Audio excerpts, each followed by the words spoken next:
This is lesson number one of your PMP exam prep course. As I said, I have some additional lessons available. If at all you want, I can talk about them. That is a separate lesson on Agile and separate lesson on PMBOK sixth edition. But that is not necessary. But if you like, we can go to that path as well. But for the time being, let's move on with the conventional lessons provided by PMI. And the first one, as I told you, these are the six lessons. The first one is business environment, and this will cover the business acumen part of it, right? The total understanding of how your project links with the strategy of the organization. That is the whole purpose of this lesson.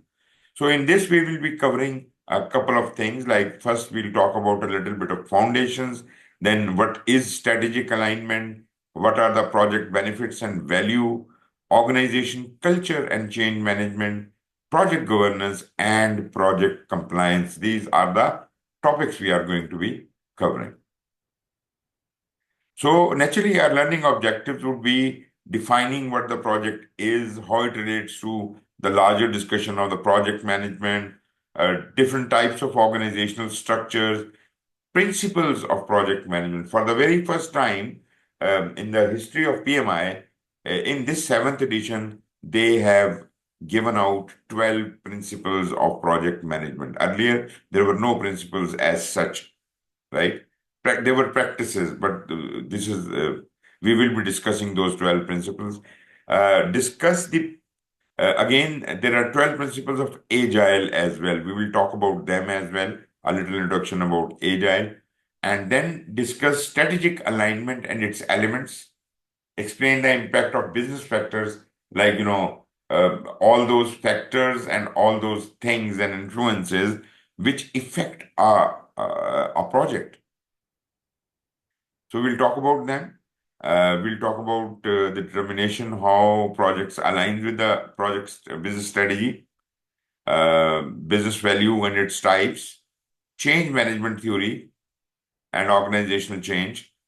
We'll discuss about the governance and then the compliance.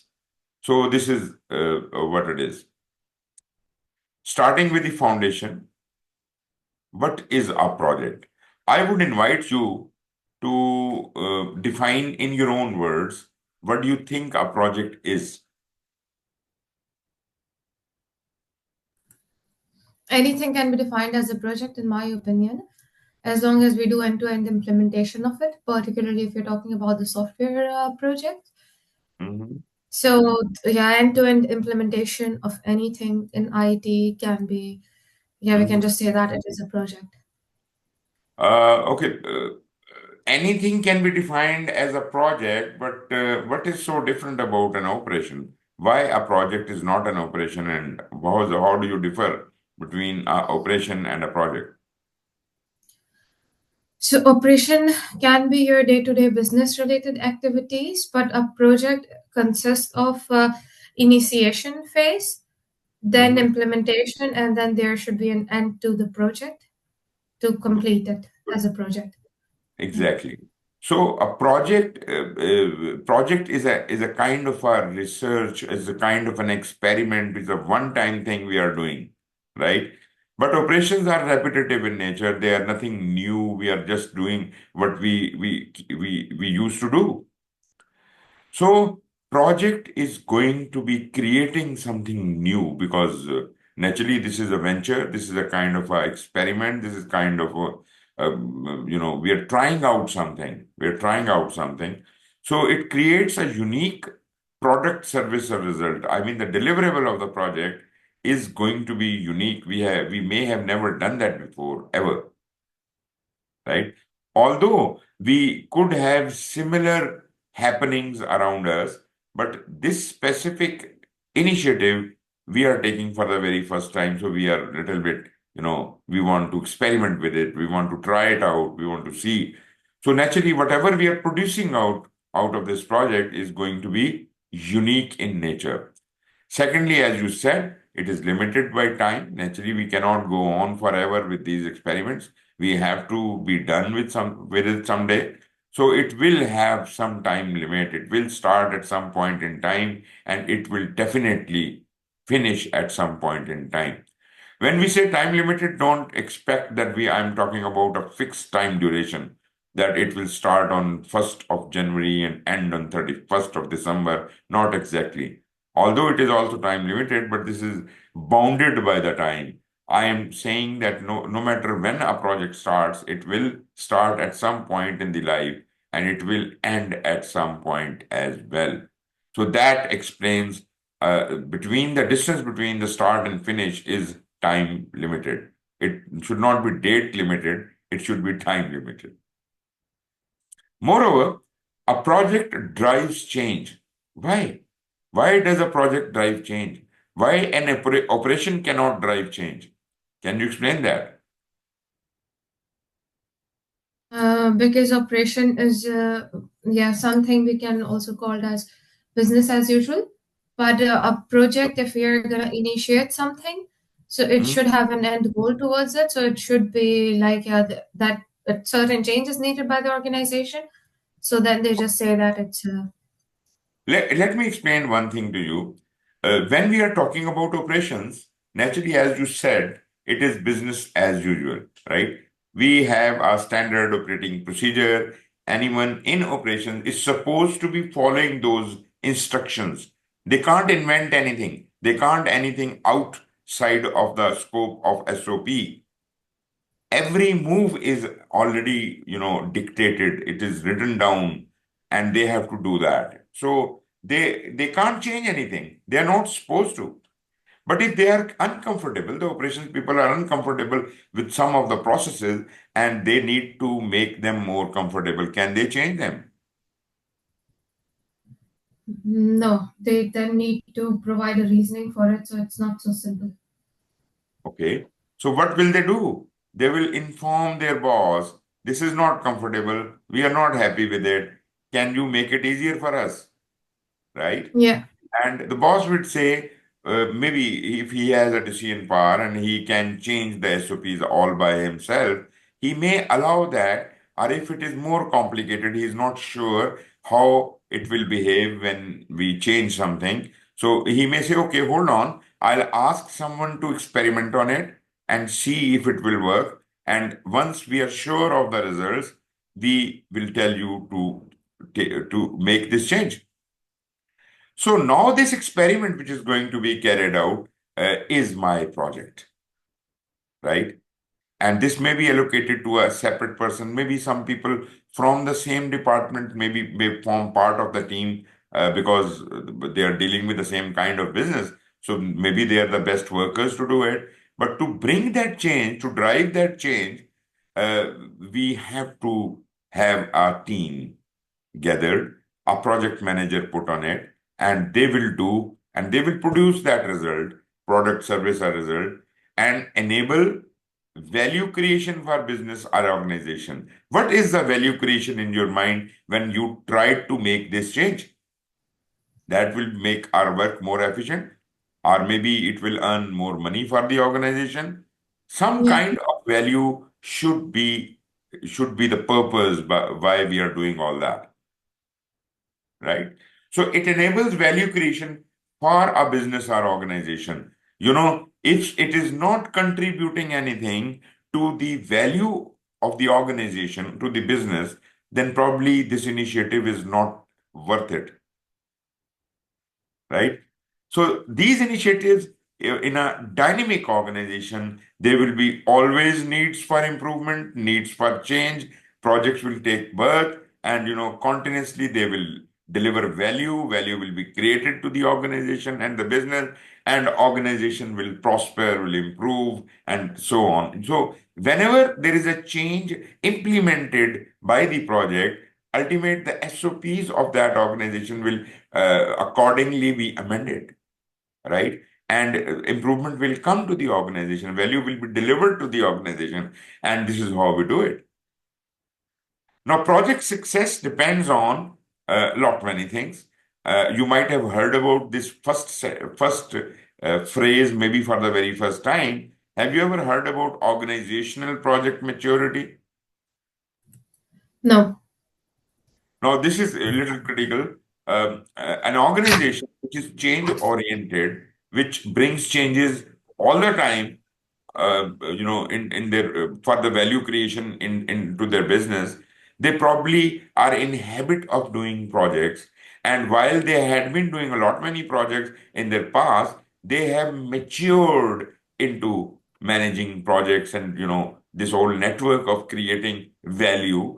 So ultimately, at the organizational level, there is a lot of awareness about managing the projects, and therefore we have somehow matured in that area. That is only one part of it. There is a second part of it. Project maturity doesn't only indicate the maturity in the discipline of project management, but there are many related disciplines, maybe in line with the project. There could be program management happening at an upper scale over the project. There could be portfolio management happening. And all of these initiatives tied together are actually responsible for bringing change or delivering value to the organization, right? So when I say organizational project maturity, I am not only talking about the maturity you have gained in the discipline of project management, but in the discipline of project, program, and portfolio management, and kind of some enabling practices like cultural and other things, which are basically binding these three disciplines together: project, program, and portfolio, like your cultural values, your other things. They are called enabling practices. So they actually add up to develop this organizational project maturity. In general, all of these three things, project, program, and portfolio, and their associated enabling practices, another term is used for them, and that is called organizational project management, OPM. Just remember that there is a word project management and there is a concept of organizational project management. Whenever we are referring to organizational project management, we are talking about the collective, disciplines of project, program, and portfolio in the organization, and how they and naturally OPM will contribute towards the maturity. OPM will contribute towards the maturity. So when we talk about organizational project maturity, we are actually talking about the organizational project management maturity. I hope you understand that. And when I say organizational project management, that specifically, I'll repeat, that includes the program management, portfolio management, and the discipline of project management all put together. So this is the concept of organizational project maturity. Then comes the project manager's effectiveness. That is how well versed the project manager is, how effective a project manager is in doing his or her job. Naturally, if a project manager is detailed on a project, his effectiveness matters a lot for the success of the project. So the skills you will gain through this course, or for that matter, from the power skills, from the business acumen, from the ways of working, they are increasing your competence and your effectiveness. For the success of project, funding and resource availability is equally important. You could have an efficient project manager, you could have a wonderful organizational maturity going on, but at the same time, there is no funding for running a project and there are not enough resources. How can we do it? Naturally, this is a recipe for disaster. So, success also depends upon these resources. Then comes the team member skill levels. The team you have, what kind of skills do they hold? Do they have enough and required skills for the work of the project? Then collaboration and communication within the team and with the key stakeholder. And that is really very important. Collaboration and communication is at the heart of project management. You just can't do this job by not getting in collaboration or by not talking to any one of them. You have to collaborate all the time, especially as a project manager. Your 90% of time will be spent communicating with your team members and your stakeholders. So communication is extremely, extremely very important. Collaboration and communication will improve your chances of success. Last but not the least is understanding of the core problem or discipline and the related needs. I hope that is self-explanatory. You should be, you should understand the core problem, the technical know-how about the thing. Without that, you probably cannot succeed. And how Right. do you link all this together? So this is how we define the project and the project success. Project definition, the definition of the project management has evolved over the time, but at the same time, I would say the first definition is still valid, and I love it. This definition, which was introduced in 1969 by PMI when it was founded, the definition established was the application of knowledge, skills, tools, and techniques to project activities to meet the project requirements. This is never going to be obsolete, but there is an improvement on some aspects which I'll talk about, which were introduced in 2022. Let us first explain this definition, the basic definition. You see, there are four things they are mentioning: knowledge, skills, tools, and techniques. What kind of knowledge are we talking about? Are we talking about the knowledge about engineering, or knowledge about cooking, or what? What kind of knowledge? Knowledge about that particular process or a project that we need to change. In short, I would say the knowledge, the formal knowledge about the project management. Okay. See, most of the project managers in the field, if you ask them, have you ever been trained in the discipline of project management as such, they would say no. They could be engineers, they could be software developers, they could be anyone, they could be they could be masters of their profession. And they are put as project managers without any formal knowledge of project management.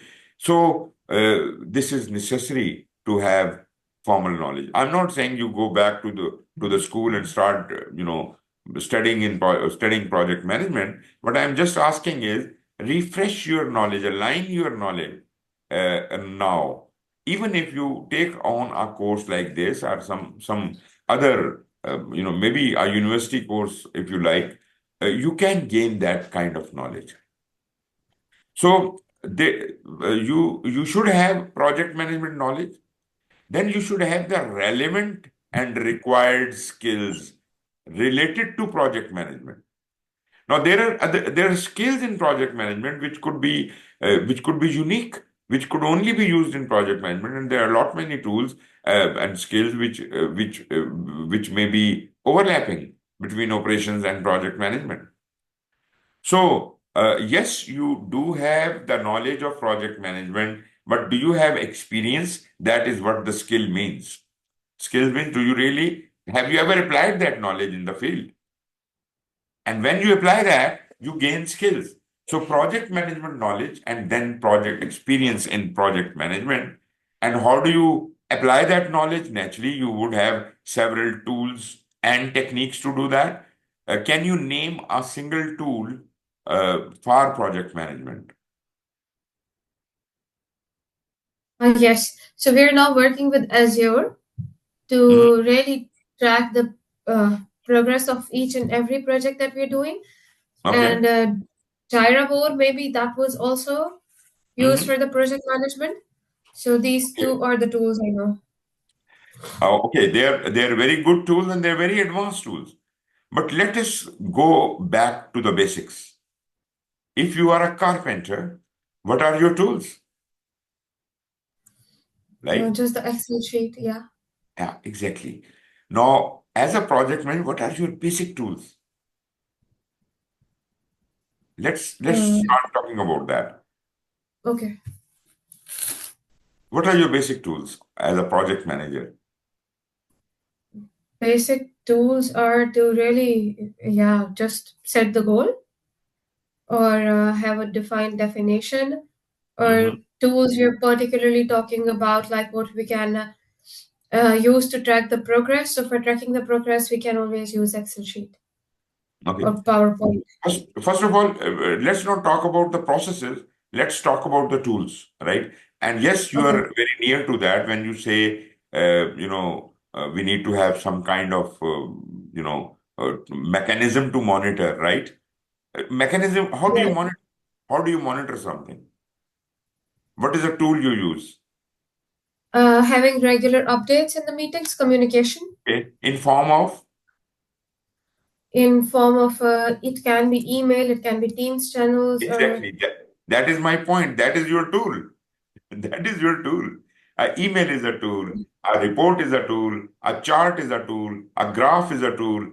Your pencil and paper is a tool. So these are the tools. And naturally, as a carpenter is skilled in using his or her tools, you should be skilled in using your project management tools. I do agree, MS Project, Primavera, Azure, all of these are very advanced tools, but they are not, this is just not one tool. This is a set of a lot many tools built into one, right? So that mm, might be a little confusing which tool you are exactly referring. Talking about the resource chart in the in Azure, or you're talking about the Gantt chart there, or what? There are so many tools encapsulated into one big software, right? So that's why I'm not really, talking about those advanced tools. I'm talking about the basic tools. Paper and pencil is your tool. A chart or a table, a report or an email is your tool. These are the tools you should be expert in using. And then uh, each tool you are using, you should know the right way of using it, the technique to use it, right? So, for example, SWOT analysis is a tool. SWOT analysis, have you ever done that? yeah. So, how do you use it?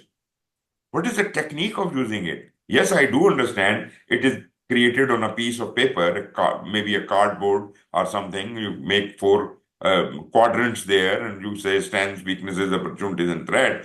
But what is the exact technique about it? What is the technique of doing it? What do you do it? How do you do it?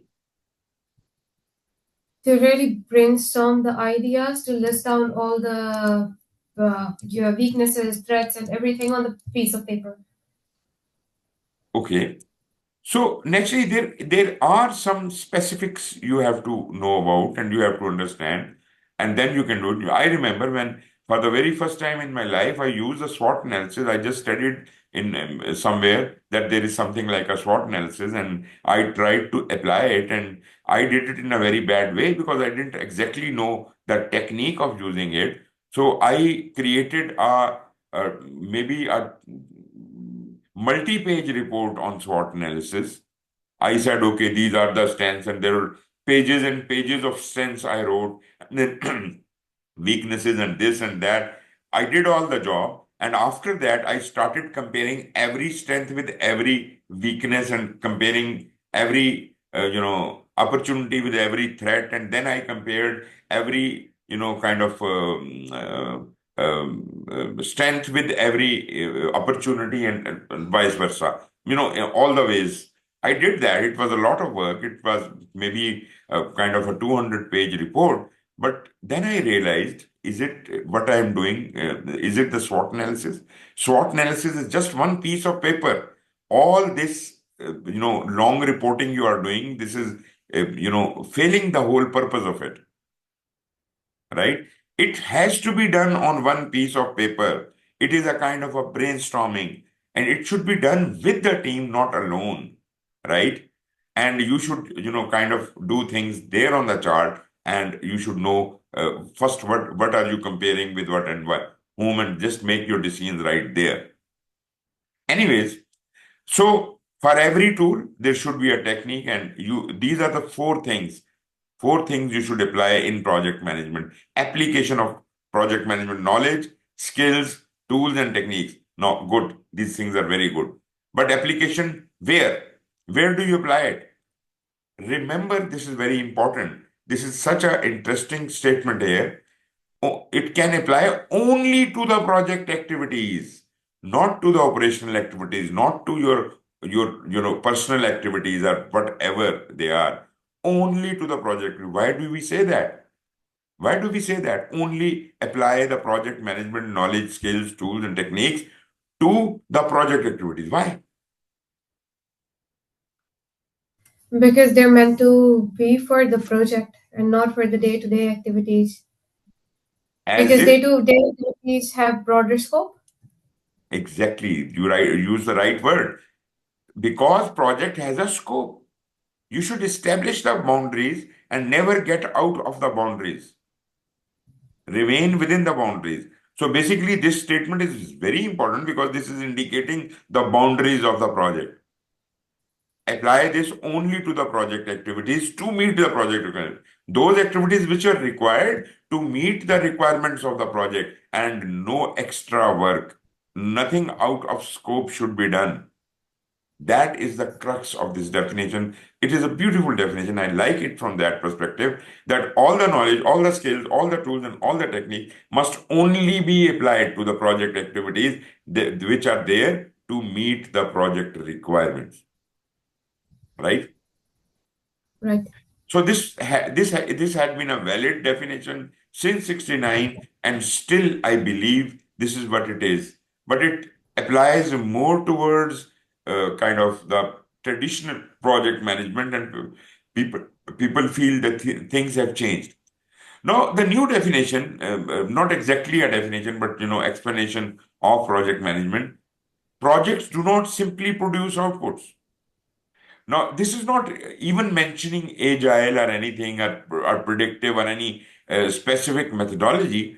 It is actually playing with another idea, and that idea is about outputs and outcomes, which was never there in the PMI's first definition. There is no mention of any kind of output, any kind of outcome. Even the definition of project talks about product, service, result. There is no mention of a output or a outcome. And collectively, if you want to call it, they are called deliverable. So there is no mention of output and outcome. Basically, this new definition puts that into perspective. And now we are going to be talking about outputs and outcomes. And have you ever used these terminologies, outputs and outcomes, and what industry uses it? Software, Okay. banking, yeah. Any industry like working on a project can use these Can definitions. use this. Yes, I agree with that. But basically, they are used primarily by government organizations and non-government organizations, the development sector, right? Yeah. So they have got they are talking not in terms of deliverable, they are talking in terms of outputs and outcomes. So can you differentiate to me how do you differentiate between an output and an outcome? Output is the final output, and yeah, output is like the final output of what we are going to achieve after the project is being implemented, and what comes out of the project. Yeah, they're confusing. So exactly, I cannot distinguish between them, to be Yeah, honest. exactly. That is what I wanted to mention. Basically, the same terminology which we say product, service, or result. All of them, the project could be producing a product, or a service, or a result, right? That much we Mm. understand. Product could be a tangible thing, a physical thing. Um, Service could be, kind of. I'm teaching you. This could be a service, right? You are using internet services. That could be a service. And the result could be maybe I am writing a report for you, I'm creating a report for you, I'm doing a feasibility study or something which can be consolidated in form of a result, right? So all of these things could be done through a project, product, service, or result, and collectively I am generally attuned to calling them deliverables, right? But when I come to the Right. terminology of outputs and outcomes, I have to be really very careful about it. All of these deliverables are actually the outputs. They are actually the outputs, right? So deliverable is a generic term for product, service, or result, and output is an equivalent term to that. Output is almost the same thing as a deliverable. But output, there could be many outputs coming out of a project. There could be smaller outputs, larger outputs. So these outputs, every one of those outputs could yield certain advantage after the deliverable has been delivered, after the output has been delivered. The immediate benefit coming out of it is called outcome. Immediate advantage coming out of it is a outcome.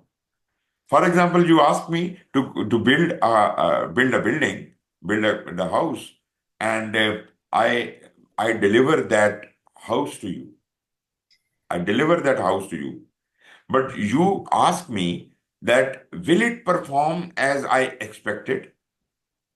I say, okay, what are your checks for that?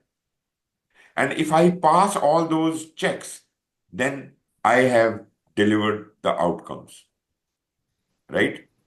So maybe, Yeah.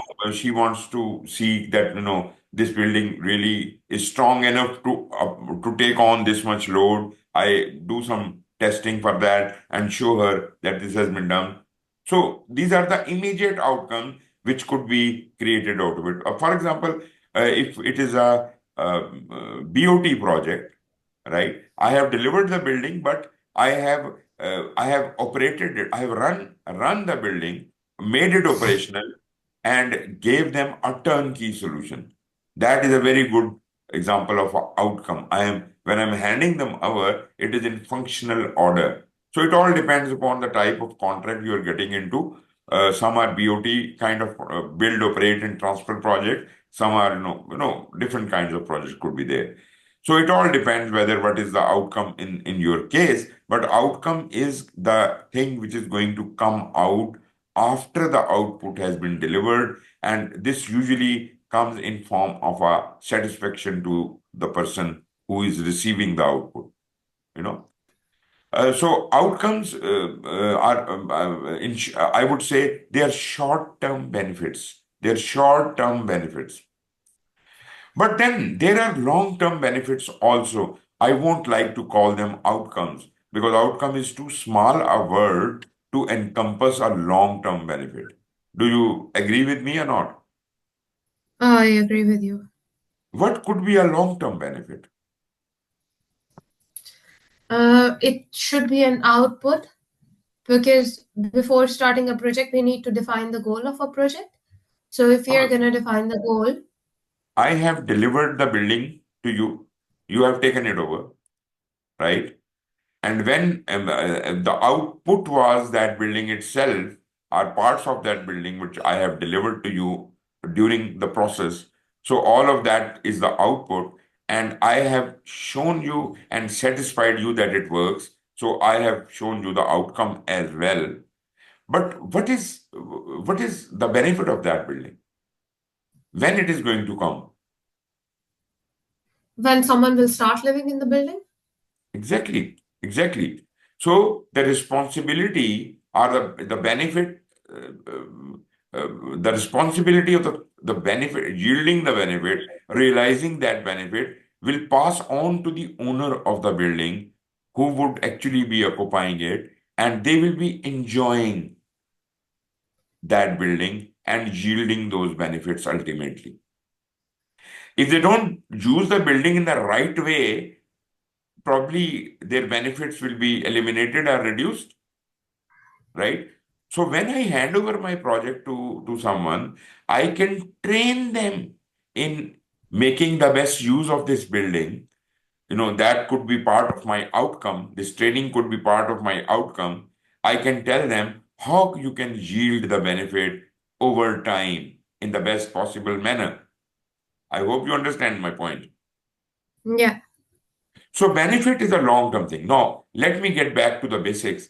When somebody came up with the idea that this project could be done, why that business case got approved? there must be an idea first, right? Somebody must have come up with that idea, and then there must have been some feasibility, some business case created on that, and then ultimately approved. So why are we doing that project? Have somebody asked that question? Why are we even considering to do this project?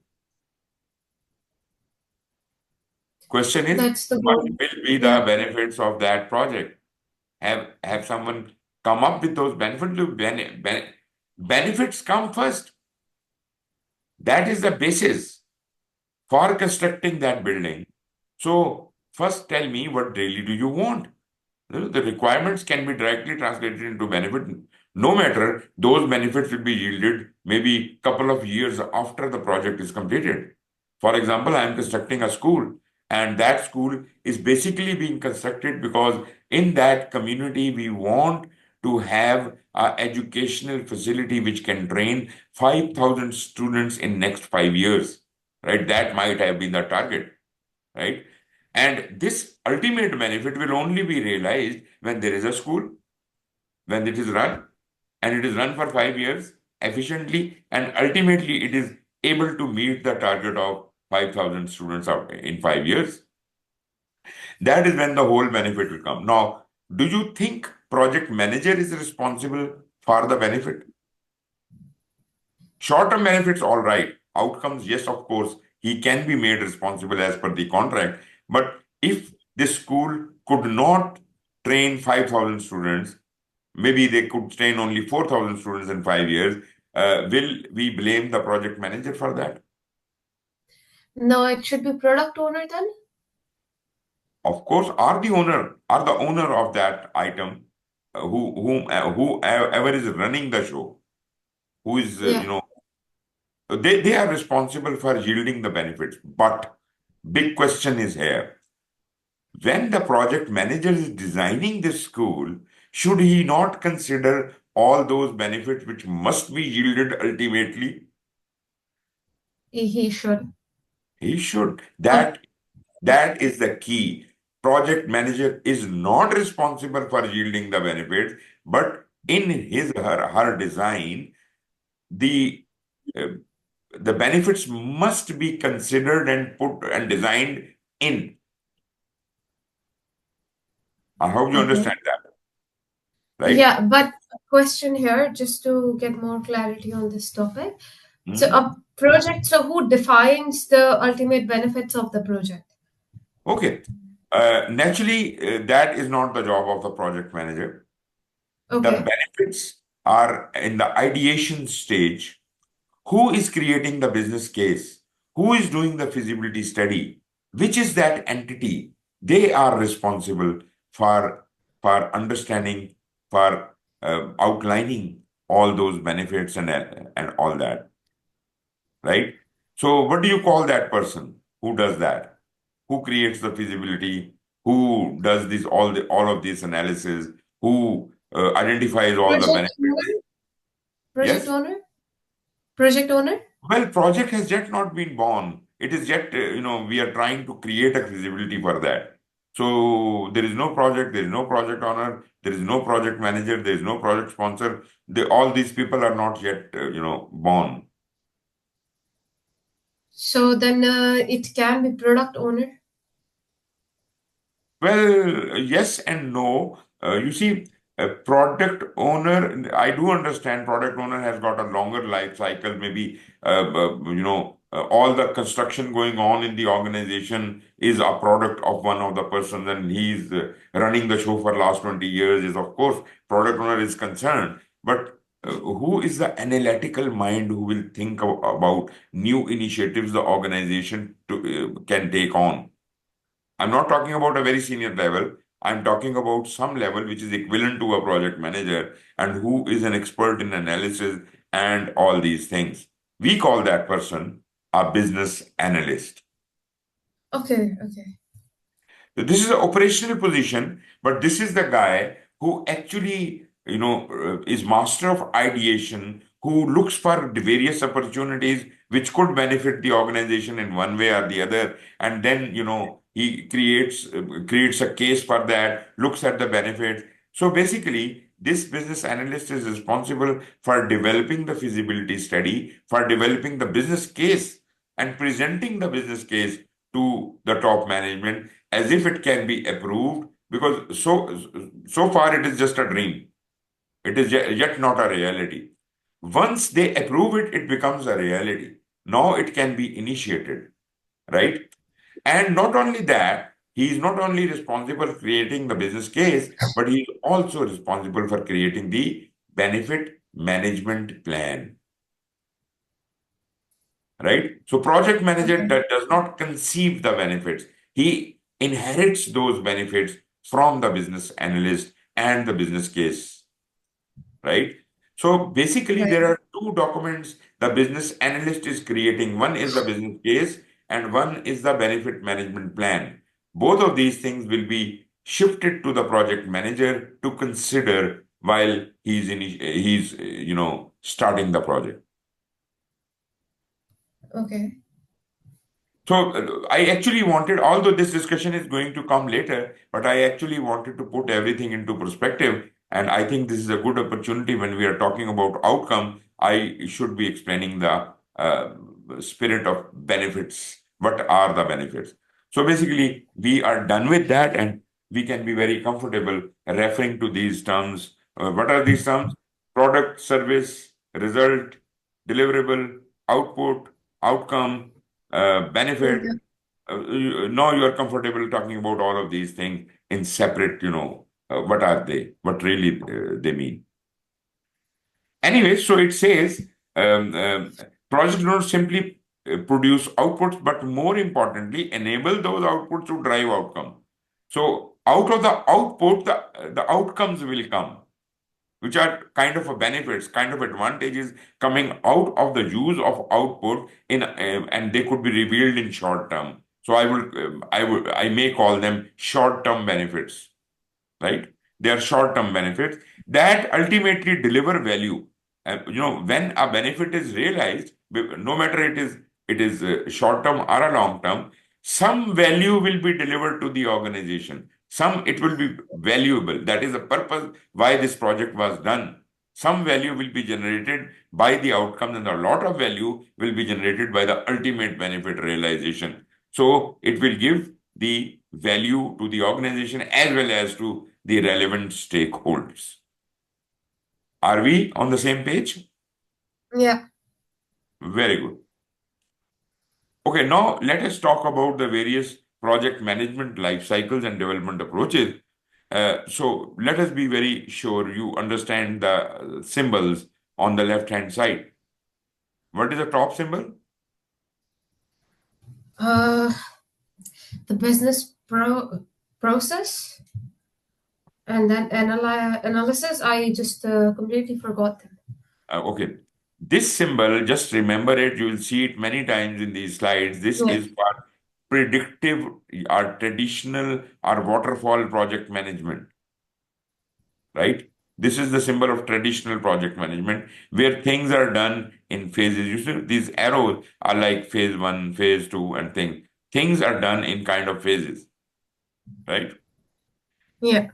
You plan everything and then you start doing it. This is the symbol indicating predictive project management. This is the symbol which is repetitive in nature. You can see it is a repetitive in nature. This is showing agile. This is agile. In short iterations, we are doing it again and again, iteratively or incrementally. And this symbol, the last one, bottom one, this is a kind of a hybrid between the two. So that's why you have the arrow of the predictive and the this wheel of the agile. So somehow you have married up predictive and agile and found a middle way, and that is called a hybrid.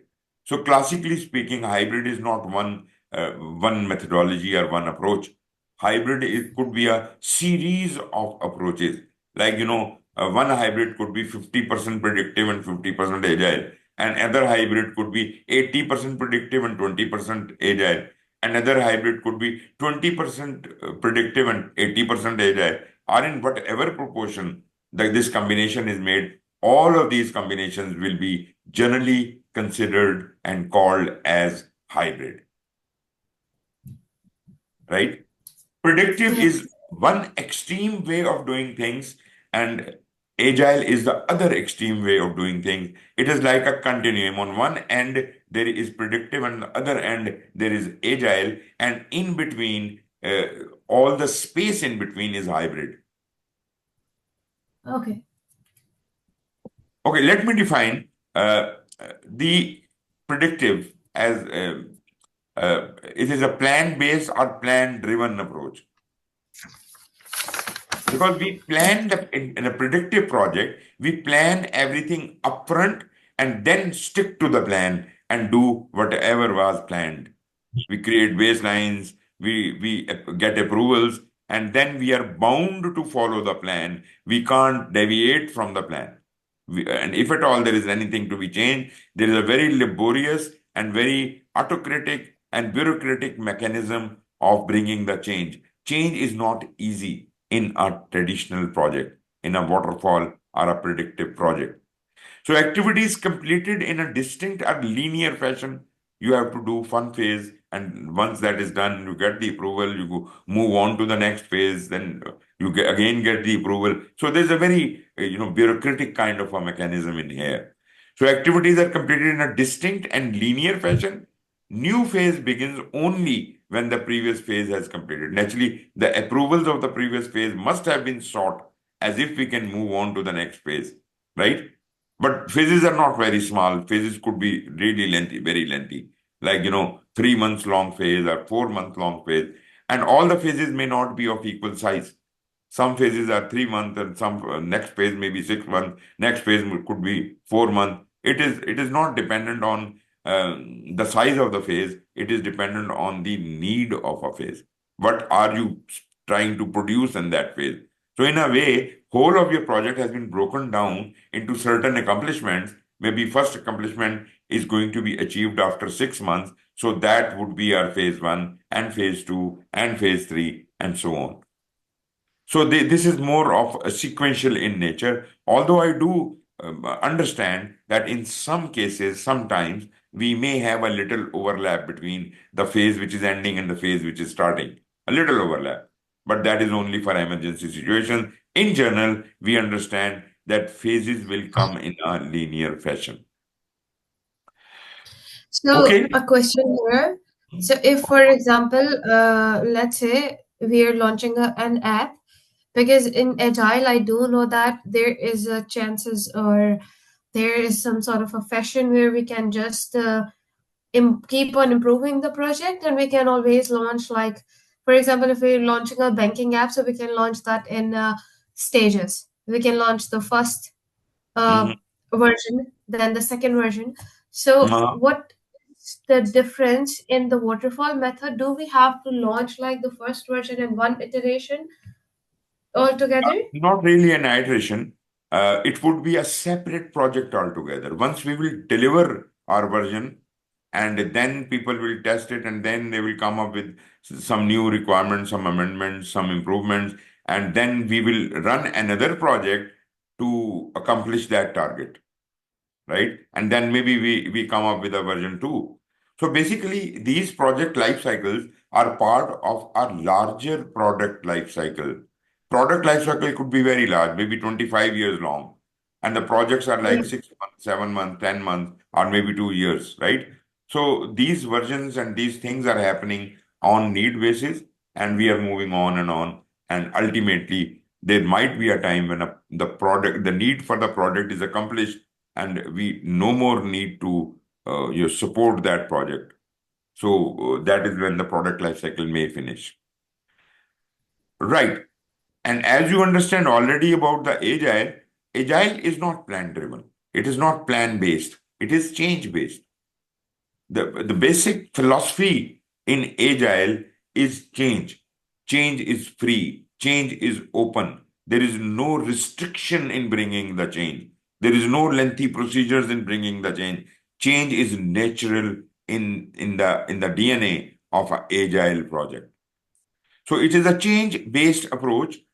It could be agile, it could be incremental, it could be iterative, whatever name you want to call it. But naturally, there are specific differences between each one of these terms, and you can really differentiate between them. I would even add adaptive here, because adaptive, agile, incremental, iterative, similar terms, but they may differ slightly from each other. Second important thing about agile thing is that we have got time boxed cadence. Do you understand what it is? If you are a user of Yeah. agile, you understand. So unlike a predictive project in which we have phases, and phases are not of equal size, and then phases are very lengthy, here we are working in a very different mechanism in which we have uh, time box cadences. We have iterations of equal size. We have iterations of equal size and of a very limited duration, not of 3 months or 6 months or like that. Our iterations are like 2 to 4 weeks. That's it. Yeah. So these are bounded by the time. This is not bounded by some kind of accomplishment, how much you have to accomplish in these 2 weeks. Basically, whatever you can accomplish in these 2 weeks, but you have only time for 2 weeks. You can't extend these 2 weeks. You can't reduce these 2 weeks. So that is a time box cadence. Every iteration of equal size, every iteration and sprint are kind of interchangeable words. In Scrum we call them sprints. Otherwise, in Agile we call it iteration. Everybody Yeah. understand they are the same, and they result in a continuous flow. After every iteration, we are able to deliver something. So this is a continuous flow. We'll talk more about these things, but let us see what are the key roles in traditional predictive project. We need to have a sponsor, the boss, and we need to have the project manager who runs the show, who leads the team. So sponsor is not really, kind of involved in the day-to-day working of the project as such. He's not doing anything much except for he is keeping an eye on the project manager. He is the pet. He's kind of a patron to the project manager. He's kind of a provider to the project manager. All the resources needed by the project manager, all the problems faced by the project manager, which are beyond the power of the project manager, project sponsor is going to resolve them for him. Although the work of the project is all in the responsibility of the project manager himself, right? So this is kind of a boss to the project manager. And usually in most of the organization, the word project sponsor is not used. They call it project director or something like that. There could be any name for that. But you see, people also have a little reservation about the word sponsor, that the project sponsors could be many. I agree. There could be many sponsors, but they all are not the project sponsor. Project sponsor is one single entity. This person should be assigned within the organization by the organization, and this person is the boss of the project manager. This is how I define a project sponsor. But as far as other sponsors are concerned, they are all of the key sponsors, the key roles. They are sitting in the project board or project steering committee, and project sponsor takes decisions from them. But the single face which is available to the project manager to interact with is the project sponsor, is project director, what you want to call it. So this is the guy who initiates the project, who orders the project manager to start working on the project. He issues the charter to the project, which is an initiation document for the project manager to mobilize the resources and start work, right? So I Yeah. hope you understand the difference between multiple sponsors and the project sponsor. Project sponsor is a very important role in project management. Yeah. Well, in a traditional project, we just have these two key roles.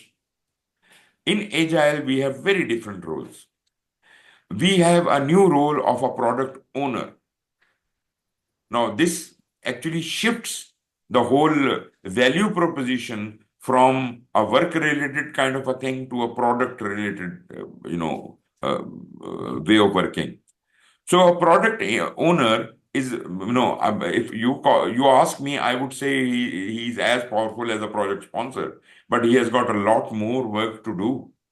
Product owner has a lot more work than a project sponsor. He's just not the provider of the things to the project manager, but he's the guy who is basically keeping in touch with the customer, collecting the requirements from the customer, looking at the value proposition. So he is looking around everything.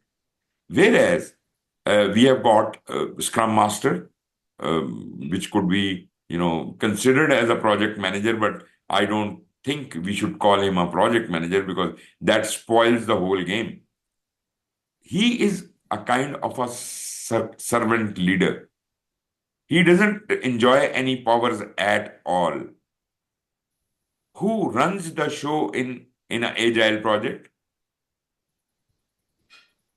What do you think? Uh, yeah, the team runs the show in the agile project that the entire team Exactly. is responsible.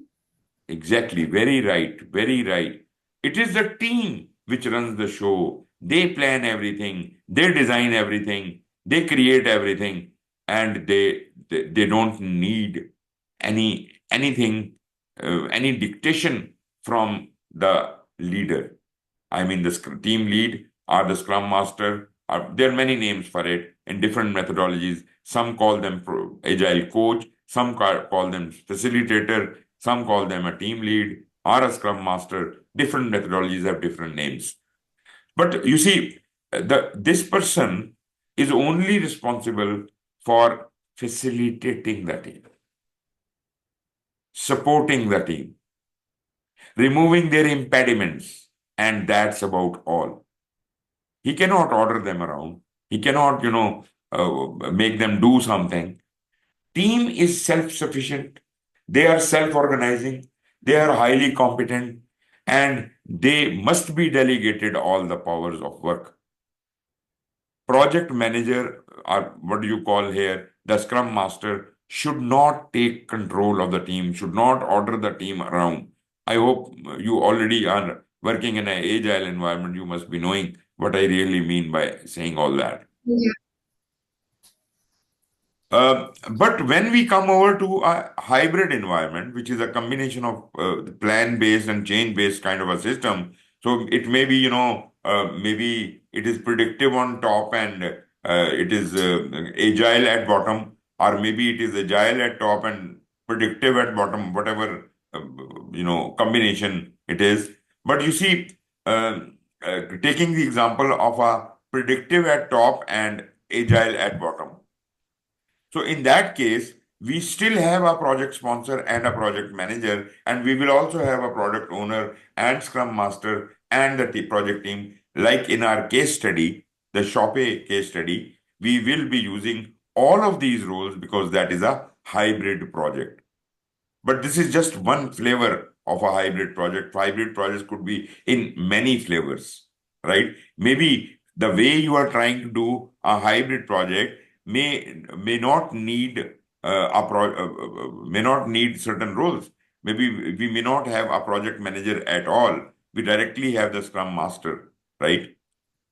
Because as we were discussing, Scrum Master and Project Manager may have an equivalent role, but the responsibilities are very different, right? If it is more Right. agile heavy kind of a company, then maybe there is a sponsor on top, and we may be calling the Scrum Master as a project manager, but he is still a servant leader. But anyways, I'll not go into much of discussion on that. Uh, As far as the value delivery proposition is concerned, for a predictive project, deliverables are transitioned to the customer at the end of the project, Okay. right? And value is realized in both short and long term. This is how the value proposition of our traditional project is concerned. As far as agile is concerned, the things change completely. we are continuously delivering iteratively and incrementally. The value is being delivered right from the beginning. After the end of the first 2 weeks, something is delivered. And then after every 2 weeks, we are delivering something to the customer. We are continuously in touch with the customer. We are continuously getting customer feedback, their acknowledgement, and regular customer feedback cycle enables continuous development of value towards a final product. So we are not letting them wait for the final product to be developed and then delivered, but they can start taking advantage of whatever value we have already delivered, and maybe they are using something of the product right from the very after the very first iteration. Okay. Anyways, I do understand that you are very well conversant with the agile and all that, and you would have been able to understand what I really meant to say in this slide. Okay, let us talk about our PMO. Do you have a PMO in your organization? No. No. Okay. I mean, there are a few if you're coordinating majorly with IT. So I work in compliance. And if Mm-hmm. you're majorly coordinating with IT, then there is a project management office or Mm-hmm. officer, but not like in our practice, not in our day-to-day Okay. work. Good. Good. What do you think where this PMO should exist in an organization? Where should it exist? Should there be one PMO or there could be many PMOs?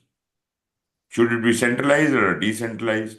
What kind of a PMO is can you imagine? It it depends upon the nature of the project and the nature of the organization structure. Uh, is a PMO related to a specific project, or it is kind of a umbrella?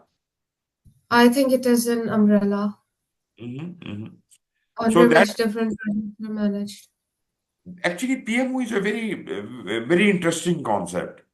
It is not a project. It is not a project by itself, but it is an operation. It is a kind of operation. It keeps running all the time, right? So I can't call it a project, but they are keeping an eye, or they are kind of extending some kind of support for a group of projects or a larger, projects of all the organization, maybe programs of all the organization, maybe at the organizational level, project program and portfolio, they may be providing us, some kind of assistance in those things, but let's restrict ourselves to the project management for now. And all the projects being run in an organization could be centrally controlled by a PMO, could be Okay. decentrally controlled by several PMOs. Each department may have their own PMO.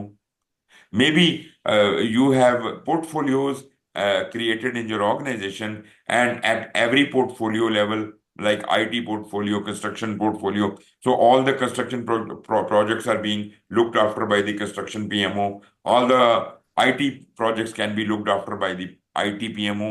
And yes, you can have this kind of arrangement. Uh, uh, if there is a very large project which has got multiple sub projects in it, and it is difficult for the project manager to manage all those things alone, maybe he sets up a small little PMO in within a project also, a very mega project kind of a thing. In that environment, he could have a PMO within the project, but you may not like to call it a PMO. Generally, people call it a project office or a project support office or whatever you want to call it. But from by definition, this fulfills the definition of a PMO, right? A PMO is not supposed to be looking after some all the projects of the it could be looking after any group of projects or sub projects also. So yes, there is a very much possibility that a PMO may exist within a mega project, which is not looking after anything else but only this mega project sub projects. It could be at an organizational level, and it could be providing support to all the projects and programs and everything. Programs are usually large, so a program could have a PGMO, Program Management Office, within the program, right? So it could exist in any combination. It could exist in any combination. There could be a PMO at a strategic level, at the portfolio level, at the program level, at the project level, whichever level you want, wherever you want to exercise certain kind of project management control, you may have that kind of thing. Now, let us see from the PMI perspective what could be the different types of PMOs. Although I have mentioned centralized, decentralized, I've mentioned kind of a big PMOs and enterprise and strategic and all that. Just put all this discussion on one side and look at the PMI perspective. PMI categorizes the PMOs in three categories: supportive, controlling, and directive PMOs. Now, supporting a supportive PMO is like a servant leader. Like, they just provide you help to all the project managers, all the projects running under that PMO. They all can be provided with best practices, methodologies, standards, templates, formats, lessons learned, and all that, those things. And they are always, this PMO is, supportive PMO is always ready to coach them, mentor them, train them, guide them. So they are just in a supportive role. They're not in a commanding role. It is more of a servant leader. There is no obligation that any of the projects under this kind of PMO will be obliged to follow their instructions. I hope you understand my point. So they are Yeah. just a helping hand. They can say, okay, you can do it this way. This is a good practice I have noticed somewhere. You can try to follow it. These are the good standards. You can follow it. But he cannot impose those standards on them, right? So this is a supportive PMO, and I think this is a very good way. I like this kind of a PMO because this is a hands-off type PMO. This is a hands-off PMO, although they can still gather all the reports coming from various projects, summarize them. The basic purpose of a PMO is to provide a support office between the projects and the higher management, top level management. The CEO of the organization must have a big picture how well the projects and programs in his organization are going. So this will translate all the progress reports of all the projects running under that organization into a summary, into a dashboard, which is more appropriate to be presented to the CEO as if he can get a big picture, right? That is the purpose of this support office. PMOs are basically developed for this purpose. But because a PMO has been established, and that is a link established between the CEO and all the projects of the organization, so it can be serving two purposes: top down communication as well as bottom up communication. Bottom up is already happening. The reports are coming to the PMO is summarizing them for the CEO. So bottom up thing is already happening. So can it be used for a top down communication? Yes, of course. If the CEO wants to communicate an order to all projects that this is how the things will be done from tomorrow onward. So that kind of thing could be communicated through this PMO. But as such, a supportive PMO does not have any powers of its own. It cannot create its own orders. Projects are not supposed to be obeying the PMO, right? So this is just a support office, always good to have. Always people like it because he's providing good advice all the time, mentoring, coaching, doing all those things. But what if the A question there. Sorry. of Is course. there, for these supportive roles, is there any periodic, maybe meeting schedule? Is there any methodology that we need to follow if, like, someone is in the supportive role and the role requires them to maybe have like bi-weekly meetings or something like that, or it is completely depend Well, upon the. in a servant leadership role, I would not consider that supportive PMO is authorized to hold such kind of meeting, except when the subordinate projects may request that. They want a place to sit together and talk about something. He can provide the conference room. He can facilitate that meeting. But as such, he is not ordering anything around, right? He's a supportive PMO. Supportive PMO does not do that, right? Okay. Now, because a supportive PMO is already existing within the organization and CEO has seen that they are doing a very good job, they have provided very good templates and all that, but those templates are not being followed by everyone, right? But they are good enough. They could be followed. All the project plans should be created according to those templates. So CEO of the organization issues an order that the templates created by the PMO may be implemented. Everybody is supposed to follow them.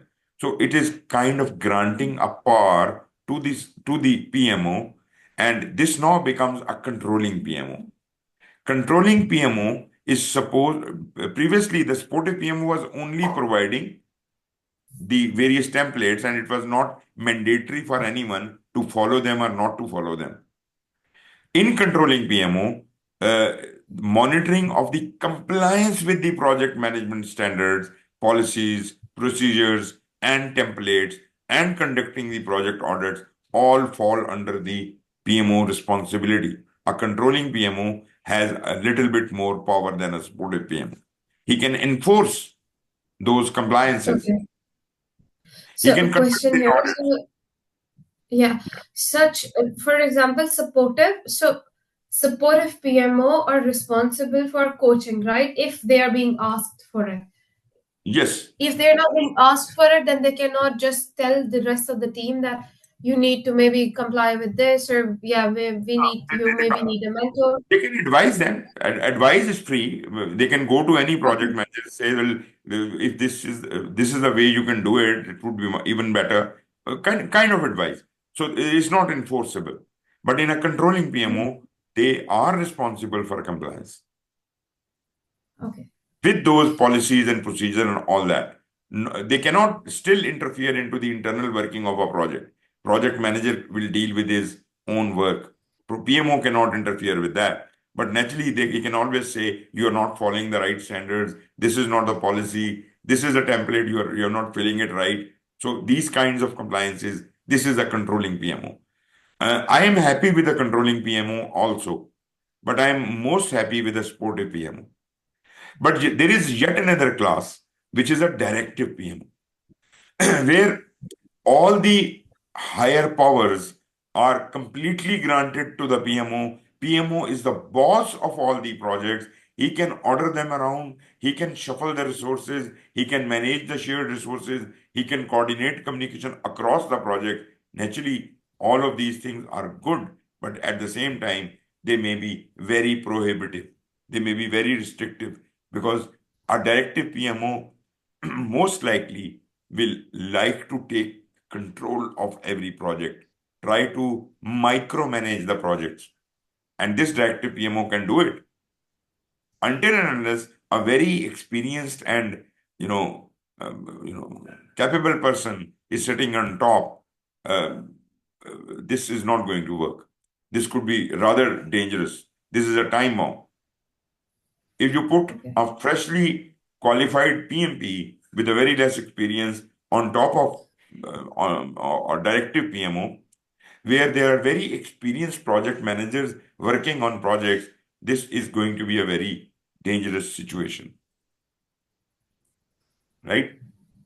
Anyways, this is what PMI says about PMOs as far as the traditional mechanism or traditional project management is concerned. But as far as agile is concerned, things could be a real different. According to this slide, it says these PMOs could be in shape of agile centers of excellence, which can also be called as value delivery offices. Well, I agree with it, but I differ with it slightly because the definition of center of excellence could be a little different from a value delivery office. Although, in general, I do not differ with it. Yes, you can always say that, but from my point of view, as Agile Center of Excellence is a voluntary place where all the agile managers can come, sit, have coffee, have tea, and discuss matters. There is no control. It's like a sportive environment, a servant leadership kind of a environment. And the people sitting in Agile Center of Excellence, if there are any who are managing the Center of Excellence, are actually collecting the good practices and putting them all at the right places and trying to educate these people who are coming to the Center of Excellence on how the things could be done well in a servant leadership style, not in an enforcing style, in a sportive style. Whereas a value delivery office is more official in nature. This is the office who will actually, what do you say, who will actually monitor and manage the value stream, right? And he will keep a record of what value has been delivered by each one of the projects at what time to what customer and things like that. How much value is being delivered? So yes, although there will be an element of servant leadership even in a value delivery office, but I personally think that value delivery office is not as flexible as a center of excellence. Center of excellence is like a area of specialization. Universities establish centers of excellence in different areas, right? Where all the knowledge of that specific subject is encapsulated, and that provides a space for people interested in that area to come and discuss and learn more, or kind of add something to that knowledge base. But anyways, what this slide says is Agile Center of Excellence enables rather than manage project effort. So again, it refers to the servant leadership kind of a role. It coaches the teams, it builds agile mindset, skills, and capabilities throughout the organization, not only to the agile teams, but at all levels. The management may have to be educated about agile. Maybe the other departments may have to be educated. So it could be all over the organization. They would be providing guidance and training and education for agile mindset. Mentors, support sponsors, and product owners. So in a way, I would say the supportive PMO we have already discussed is very much like a ACOE. It's very much close to that. But ACOE is specifically developed for agile project. Supportive is not a mandatory kind of a thing, but it is for traditional projects. Are we on the same page, right? Yeah. Okay. So we have a question for you. In a large organization, who is responsible for managing the governance of projects? Project manager of the individual projects within the PMO, the organization's governance committee, or the organization's change control board? What is going to be your answer? The PMO? Very right. PMO usually establishes the guidelines. So basically, the governance mechanism, I'll talk about governance later, but governance mechanism for the projects and programs and portfolios would actually, PMO will be extending a helping hand developing that. So governance of projects is developed, is managed through the PMO. PMO ensures if it is kind of a uh, what do you call that, controlling PMO, it will ensure the compliance of those governance guidelines. Okay, let's talk about the organizational project management, which I did introduce to you earlier. I said this is where the projects, programs, and portfolios, and even some operations bind it together as if as a whole, the change to the organization, the big change to the organization is coming through this organizational project management.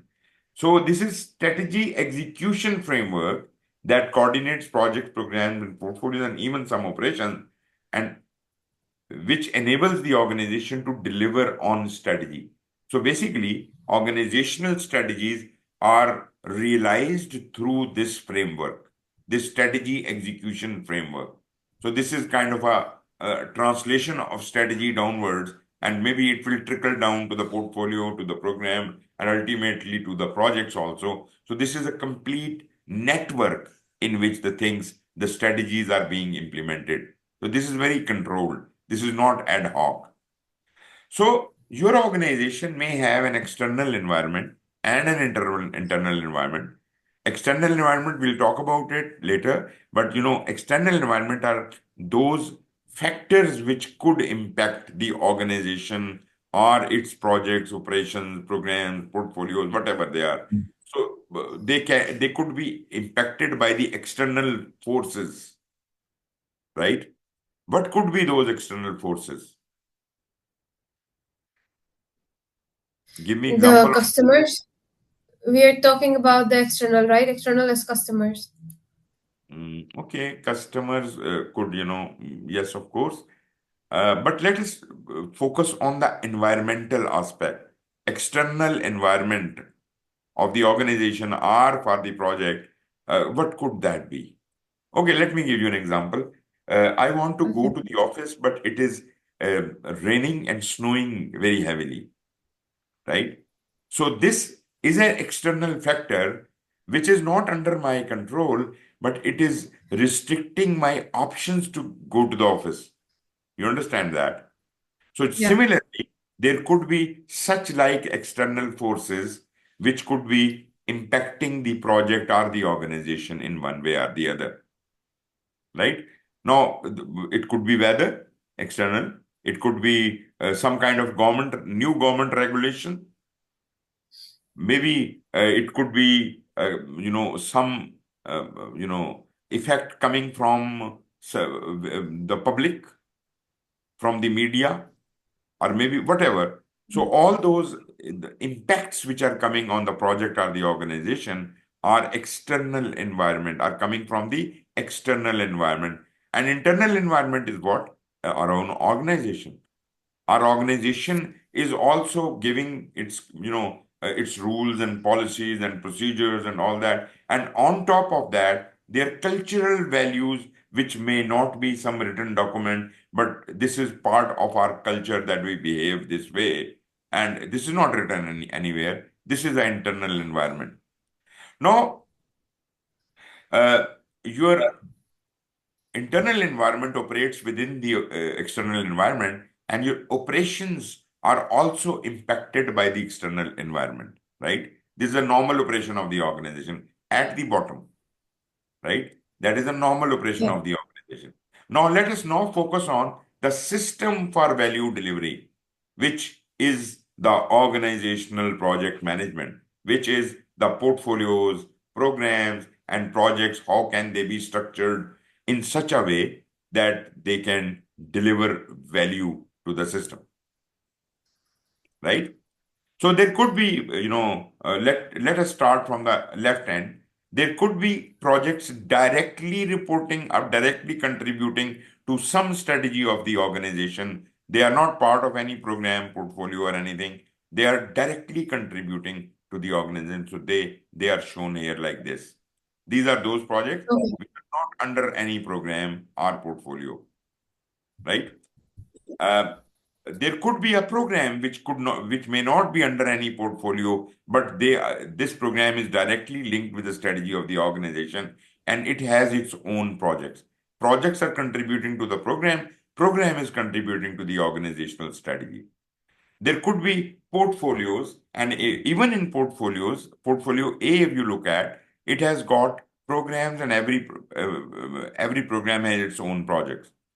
On the other hand, portfolio B has a program with its projects, but there are certain projects which are directly being linked to the portfolio itself. They are not under any program. So all of these various kinds of combinations can exist. There could be independent projects. There could be projects reporting to the program directly or to the portfolio directly. And there could be programs reporting to the portfolio. All is within the system of the organization, and this is all what we call the system of value delivery or organizational project management. I hope you understand the system of value delivery. I'm not really talking about agile. I'm talking from a normal perspective that even in a normal Yeah. organization, there is a system of value delivery. But in an agile, we have got continuous value delivery. Continuous value delivery. The concept of continuous value delivery comes only from agile. But a system of value delivery can exist in any organization. Let's look at the project programs and portfolios. Let's start from the bottom. We do understand what is a project. It could be a part of a broader program or a portfolio or both, or it could be independent, right? As far as program management is concerned, the group of related projects could be under the program. And okay, this is very interesting to note. There could be projects under a program, and there could be sub-programs also. If a program is a bit complicated, it may have sub-programs under it. And it could have some program activities. What does that mean? You could have projects under the program, you could have sub-programs under the program, and you could have certain program activities. What are these program activities we are talking about? What are these program activities doing? Any Yeah. ideas? Program. Yeah. Program activities are the main components, or maybe the meetings, the main components of the project, the progress and everything. Let me explain one thing here, and that is really very important. Uh, project delivers what? A project delivers what? It delivers output or outcome, Uh, product, yeah. service, or deliverables, right? Project delivers that.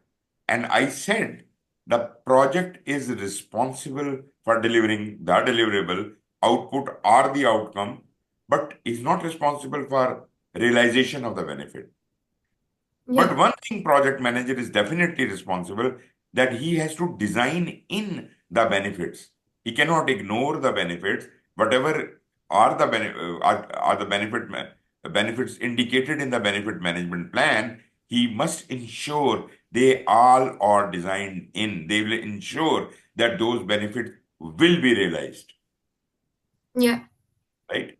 But as far as the realization of the benefit itself is concerned, that responsibility will be passed on. Project manager can take responsibility up to the outcomes, because outcome could be part of a project contract. And when you are handing over things, it's not only the deliverable or the output you are handing over to the customer. You may have to show certain functionality, which is the outcome, right? This much benefit, we can take the responsibility, but the long-term benefits is not under the responsibility of the project manager. And this would be, whomsoever is taking over the project output, they will be realizing the benefit, right? Okay. So that one thing is confirmed, that project manager is not responsible for realization of the project benefits, right?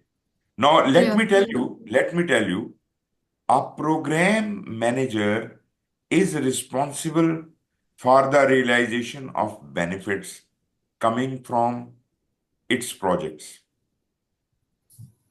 That means a project under a program, when it completes its work, it hands over its product to the program manager, and program manager is then taking on the responsibility of converting those outcomes and outputs to benefits, which may take a couple of years. So programs are usually very long. Programs could be long. And once those benefits of specific projects which are in the program, they are realized, and then they are all consolidated, and a big benefit realization of the program is realized. That is what the program management is for. So it is just not the matter of calling some kinds of meetings. It has to, program manager has to have a complete team of people to run the show of the program, all the, taking over the deliverables coming out of a project, converting them into benefits, running them, operation of that thing is all the responsibility of the program team, and that can only be accomplished through the program activities. Consolidating those benefits, converting them into the overall benefit of the project, linking it to the organizational strategy, and delivering it to the organization strategy. This is all program managers and program teams' responsibility, and program activities are those activities they perform. There's a lot of work. Okay. There's a lot of work. So there are three subcomponents of a program. One are the projects, naturally. Second are the various sub-programs. And third type is the program activities, which is equally heavy duty. Program activities are equally heavy duty. These program activities may be handling sometimes more work than a project because they are converting the benefits. You understand my point? Yeah. So there are four components in a program, three components, sorry, three components in a program: related projects, sub-programs, So, and the program activities. And they are all managed in a coordinated manner to obtain benefits. The focus is not on the deliverable, on the output or the outcome. That is not the business of the program manager. Program manager is in the business of benefit realization. He has got a big benefit to deliver to the organization strategy. So the program benefit will align with the organizational strategy, and that program benefit is a consolidation of all the subservient benefits which are coming out of various projects, right? okay. So Yeah. benefits not available from managing them individually. Now, this is a very interesting statement which indicates synergy. The benefits coming out of those 10 projects from within the program can only be consolidated in this specific manner if they are part of the program. If these projects were being run as independent project, 10 independent project, and they would have delivered whatever the benefits were supposed to be delivered, they could not be as synergetic as they could be in a program, because naturally the project manager are not going to take the responsibility of those benefits, and 10 different there will be 10 different owners for those 10 benefits, and how they are running it, they cannot consolidate it, they cannot integrate it, they cannot yield a larger and bigger benefit. So it could never come near what the program manager can do, right? So Right. naturally, a big thing. As far as the portfolio is concerned, portfolio has got four components. It could have projects in it, it could have programs in it, it could have sub portfolios in it. I think you do understand these three things very easily. And it could have the fourth thing, just like program activities, there are things to be done to coordinate all these projects and programs within the portfolio. But portfolio is not something like a project itself. Yeah. Portfolio is like a PMO. Like PMO is a operation. So portfolio is also a kind of a operation, right? So and it Right. is continuous in it. Program and projects, they do start at some point in time and they do end at some point in time, but portfolios may never end. Portfolio management may continue forever, right? So therefore, they need operations. They cannot have portfolio activities in there. They have operations. These four components, projects, programs, sub-portfolios, and operations, managed in a group to achieve strategic objectives. This is what is the purpose of the portfolio. Now, what do they do? Project management enables achievement of organizational goals and objectives. Naturally, every project is aligned with the organizational strategy and goals and objectives. So it does that. It delivers value to them. Program manager controls the components. If, naturally the program has got its own component, like, the projects, like the sub-program. like the program activities. It controls all of those components and their interdependencies to realize benefits. Which benefits? Which are ultimately the big benefit, which is ultimately going, which is aligned with this organizational strategy. And the portfolio is aligning with the business strategy. What it is doing, portfolio is actually making the investment decision making, which project are programmed to start, which to kill, what to do with them, how to balance them, where to funnel the money, and things like that. So all of this is being done by the portfolio. So it's a different way of addressing the things there. It is not looking at the benefits, it is not looking at the product or the outcomes. It is looking more towards the investment decision making, which project or program is more valuable, is more creating more value for the organization, that will be given more priority. So I have defined to you the projects, programs, and portfolios. Is it all right with you? Yeah, it's pretty clear. Uh, every organization may have a different organizational structure, right? Now, tell me first, if you need a break, what kind of break do you need at this point in time? Yeah, Is it maybe we can do it. Yeah, after 1 hour, we can take namaz break at that time. okay? Or if you want to take break right now, that's also fine. We can have a short break right now. Okay, So let's have a break for 10 minutes, and then we get back and we continue, right? perfect. Yeah, So thank you very much and see you back. yeah. See you back in a few minutes. Thanks.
Are you there?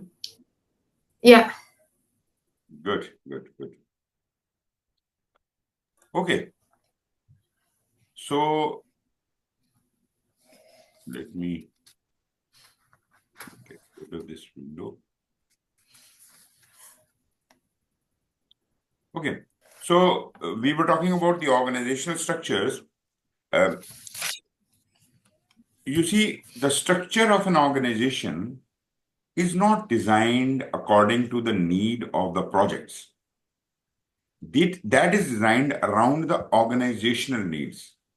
In a way, I should say organizational, operational, and strategic needs. So, an organization is usually designed in a functional manner, in a deep hierarchical structure where there is a CEO and then there are various department heads, and under each department the structure keeps going downwards. So this kind of a structure is developed for the purposes of running the organizational operational, and therefore they are functional in nature because they actually are able to earn money for the organization if they work in that specific fashion. Now, what I want to highlight is that an organization which runs projects may not be very happy with a functional structure. The project manager will not be happy with a functional structure because in a project, you have an assignment, you have a mission to achieve, and for that, you have no team. And the team is the people which is held by the functional department, and they are too busy doing their job. Their bosses, the functional managers, are not going to spare these people at any cost. So, in a functional structure, it would be really a hard job for a project manager, if at all there is a project in a functional organization. There's a hard job for project manager to meet his ends and meet his targets, right? So, Right. yes, please. No. I'm just saying right. Okay. Uh, because functional managers are the bosses. You are nobody. The project manager is nobody in the organization.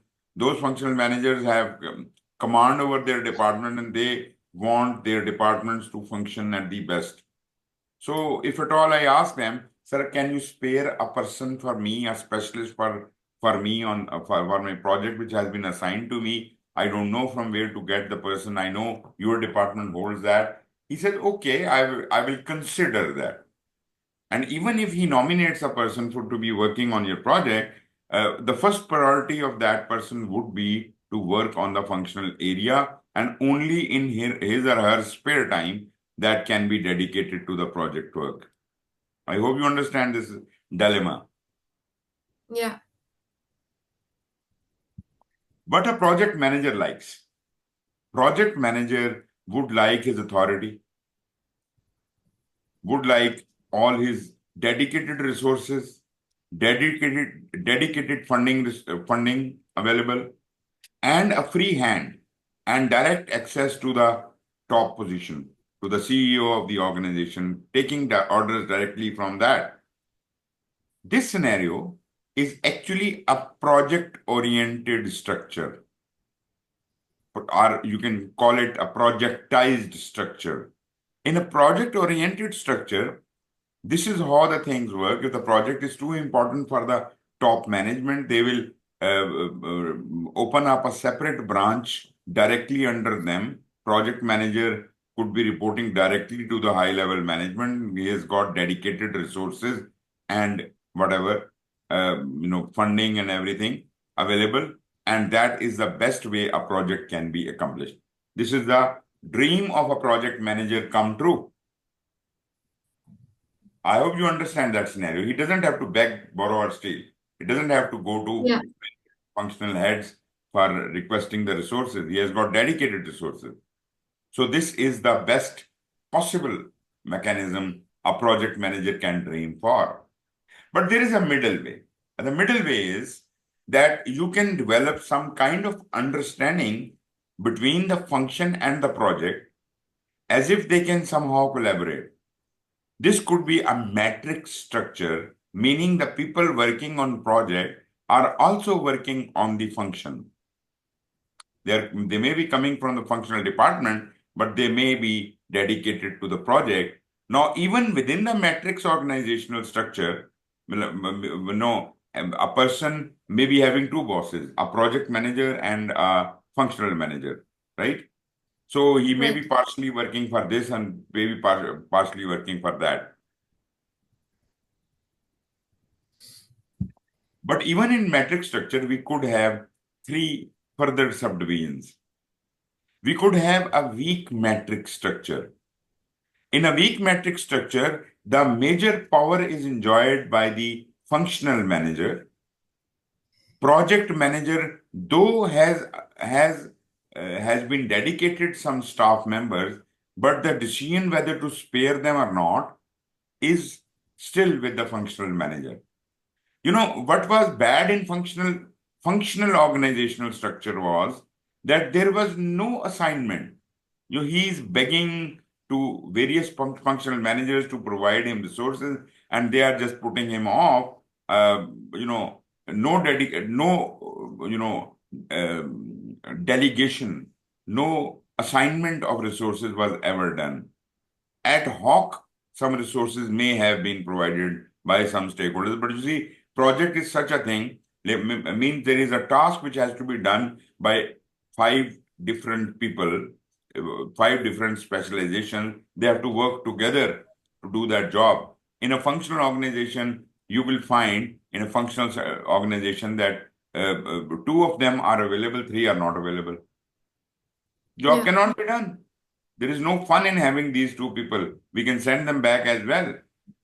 We need all the five people available as if they can work together, right? So, but metrics concept is more of like horizontal and vertical teams, right? Hmm. Yes. There is a chain of command from top down, and there is a chain of command from horizontal, a vertical and a Okay. horizontal. But I was explaining that weak metric structure is equally bad, and it also doesn't really get any job done. But you can say, okay, it's a bit better than functional because in functional there was not even an assignment of resource. Here we have an assigned resource. I have at least a reason to go to CEO and tell them that I have been assigned a resource and they are not providing me, right? But in case of a functional, he could not even go to the CEO because there was no resource assignment at all. So weak matrix is slightly better than the functional organizational structure, uh, but weak matrix is kind of not really workable. Then we have got a strong matrix. Strong matrix is where the project manager has more importance than the functional manager. Project manager may be answering directly to the CEO, and functional and projects may be more important, and functional manager may have been told that project manager should be provided all the resources what he requires and when he requires. You understand my point? So, Yeah. project manager has got more force. It is called a strong matrix structure, and this is good for project management. The things happen, the things get done, but still you are borrowing resources from various departments. But this is a very workable solution. This is a beautiful solution. Because project-oriented structure, which I discussed earlier, is hypothetical in a way that there can be no organization which is designed around the project and have no functions. You understand my point, right? There will be some Yeah. function. So traditionally, in any organization, there will be functions, there will be project. Probably strong metrics could be the most workable solution. But the ideal solution, still, I agree, would be a project-oriented solution and the dream solution for any project manager. But the most workable one, the most efficient one is the strong metric structure. Then in between the strong matrix and a weak matrix, there could be a balanced matrix structure, which also can work and in which both the parties, the functional manager and project manager, at equal footing can decide amongst themselves the authorities and powers and how to accommodate each other. It is called a balanced structure where it is not really that they are at really equal level, but at least they have some kind of understanding, some assignment of time. These resources are going to be available for 4 hours to me and 4 hours to you. These are the time, the location, and things like that. This could be a balanced organization structure.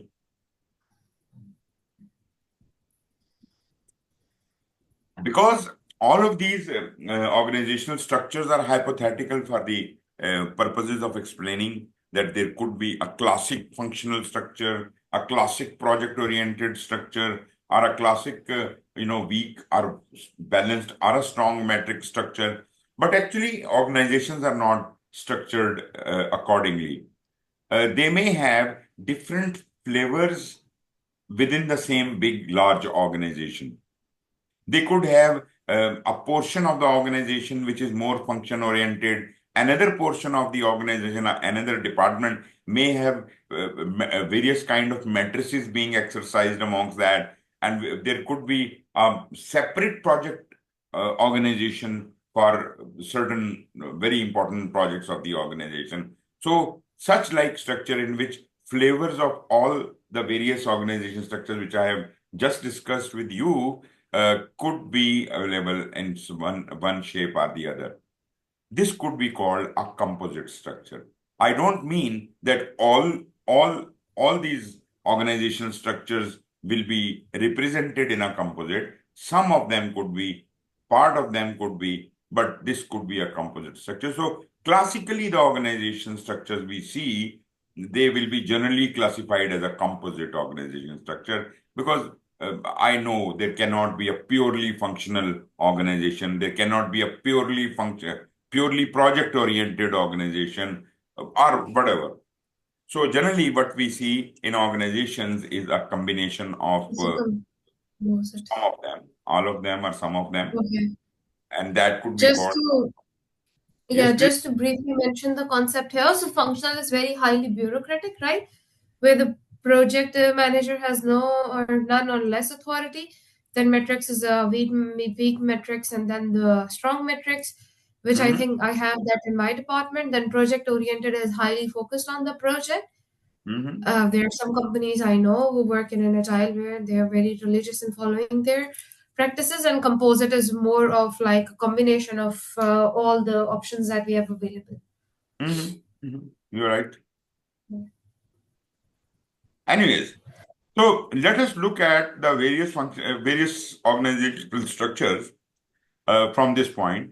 From the team member loyalty, uh, in a functional organization, the team members are coming from the functional department. Their loyalty is with their department. The loyalty is not with the project because they're going to get their reports from there. Their Yeah. reporting manager is the functional manager. So what is their interest in project management? So they are just kind of working on a borrowed time. A team loyalty in a matrix structure is kind of conflicting loyalty.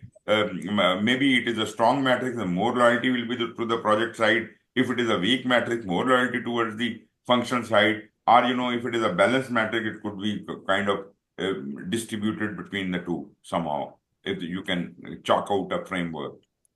Project oriented, it is with a project manager. So this is best suited for project. Project oriented is best suited for project. Then team reporting, functional managers, maybe to both. And in project oriented, it is to the project manager. Again, full control of project manager. Role of project manager is seldom defined in functional organization. It could be, a kind of a coordinator or no role at all, right? In matrix, in a weak matrix, we may call him a coordinator, but as it moves on towards the balanced matrix or to the stronger matrix, probably we can start calling him a project manager as such. But in a project-oriented setup, it is a full-time project manager. Okay.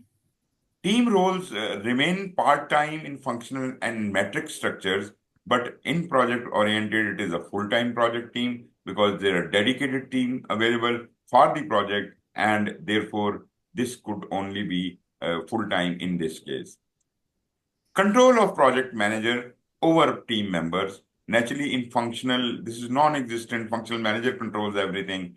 In metrics, it's kind of shared, but full control, high level of control is exercised in a project-oriented organization. So based on that, let's have a question. For this project, the team may operate outside the standard organizational formalized reporting structure. Which organizational structure does this represent? Right, read the question again. Hmm. For this project, the team may operate outside the standard organizational formalized reporting structure, right? So what is Yeah. it? Yeah. Yeah, formalized is what I can understand is functional. Mhm. So this It is should be outside the standard organizational formalized reporting structure. So what structure are you talking about?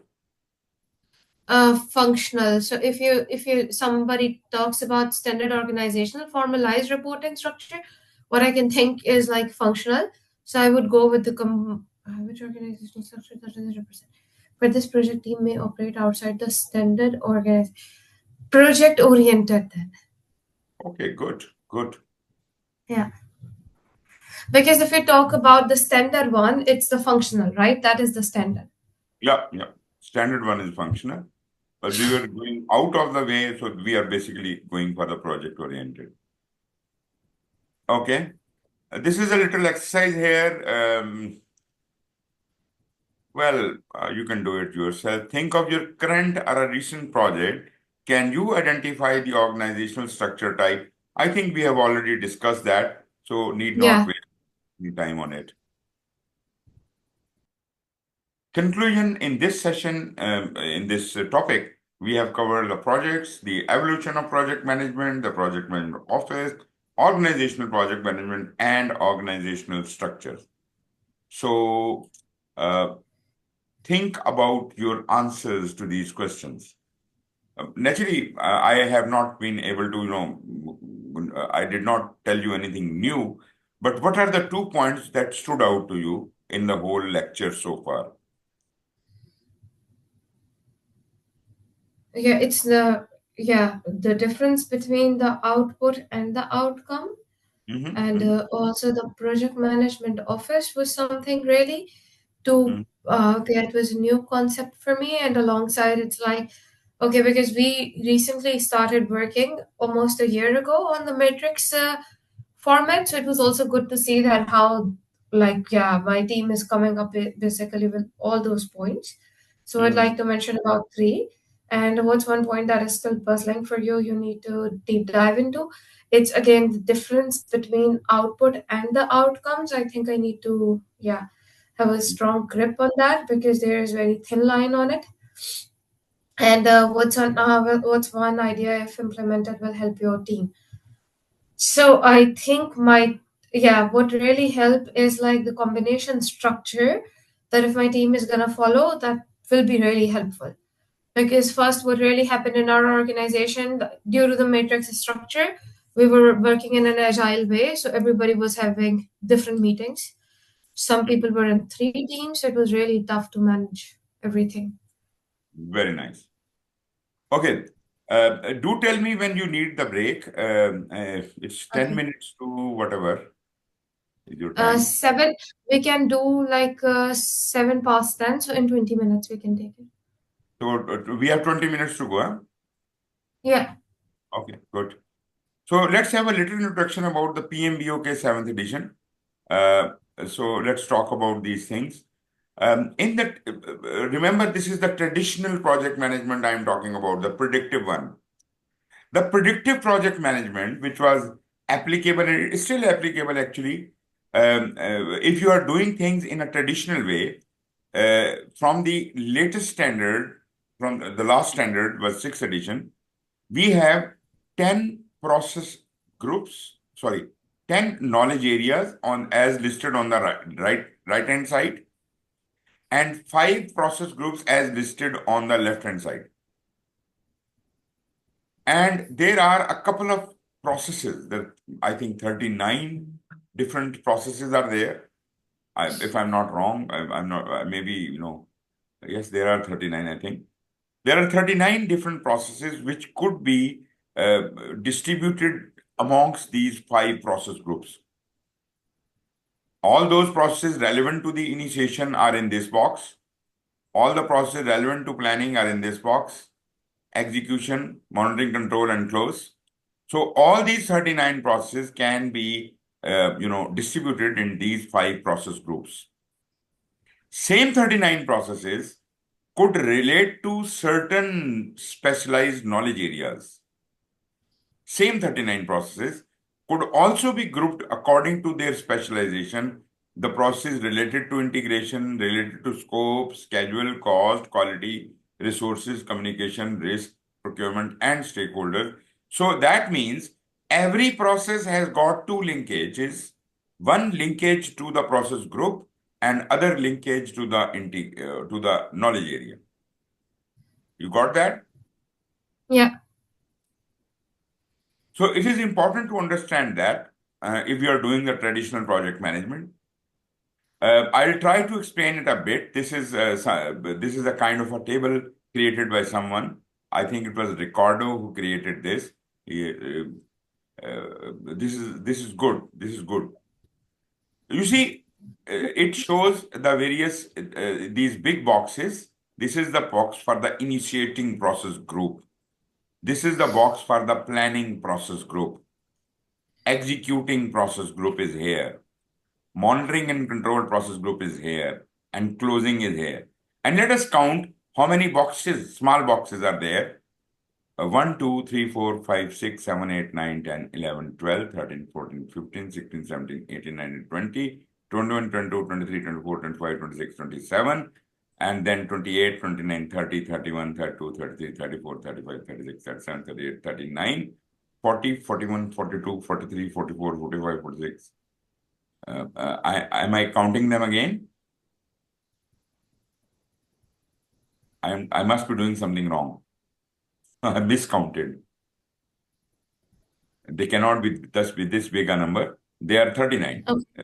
I think 39 was total here. I counted all of them already. Anyways, you can count them yourself. They will be 39 processes. And there are only two processes which are relevant to initiation. There are 24 processes relevant to planning. There are 10 processes relevant to execution. There are 12 processes relevant to monitoring and control and 1 for closing, right? You can Right. add that up 24 plus 10 plus 12 plus 1 plus 2.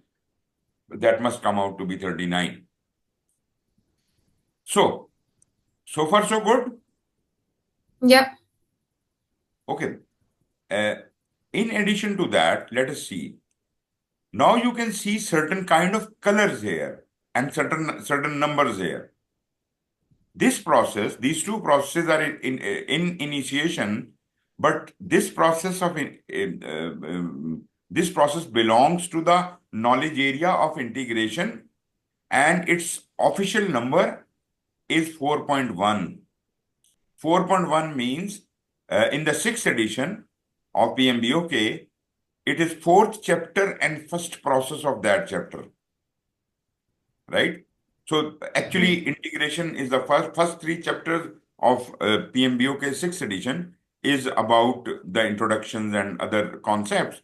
From 4th process, it starts discussing the knowledge areas. First 4 number is integration, 5 is scope, then is time, then is cost, 4, 5, 6, 7, and so on. So that means 4.1 means the first process of integration is in initiation, and the name of this process is develop project charter. The very first thing we do when a project has been approved, the business case has been approved, right? That is when the project sponsor is assigned and he is asked to develop a project charter and assign a project manager. This is where the things start. There is no role of project manager in this process except for if at all he is present, he can help the project sponsor in developing this charter. But author of this charter cannot be the project manager. It can always be the project sponsor or the steering committee, because this is basically project charter is an authorization or an order given to the project manager. How can project manager write his own orders? You agree with me? Yeah. So that is exactly why we need a project manager can provide help to the project sponsor in developing this charter, but naturally the orders are coming from the project sponsor, and therefore official author of this document is project sponsor. Project manager could be the receiver of the orders, receiver of this document. So this is integration, and there is no other work to do in initiation. Planning has yet not started, but the first thing when the project manager takes over can do is to identify the stakeholders. He can, he has been given the charter. Looking at that, he can start looking around who all are the people who can have any interest in this project. They can have any stake in the project. So he can start identifying that. Although in even in charter and the business case, there might be some mention of certain stakeholders, but that could not be a complete list. That could be a very arbitrary or very high level list. So he can take cue from there and start going into depth, start looking around who all could be the stakeholders to this project. This process actually belongs to the knowledge area of stakeholder engagement, which is the last one, right? There are 10 Okay. knowledge areas, Yeah. 4 plus 10 uh, 14. included. So 13 is the last one, right? 4, Okay. 5, 6, Yeah. 7, 8, 9, 10, 11, 12, and 13. 13 is the last one. So this belongs to 13, and this is the first process of 13. That is what I really wanted to explain to you. And actually, previously when we used to teach, we all our emphasis was on this mechanism, which was traditional. But now, because we also talk about agile, so we have started putting less emphasis on this diagram and all those things. So basically, many details have been removed from the course, right? But if at all you want to understand the traditional, then that is why I said the process groups, the practice guide should be referred to. Okay, let's move to planning. In planning, at the heart of it is will always be integration. Integration is the main control. Integration out of all the 10 knowledge areas, this is the parent of them all. This is where the project management plan is developed. And project management plan is a combination of all other plans. All other management plans coming from scope and time and cost and all that, they all join together into the project management plan. So project management plan integration could be considered as a parent for all of them, all other 9 knowledge areas. This portion, which is separately dotted, these 4 processes, they relate to scope 1, 2, 3, and 4. And naturally, you can see the number is 5. So after 4th chapter, there is fifth chapter, integration. After integration, we have the chapter of scope, and we have got 5.1, plan scope management, 5.2, collect requirements, 5.3, define scope, and 5.4, create work breakdown structure. Understood? These are the Yeah. 4 jobs we do in planning. During planning, regarding scope, we do these 4 things. In planning, regarding time or schedule, we do these 5 things. We plan Do we need schedule. to remember? Yes, sorry. Do we need to remember all these things by heart, right? No, No? no. You see, you may look at it very carefully, try to understand how the things are happening. You are not going to be asked any questions, which process goes where and how and what all. But Okay. naturally, if you can develop some kind of understanding, some kind of logic, that would be really good for you. That would Okay. facilitate, that will create a logic for you. but don't try to mug it up. That is not good at all. Because when you mug up something, then there is a No large concept. chance of mixing it all up. Yeah. Anyways, so what we are doing here is first we develop a management plan for the schedule, then we define activities, sequence activities, estimate durations, and develop the schedule. Now, these arrows are very meaningful. You see, once you schedule management plan is there, we can directly start sequencing activities and then move to the developed schedule. If we have done the schedule management plan is created, define, we can define activities, then go to the duration estimate and develop the schedule. The duration estimate can take assistance from the sequence activities also. And there is a cross link here as well. So you see all of these things are linked in such a way that ultimately they end up developing a schedule, right? Here we have cost, plan cost management, estimate cost, and then determine the budget. Seventh chapter, next chapter, 4, 5, 6, 7, 6, and then 7. We are only talking about the planning. In planning, there are 3 processes for cost. In planning, there are 5 processes for schedule, 4 processes for scope, and 1 process for quality, where the quality management plan is discussed, developed. 2 processes for resource, where we plan the resource management. I mean, the resource management plan is developed, and we estimate the resource activities. Then we have got communication management plan, that is 10.1. Resources was 9 number, 8 was quality. Then we have got risk management. There we have got 5 processes for risk, 11.1 to 11.5. We develop the risk management plan, we identify risk, qualitative analysis done, quantitative analysis done, and then the risk responses are created. Then we have got plan procurement management. We have the stakeholder engagement. You see, the stakeholder identification we have done already in initiation, but here we are developing a comprehensive stakeholder engagement plan, right? Because that is part Right. of the planning. That is part of the planning. So you see, these are lot many processes. The most number of processes, there are 24 processes. They are all in planning, right? 4 and 5, 9 on 1, 10 and 3, 13, 14, 15, 16, 17, 18, 19, 20, 21, 22, 23, and 24. There are 24 processes in planning. And out of these 24 processes, parent is this one. All other 23 processes are contributing to the developed project management plan.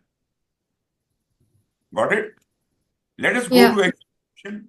In execution, these 2 processes are related to integration. There are 2 processes related to integration in execution. They are parental. So 4.3, you see 4.1 was here, 4.2 is here, 4.3 and 4.4 are here, and 4.5 and 6 will be here. So 4.3 is direct and manage project works. When we are executing the project, it is directing and managing all the project work according to the plan, which we created already in planning. And the second thing is 4.4, which is manage project knowledge. Whatever we learn out of our experiences during execution, that knowledge has to be properly managed and stored out somewhere. So that is also integration process. Then we have got, okay, well, there are so many things to talk about, but generally speaking, in this you will find that there is, in execution, there is no process of scope, time, or cost. Can you see? There is no Yeah. no schedule color, no cost color. These 3 are missing. When they are missing, how can we execute? Can you come up with the answer? There is no Exit. in execution process, no schedule, no cost process. How are we doing it? Because that has already been planned prior to starting the project. It's a part of They have, planning. they have been planned and integrated into the integration plan here. And now it is the responsibility of integration through direct and managed project work to execute the project. Automatically, the work, when the work will be done, the scope will be complete, schedule will be completed, and the cost will be spent, right? So there is Right. no need to separately execute scope, time, or cost. They are integrated already and they are being executed through this process. Got it? Now, Yeah. as far as the team is concerned, that is important because resources, we acquire the resources, we develop the team, we manage the team. All of these things are naturally to be done during the execution. Resources are required when needed, just in time. So we develop the team. Training of the team is part of the execution, and managing the team is also part of the execution. Quality management plan we already have. We manage the quality here, meaning the quality of the process, which is called the quality assurance, is being done during the execution. Quality control cannot be done here because quality control can only be done when something comes out of execution. So we will be doing quality control in monitoring and control somewhere. Then we have got stakeholder. What we have done as per the stakeholder, we have first identified the stakeholder here. We have planned the stakeholder engagement plan here. And now we are, according to the stakeholder engagement plan, we are managing the stakeholder. We are dealing with the stakeholders, right? So we are doing it Right. during the execution and we will have some kind of control later. We are managing the communication as per the communication management plan. We are conducting the procurements as per the procurement management plan. We are implementing the risk responses according to the planned risk responses. And that is all about execution. Only 10 processes are there in execution. Let's go to the monitoring and control. What do we have here? We have, at the heart of it, we have two processes of integration. This, as the direct and managed project work was responsible for getting all this job done, monitoring and control project work is the main commander, right? Which is having an Right. eye on all the areas, what have gone wrong, have the things happened according to the schedule, to the cost, and etc. From all perspectives, from all knowledge areas, it will keep an eye on everything. And these are the subordinate processes which are from various knowledge areas, which are responsible for example, looking at the scope, looking at the time, looking at the cost, all those things, and they are submitting their information, work performance information. Actually, work performance data is being generated from here. When the job is done, work performance data is generated. Now that data is analyzed in monitoring and control through these various controls, and whatever processed data, work performance information is created is sent to monitor and control project work, which is responsible for converting all that information into a work performance report. That is how the job is done. As far as the integrated change control is concerned, any one of these controls around here, they can come up with a change request. Or even the monitor and control project work, which has a big picture, can also come up with a change request. Everybody has to submit their change request to this process. This is commander of all change control. Perform integrated change control. Let us see what all processes are there. These are two scope processes. Validate scope has to do with what? Final validation, acceptance testing of the product. Scope is to do with the product, right? So ultimate acceptance of the product will be validated by the scope. This is regarding the product and this is regarding the process. Control scope, how well the scope is controlled. Any problem? If there is a problem, is there a need for a change request? It can move a change request to the monitor and control project work. Control schedule will analyze how well the schedule has been executed, and if at all there is a change request, there is some improvement required control, it can send it to the integrated change control, and it will send the work performance report, work performance information here. All of them will send work performance information to this process and change requests to this process. These are two commanders here. Then we have got cost, same. Cost will do its own analysis. Control quality is different from the quality assurance or managed quality. The managed quality or quality assurance, which is happening here within the managed quality, are to deal with the process of processes. The they check the quality of the processes which are happening, whereas this is checking the deliverable, is physical quality control of whatever is coming out as a deliverable. That this is the first checkpoint, first inspection happens here. As far the product is concerned, the first inspection happens here and it checks it for the quality. And if something is verified for quality, then it is sent to validate scope for final acceptance. So as far as product is concerned, these are the only two processes: control quality and validate scope to process the product. All other processes are dealing with the process of what has happened during the execution. This one is the control resources.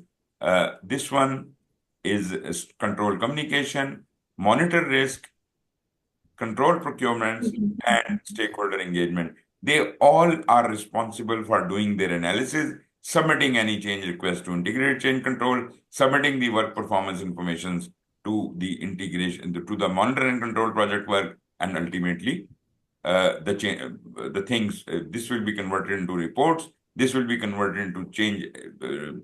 The change request would be accepted or rejected, and this is how the thing will flow. Ultimately, in closing, we have only one process, and that belongs to naturally to integration. This is all the projects, the project can be closed, or every phase of the project will also go through all these cycles.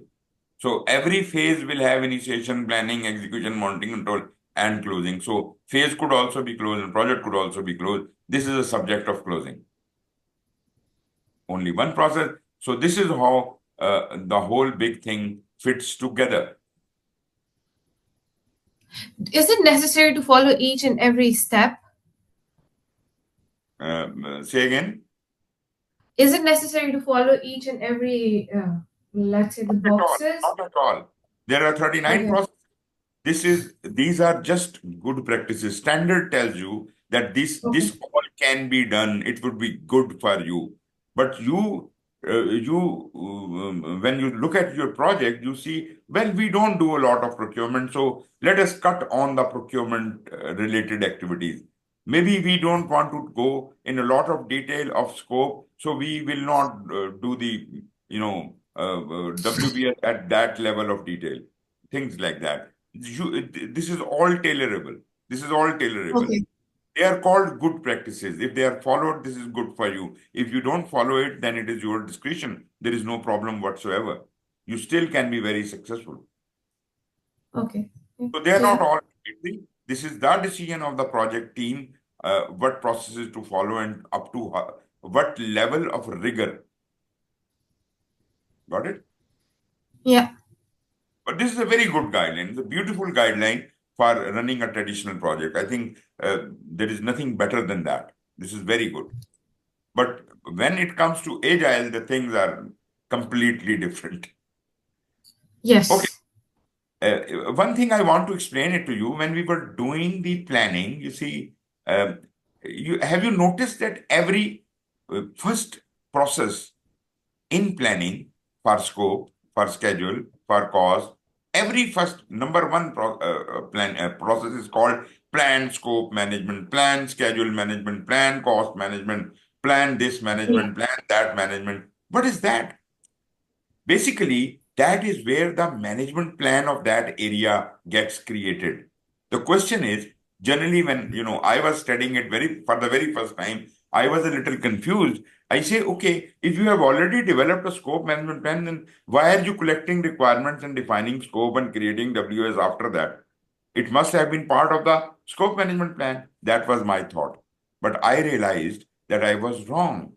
Scope management plan does not mean that you have collected the requirement or defined the scope or created the WBS. It just provides you the guideline. How are you going to do it?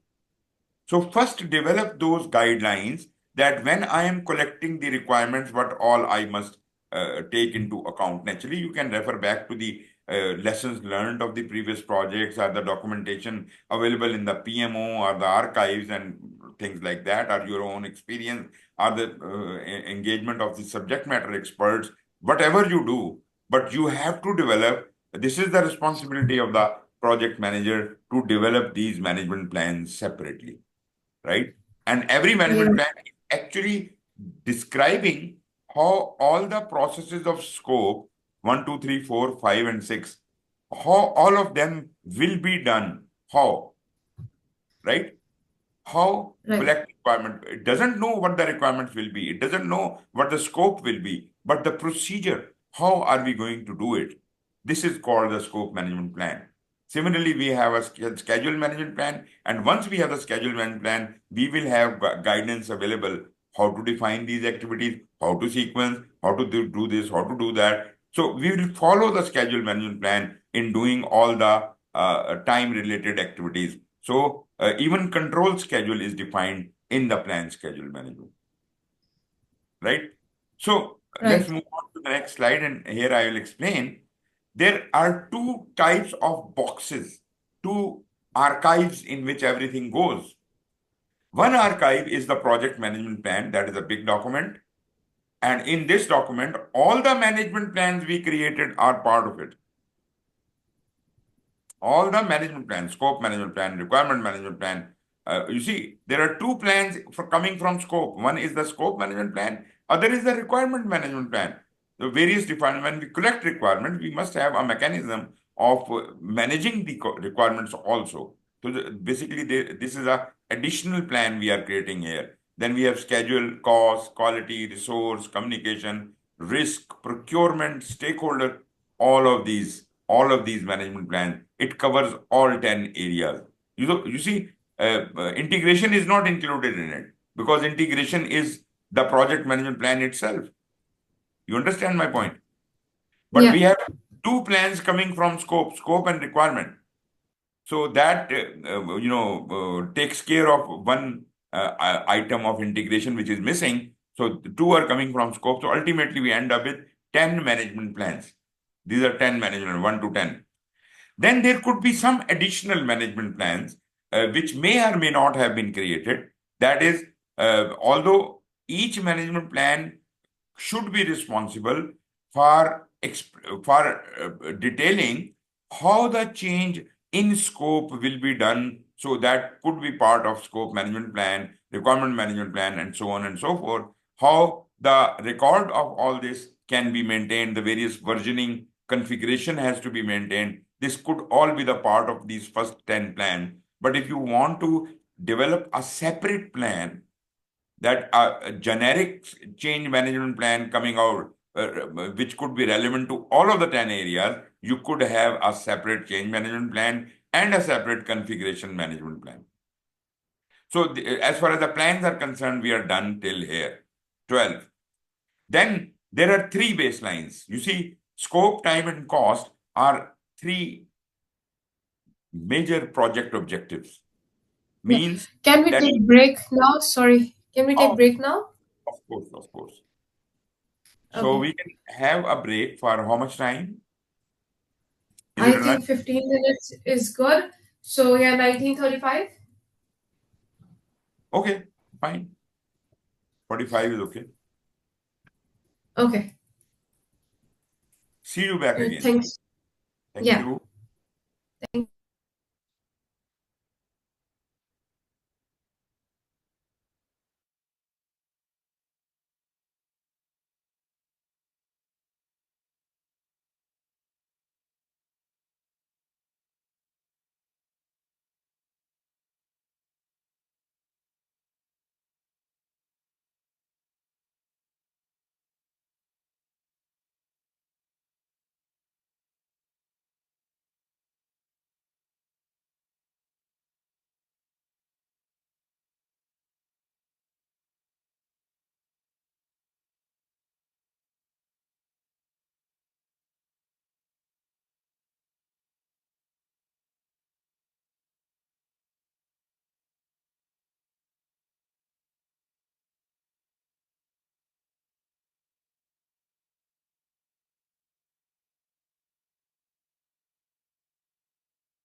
Okay, you're back.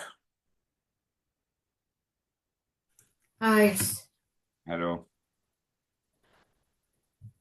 So, uh, I think we should start from where we left. Can you see the screen or not? I can see the screen.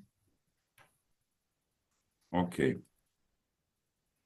Right. So we were talking about the project management plan, what all are the ingredients of that. Naturally, I explained to you 10 are the major management plans within the project management plan, and two are optional or additional management plans like change management plan and configuration management plan, which may or may not be there. If they are already part of each and every of the management plan, then we don't need them. But if you want to have a centralized change management plan and a configuration management plan, you can have them separately. Then we have the three baselines, the scope baseline, the schedule baseline, and the cost baseline. These are the three things which are, you remember, in execution, we were not having any process of scope, time, or cost. So basically, these baselines are becoming part of the project management plan, and that is how they are getting implemented only for the execution purposes. As far as monitoring and control is concerned, we do have controls for scope and time and cost, everything. And then when we combine all these three baselines together, they could be called as performance measurement baseline. Overall project performance measurement baseline is the collection, is the combination of all the three baselines, scope, schedule, and cost.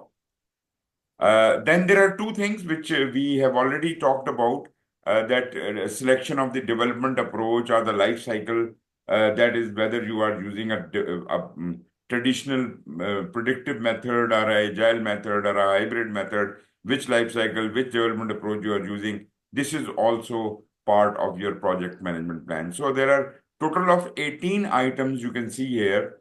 This is the maximum list of all the ingredients of the project management plan. So you see, we have all the instructions in these management plans. We have all the baselines in here. We don't have all other details, like no, Yeah. all other details which were developed during planning to ultimately germinate the baselines. They all are outside of the scope of project management plan, and they would be separately archived in project documents on the right hand side. There are 33 different items during planning, which we are like, when we are doing the scheduling. After the schedule management plan is created, we have the activity list formed, we have the activity attributes defined, assumption log, and a lot many things we are doing. They are not part of the project management plan. In project management plan, we only need two things. One, those management plans which will provide us guidance if we have to change anything. And they are the scope management plan, requirement management, and so on and so forth. And we need three baselines, scope, time, and cost. And they are also available. How the scope was developed, how the time was developed, and during that time, what all documentation was created, that is immaterial. Because we are executing just the final shape, the final baseline. So all those documents which were used, which were developed in creation of these baselines are those management plans. They are all stacked separately into the project documents. I'm not saying that they are useless, but even when we have to change anything as a result of a change request, then we will update the relevant documents from the project document, as well as maybe if we have to update anything in the project management plan, they can happen as a result of a change request approval. Right? I hope you understand the ingredients of the project management plan and the project documents. Yeah. Don't have to remember anything, just, you have to understand that there are these types of plans, and these are the baselines, and what additional things could be there, the project life cycle, development approach. This is all the project Yeah. management plan. Everything else is in the project Is document. the project document. Yeah. That's really simple. Like if it is ending with plan, then it's plan. Otherwise, then baseline, and then there are two more terms, so it will be easy to identify. Okay, this was an additional section which was added by Dr. Faz about the PMBOK 6, as if you have a little understanding how the processes happen. Now we can move on to the second part of it, that is strategic alignment. Naturally, we were talking a bit about strategic alignment already. Have we talked about the talent triangle before? Yeah, we have talked in the start of the This course. is how it looks like. This is what the ways of working are: mastering diverse and creative ways. What are they? Predictive, adaptive, whatever. And power skills, these are the soft skills and, all those leadership skills and everything. And business acumen, as we have talked about. It is not only important from the point of view of the exam, but also if you want to upkeep your PMP certification, you have to, com- achieve your PDUs in the respective areas, right? You are supposed, out of the 60 PDUs, you are definitely supposed to acquire 8 PDUs in the ways of working, 8 PDUs in the power skills, and 8 PDUs in the business acumen, right? Um, Remaining PDUs, that comes out to be 24.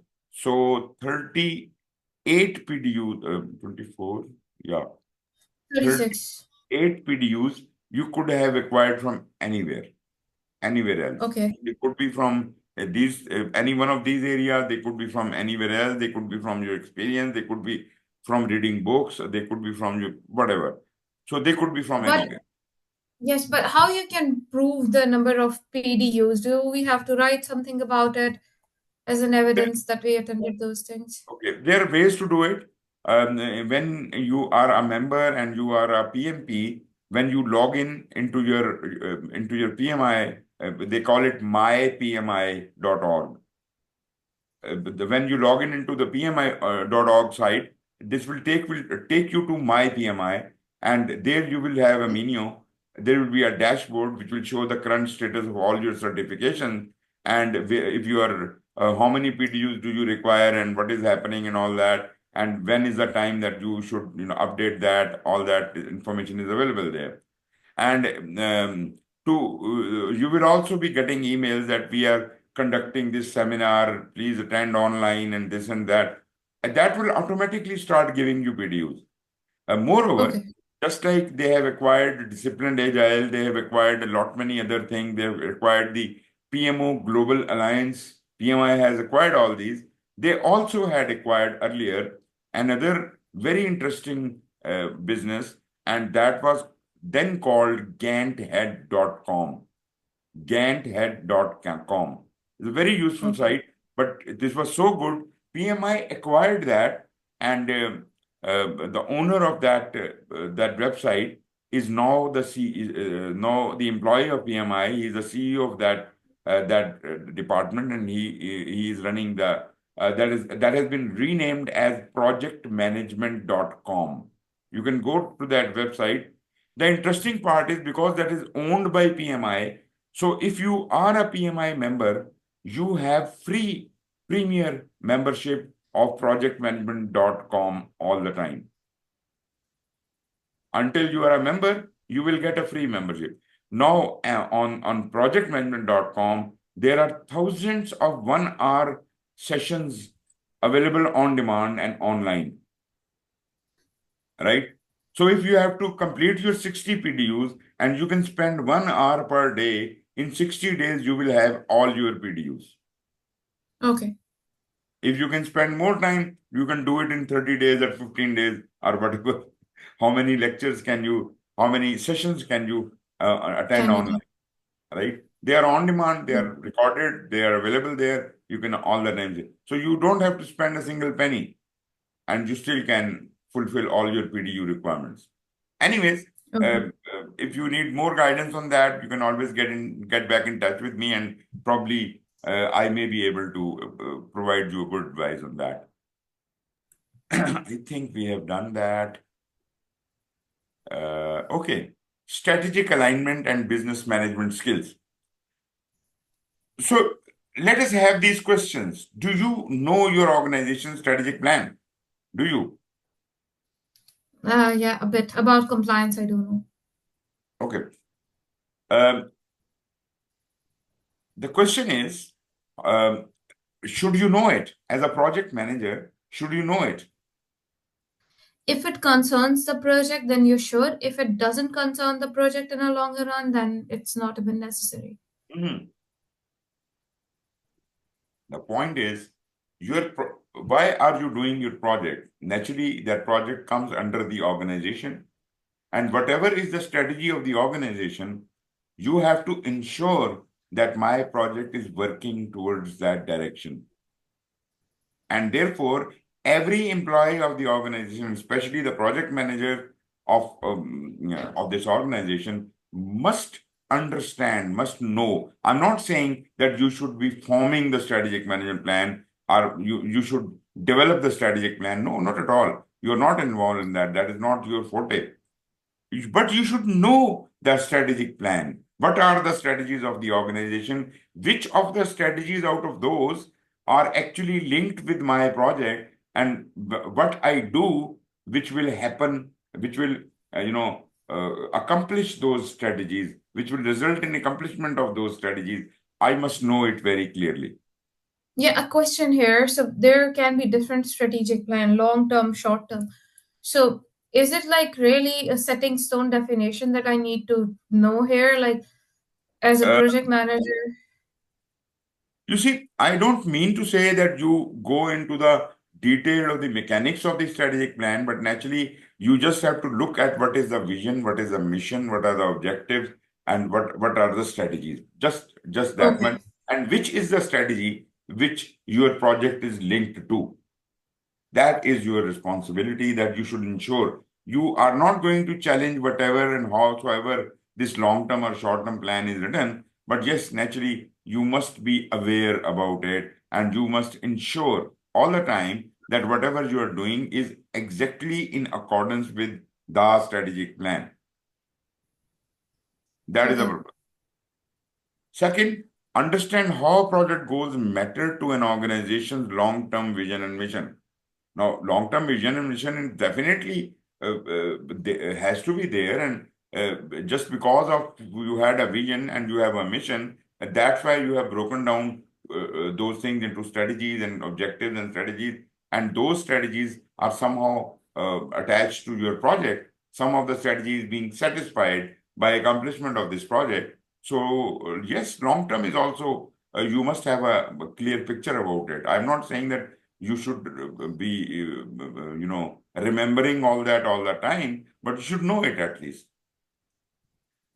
You should be able to see a high level overview of the organization, the big picture. Do not restrict yourself only in project affairs. Look at the organization. Have you will be confident enough that whatever we are doing a good job because this is contributing, this is bringing business value, this is bringing accomplishment to the strategy, and things like that. Have a working knowledge of business functions, how the other departments are working, how do they interact with us, and what are their responsibilities. Of course, if you are in an organization, you have a working knowledge of these kind of things. What is the finance department responsible? How does it affect us? How do we affect them? And how is the marketing department doing things? And things like that. So you have a working knowledge. I'm not asking you to be a technical expert of finance or marketing or something, but a working knowledge only of all the business, relevant business functions, I should say. Have pertinent product and industry expertise. Whatever your project, your purpose of your project is, what product you are creating, you'd be specialist to that on that area. You should know. I'm not exactly wanting to say that you should kind of be a PhD on that, but still you should be comfortable handling that product or that industry expertise. If you don't have that, you gain that before you start working on that project. Can you explain the essential business aspects of a project? Now, when you do all that, what is above? you will then be able to be comfortable with your project because you can always link your project with the business strategy and how your project is creating value for the business, how the various strategies of the organization has been said. You not only will be comfortable yourself, you will be able to explain these things to others also, even your team members or your stakeholders, that whatever we are doing is good. We are right, we are on the right path. You should not be lost. Work with subject matter experts and a sponsor to develop an appropriate project delivery strategy. Naturally, these are the people who are actually working on the overall strategy in a way, and you could whatever howsoever we are going to deliver the project. What is your strategy? Discuss it with them. They may advise you some good things about it. Implement that strategy to maximize the business value. That is the objective. We want to maximize the business value. Number one, we wanted to be wanted to remain aligned with the strategy of the organization, strategic objectives of the organization. Secondly, we want to maximize the business value. Both of these might be they may look like different objectives, and they may be sometimes not exactly in the same alignment, but it would be really very good if both can be brought into an alignment. Although both things are important to us, alignment with the strategic objectives as well as maximizing the business value. Both of these things contribute to the organization. Well, this is the big picture which we were talking about. Vision comes on top, mission, organizational strategy and objectives. Then comes the portfolio, program, strategic planning, management of projects, programs, operations, everything comes here. And then if you can bifurcate it, you can put the operational items on the left and the organizational project management things on the right, right? Because they will be managed separately and operations will be managed separately by the operational manager, whomsoever. But this is all the organization is doing. They're doing a lot many operations and doing a lot many organizational project management things. So they need resources for both. And the resources are coming from the same pool, the organizational resource pool. So you may realize that these resources might be limited and you have to be really fighting for these resources. Operation is also, looking at those resources. You are also looking at the resources. Even within your organizational project management, different projects and programs might be wanting the same resources. So for that purpose, we have a portfolio manager who will decide which project and which program is more important than others and who should be provided what resources. So we can manage ourselves. But as far as the operations are concerned, they have their own management, and the distribution of resources amongst various operations is naturally not our responsibility. It is their responsibility. But anyways, this is how the whole big picture is. Some agile projects use a goal setting framework, OKR. Did I talk about OKR earlier or not? No. Probably it will come later, but OKR is something like we have KPIs. Do you understand KPIs? Yeah. Okay. What is a KPI? Can you define that to me? Yeah, it's a key progress indicator of an individual. Mm-hmm. For example, I have my own KPI, what is expected from me, as in Mm-hmm. like during the evaluation, my manager will just like look at my KPIs or KRIs. Mm-hmm. Those are KRIs like are key risk indicators, and KPIs are like key performance indicator of an individual. Okay, what are KRIs? Key risk indicator, I think. Okay. Okay, fine. Why?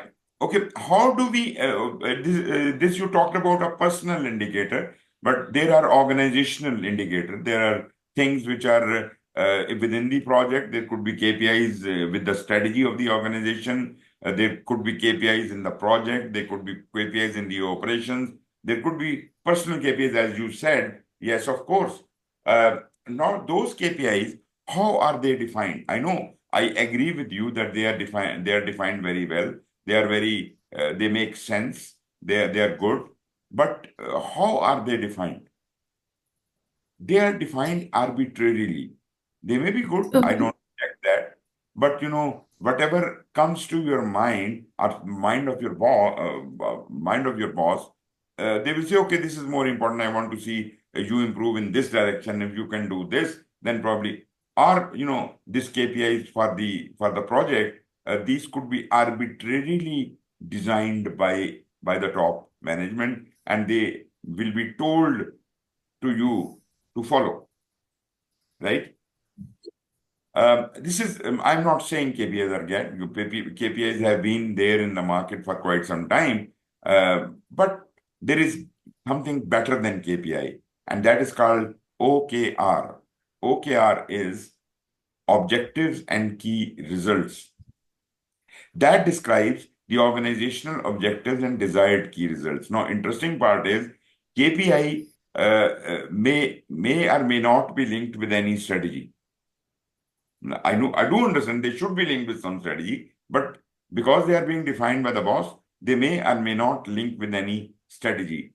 But as far as OKRs are concerned, they are supposed to be the further breakdown of the strategic objectives into smaller objectives, and every objective has to be further defined that these are the four or five key results. If they are achieved, we will believe that this objective is achieved.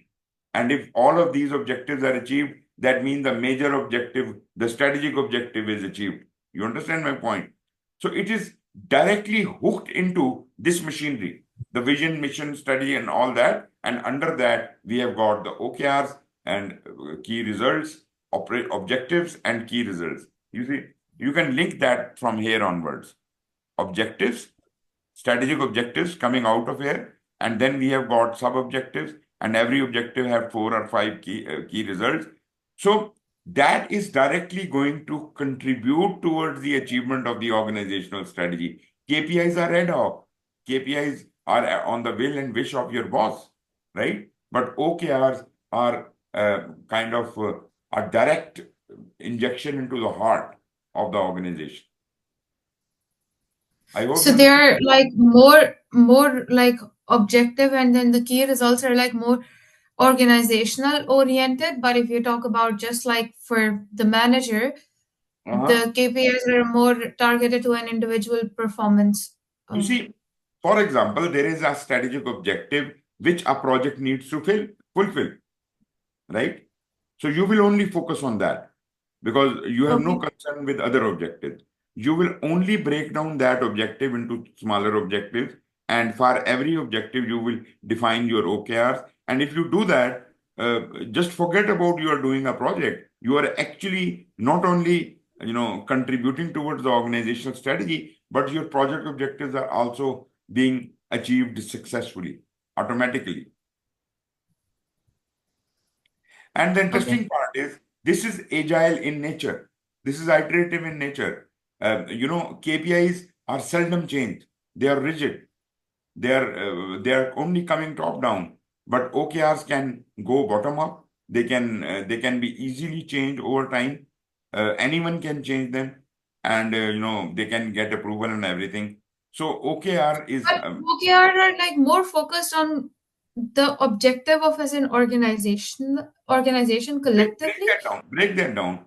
Organizational objective, then maybe the further smaller objective, maybe that strategic objective has been given to the project. So in a way, we are translating it into project objectives now. The same strategy Okay. is now directly linked with the project objective, right? And those project objectives are further having the key results. So it is kind of the roots are getting into the project, and we don't have to really bother about keeping the strategic alignment because we will always remain strategic aligned if we follow this path. So this is a very interesting mechanism. Maybe later we have some slides which talk about it.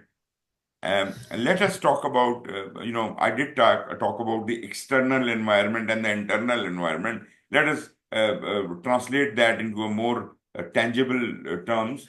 We have got certain things which influence organization. And naturally, as we said, some of those influences are internal and some are external, right? You understand? I've already talked about this kind of thing.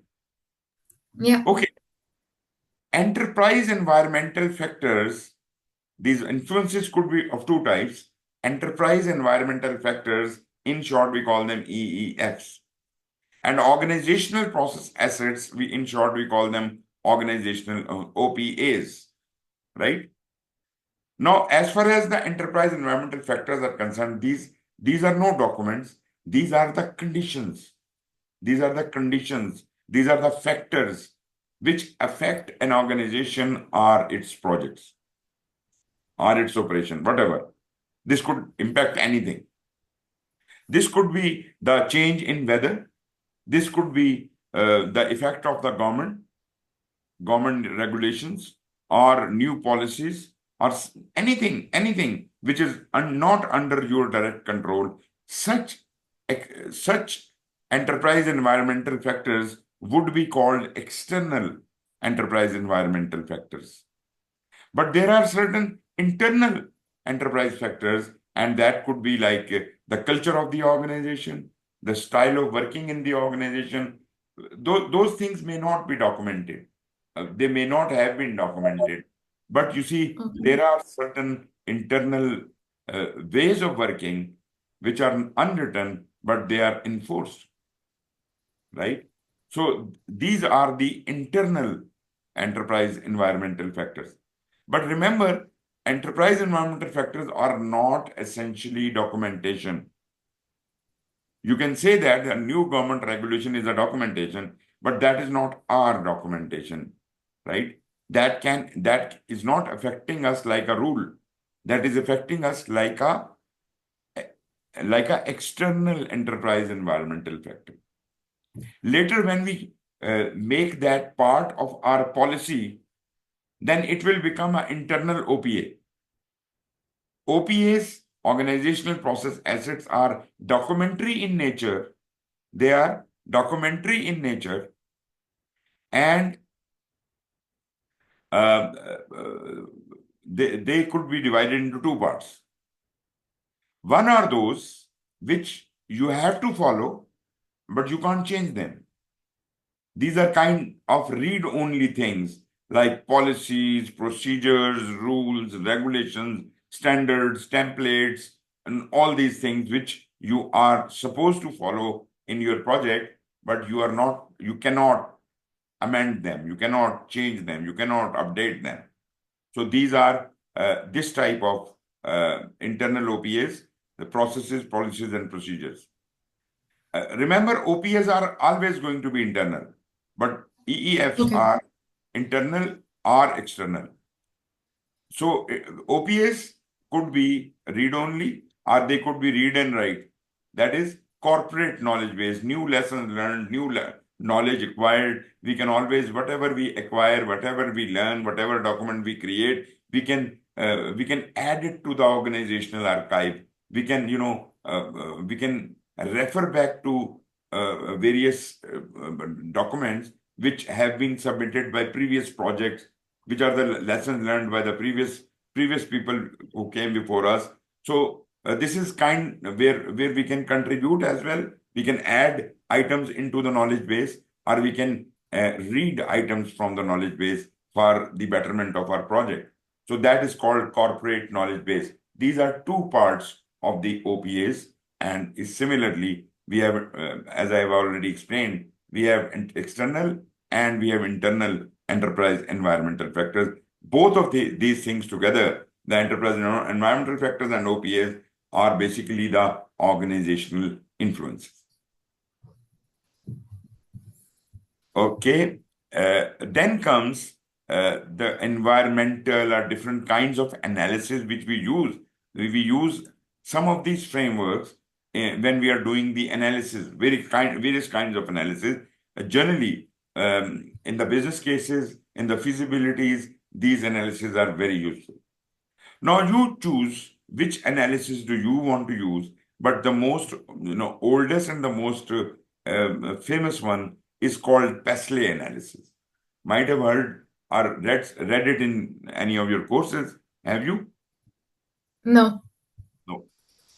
No, PESLE, it stands for political, economic, socio-cultural, technical, legal, and environment. Meaning that when you do this analysis of any situation, you look at the political aspects, the economic aspects, you do the commentary on that. You do analysis from all of these six angles, right?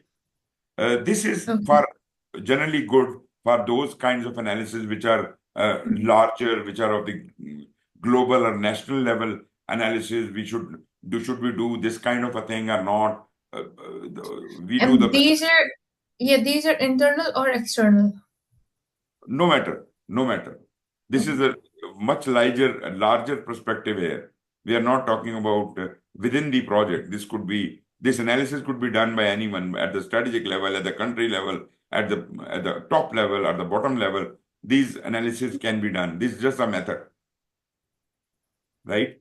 So if the scenario in which you are doing this is a bigger one, then probably you will be choosing the PESLE analysis because that is kind of a larger picture, economic aspects, environmental aspects, and things like that. Now, TCOP is very similar to that with a little bit of a difference. You see, a lot many things are common. Technical is there in both of them. Environmental is there in both of them. Political is there in both of them. But two things are different here. Commercial is new and operational is new. And what we have shed away economic in the interest of commercial, and we have shed away legal and socio-cultural in the interest of operational, right? Okay. So if it is a technical project, I would be more focused on TCOP. I am not interested in the economy of the nation. I'm not interested in the socio-cultural and legal aspects. That is too big for me. I probably am doing a technical work, technical project. Trying to analyze that. TCOP might be suitable for me. Can Does you it make maybe give an example? Because if you're, let's say, yeah, the example can be like launching an app from bank. Is it TCOP? Because sense? then it can be operational, but what is the political aspect of it? Okay, let me say, let us say we are trying to build a dam in the country, Okay. big thing, right? That will have political implications, that will have economic implications, that will have socio-cultural implications, technical implications also, legal also, and environmental also. I hope you understand that. Yeah. Now, let us not build a dam. Let's go for a kind of building a small refinery, purely technical work, or maybe a workshop. So why should I concern myself with the economy of the nation or the social cultural situation? I would rather be concerned with the technical aspect, environmental aspect, if I'm not harming the environment, commercial aspect, because this is a business I'm getting into. Why should I be bothered about economy? I should be more bothered about how much money can we make. Is the commercial perspective good enough for starting this business? And we look at the operational aspect of this. Once we put it into operations, will it work? Political aspect, naturally, every business is affected by the politics. So TCOP is kind of for business level, commercial level projects, technical level projects. We will go for TCOP. Now let's talk about the third thing, which is amazing. That is VUCA. VUCA is the latest mechanism, latest framework, which has been introduced after the introduction of Agile. And interestingly, this is not touching upon any of the aspects which the PESLE and TCOP have touched. It is looking at everything in a very different way. For Agile projects, what is more important? These are the four aspects in which an agile project must be judged. How volatile the situation is, how uncertain the situation is, how complex the situation is, how ambiguous it is. So we are trying to address the most difficult scenarios. So TCOP and PESLE were dealing with the logical things. We are dealing with creative things now. So just forget about everything, every other analysis. Just tell me how volatile the situation is. You are trying to, you are trying to come up with an agile project with to develop a moving building in the country, a building which can walk, right? It's a multi-story building which can walk. It is a it's a volatile project. So how much volatility, how much uncertainty, how much complexity, how much ambiguity? This must be analyzed as if we can design our agile project. So VUCA is the latest in the show. There are other tools for analysis, like we have got comparative advantage analysis, we have got feasibility studies, we have got SWOT analysis, we have assumptions analysis, historical information analysis, risk alignment with the organization strategy. These are just a couple, just a few. There could be any number of analyses available in the market. But as a project manager, you should know the appropriate analysis and when you have to do it and what is the benefit of that. Well, I am not going to explain that, but this is what I gathered from the internet. Little details about PESTLE analysis. Some people call it PESTLE, some call it PESTLE.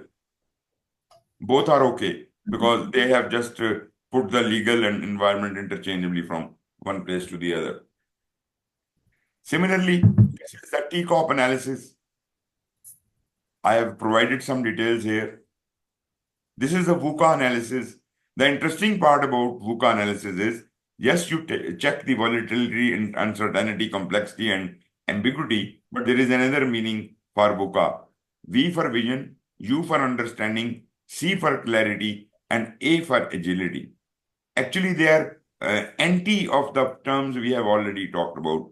If the situation is very volatile, we have to create a vision for that. If there is a lot of uncertainty, we have to create understanding of that uncertainty. If it is complexity, you have to create clarity. If there is a lot of ambiguity, you have to be agile. So you see, agile is here. So agile projects need this kind of analysis. SWOT analysis, as we already understand, this is how we do it. The strengths, weaknesses, opportunities, and threats. You understand that both of strengths and opportunities both are positive in nature. Weaknesses and threats are negative in nature. Strengths and weaknesses are internal factors, and opportunities and threats are external factors. Rather, I will call opportunities and threats are actually risks. They are the uncertainties. So we'll talk about risk later. Question: which three of the following are PESTLE factors? Tell me. Legal, social, and political. Good, good.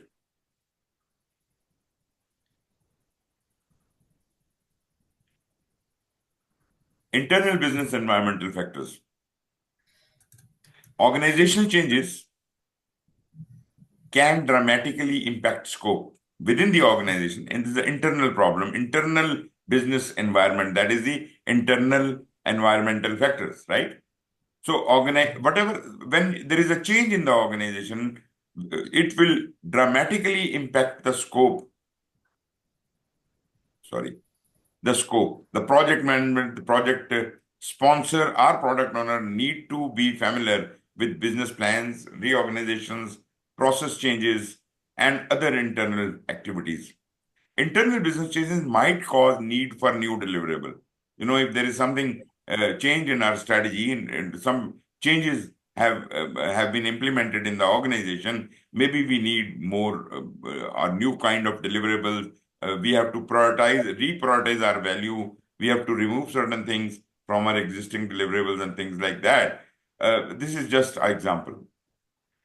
Now, if you look at an example of OPAs, internal and OPAs of both kinds, and EFs of both kinds, internal and external, let's have some examples of processes, policies, and procedures. An organization chart is a OPA. Any document for that matter, the policy, the procurement policy, rules, quality policy of the organization, or whatever, the hiring rules, all these things, all the documented rules, policies, and procedures in the organizations will be considered in this tech category. Then the knowledge which is contributed by earlier projects and where we can also add our input, these could be wikis from the latest point of view, libraries or archives, and lesson learned repositories. So these are all documents. You might note that all documents. Enterprise environmental factors are not documents. They are what? They are factors. So internal could be resource capability of the organization, organizational culture, IT software we are using, distribution of facilities, just some examples. And then we have some external examples that are marketplace conditions, not under your control, but naturally that is affecting you as a project. Laws, regulations, and standards. I mean, not laws of the organization. These are the laws of the land, maybe, right? Operating conditions, social and cultural influences, they all are impacting your project or your organization in one way or the other. Okay. Here, from our Shoppe Lifestyle Center, we have this example. These are some of the EEFs and OPAs identified by the team. Can you segregate the enterprise environmental factors and OPAs from this list? Yeah. Economic demand for a new shopping area. That's EEF, external factor. Good. Historical society conservation building regulation. It's an OPA. Local neighborhood demand for the better town center, EEFS. Okay. Archive of the past large infrastructure project is OPA. Approved vendor and contract list is an OPA. Tenant selection project process is an OPA as well. Okay. But you are wrong about B. Historical Society Conservation Building Regulation. Their regulation, not our regulation. Historical Society is someone else. This is not our organization. So it's an external factor. Okay. Yeah, enterprise environment. First three are EFs and last three are OPS. Good. Okay, this is interesting. You have to answer it whether it's true or false. Read it very carefully. This is a very important statement. Enterprise environmental factors are conditions, either internal or external to the organization, that are not under the control of the project team, which can influence, constrain, or direct the project at the organizational, portfolio, program, or project level. True or false?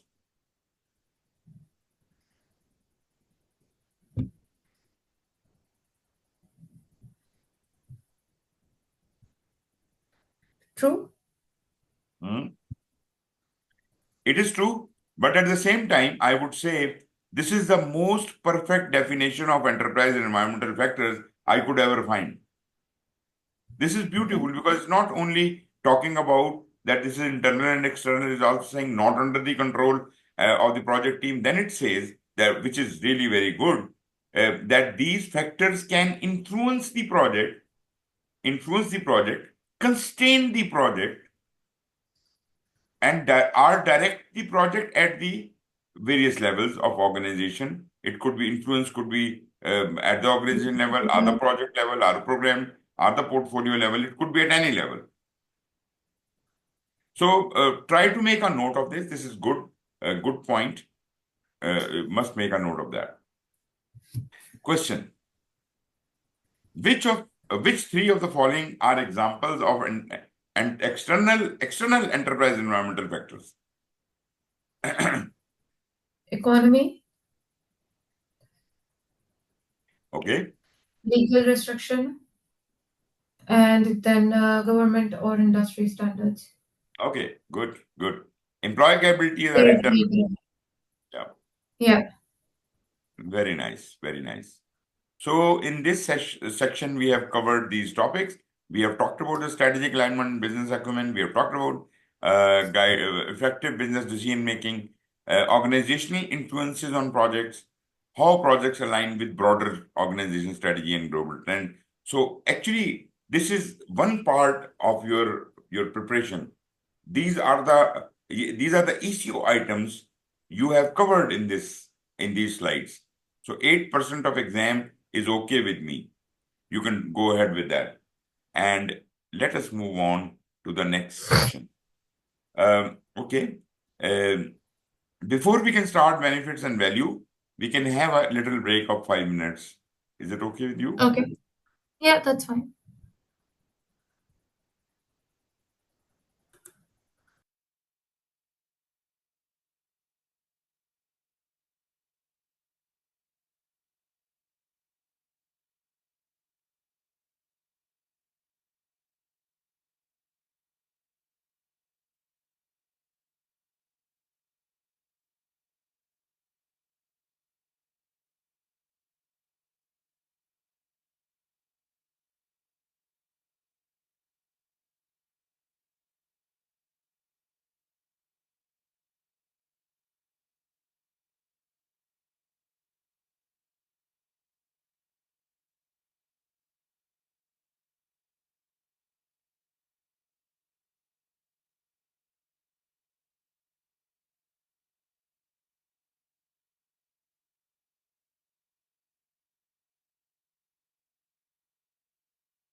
Okay, I'm back. Are you there?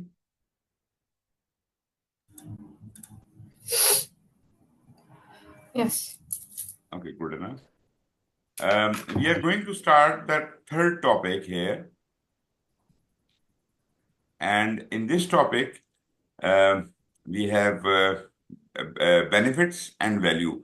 We have talked a bit about benefit and value already, but it will be now comfortable to understand the net quantifiable benefit, tangible or intangible, identified from business endeavor. Okay, if you really want to understand value, I would translate it into a more, uh, you know, uh, more direct term. That is the worth. If I ask you, what is the value, business value of your business, of your organization, it is difficult to answer. But when I say, what is the current business worth of your organization, that would mean that if at all it is to be sold today, what amount would this fetch? This is the Yeah. current worth of your organization, current value of your organization. Do you understand my point?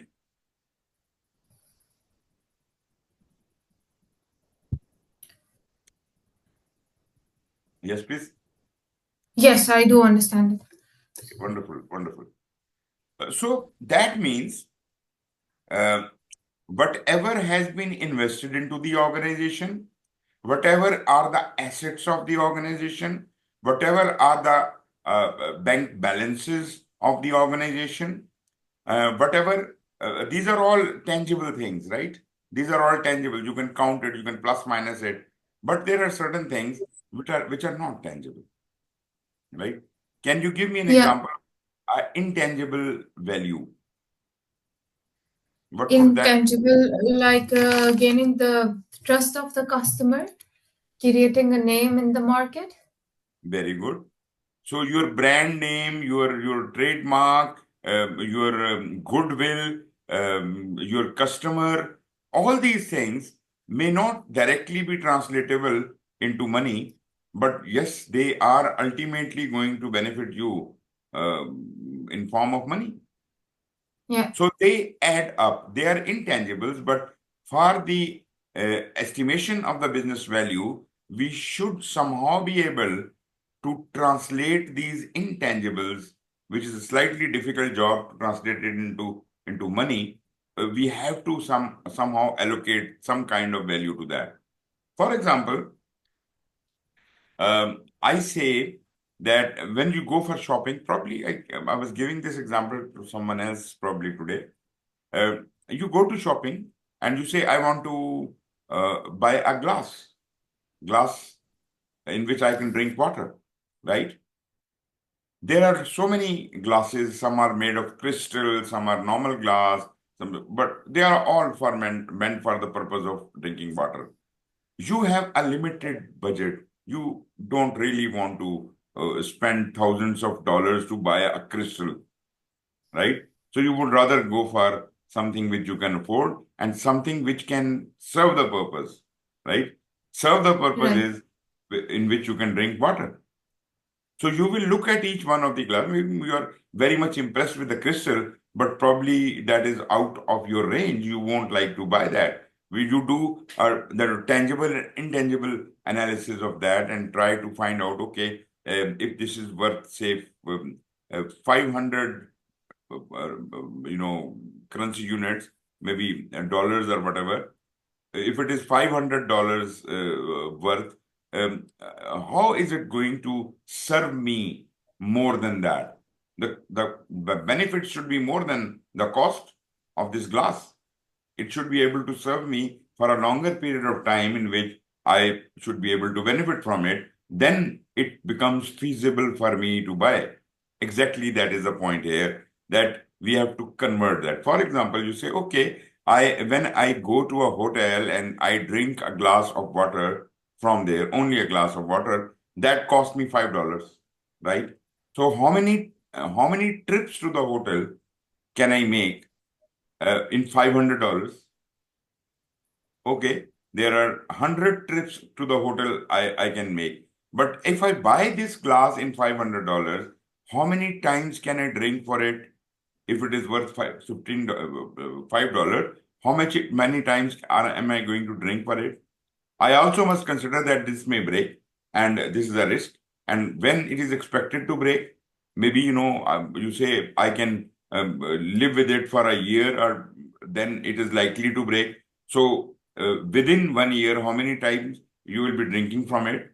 Maybe 10 times a day. So 10 times into 550, $50 you are compensating in 1 day. In 10 days, you would be making up, you the breaking even the cost of this glass,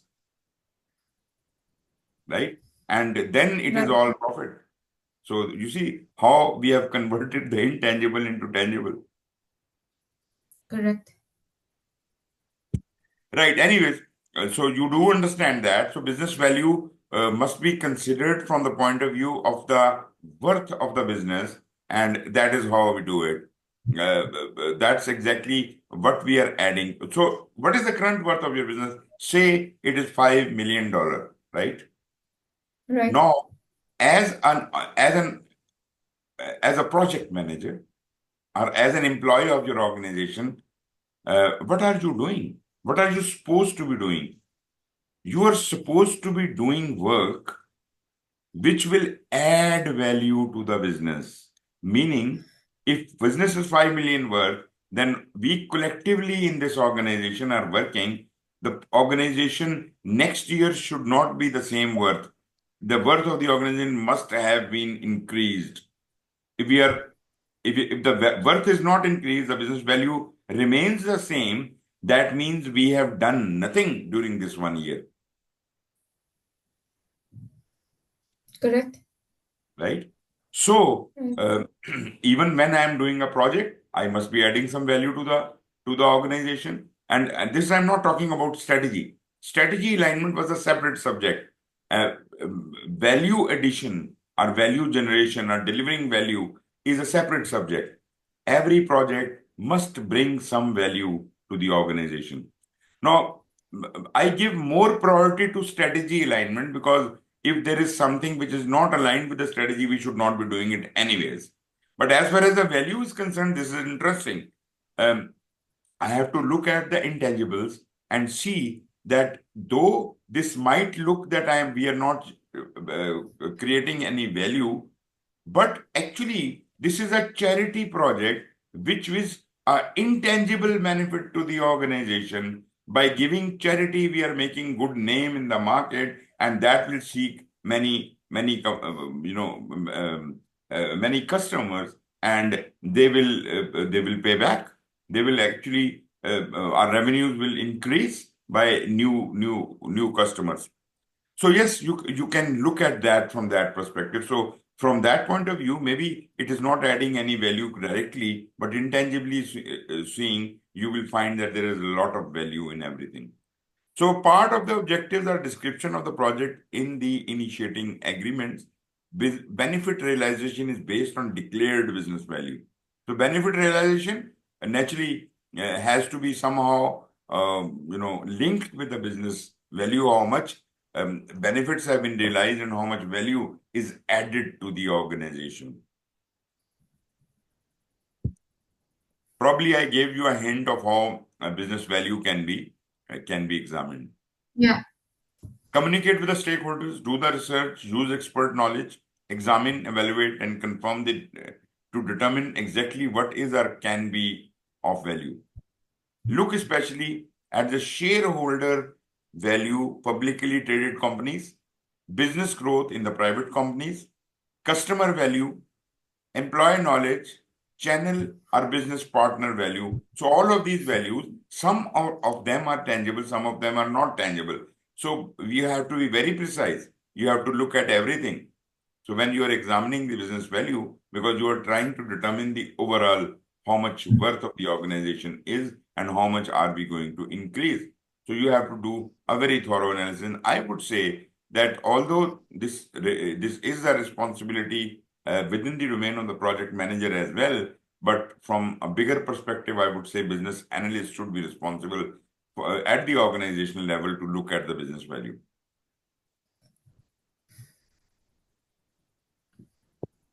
What are the different types of business value? There could be financial gain, could be new customers, which is intangible, could be social benefit, again intangible, maybe first to market. I hope you understand what is first to market. Yeah. If you are first to market something in the market, you will take the lion's share. So we may have to sacrifice certain features to the product in favor of being first to market, and that will make us a lot of money. Improvement, if there is something to be improved technologically or otherwise, that could add value to your organization. Some system in the organization has to be improved through a new project maybe.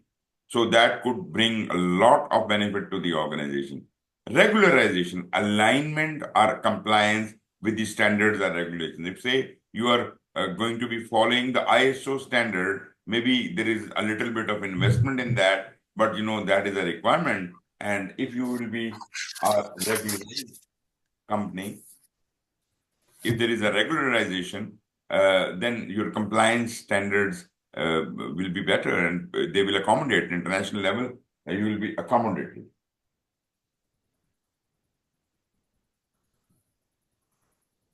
Need assessment, obtain data for the projects. Now, again, as I said, this is the job of the business analyst, and here comes the job of the business analyst. Need assessment, requirement gathering, all of these things basically starts with the business analyst. Although project manager also does it, but this is primarily the job of the business analyst.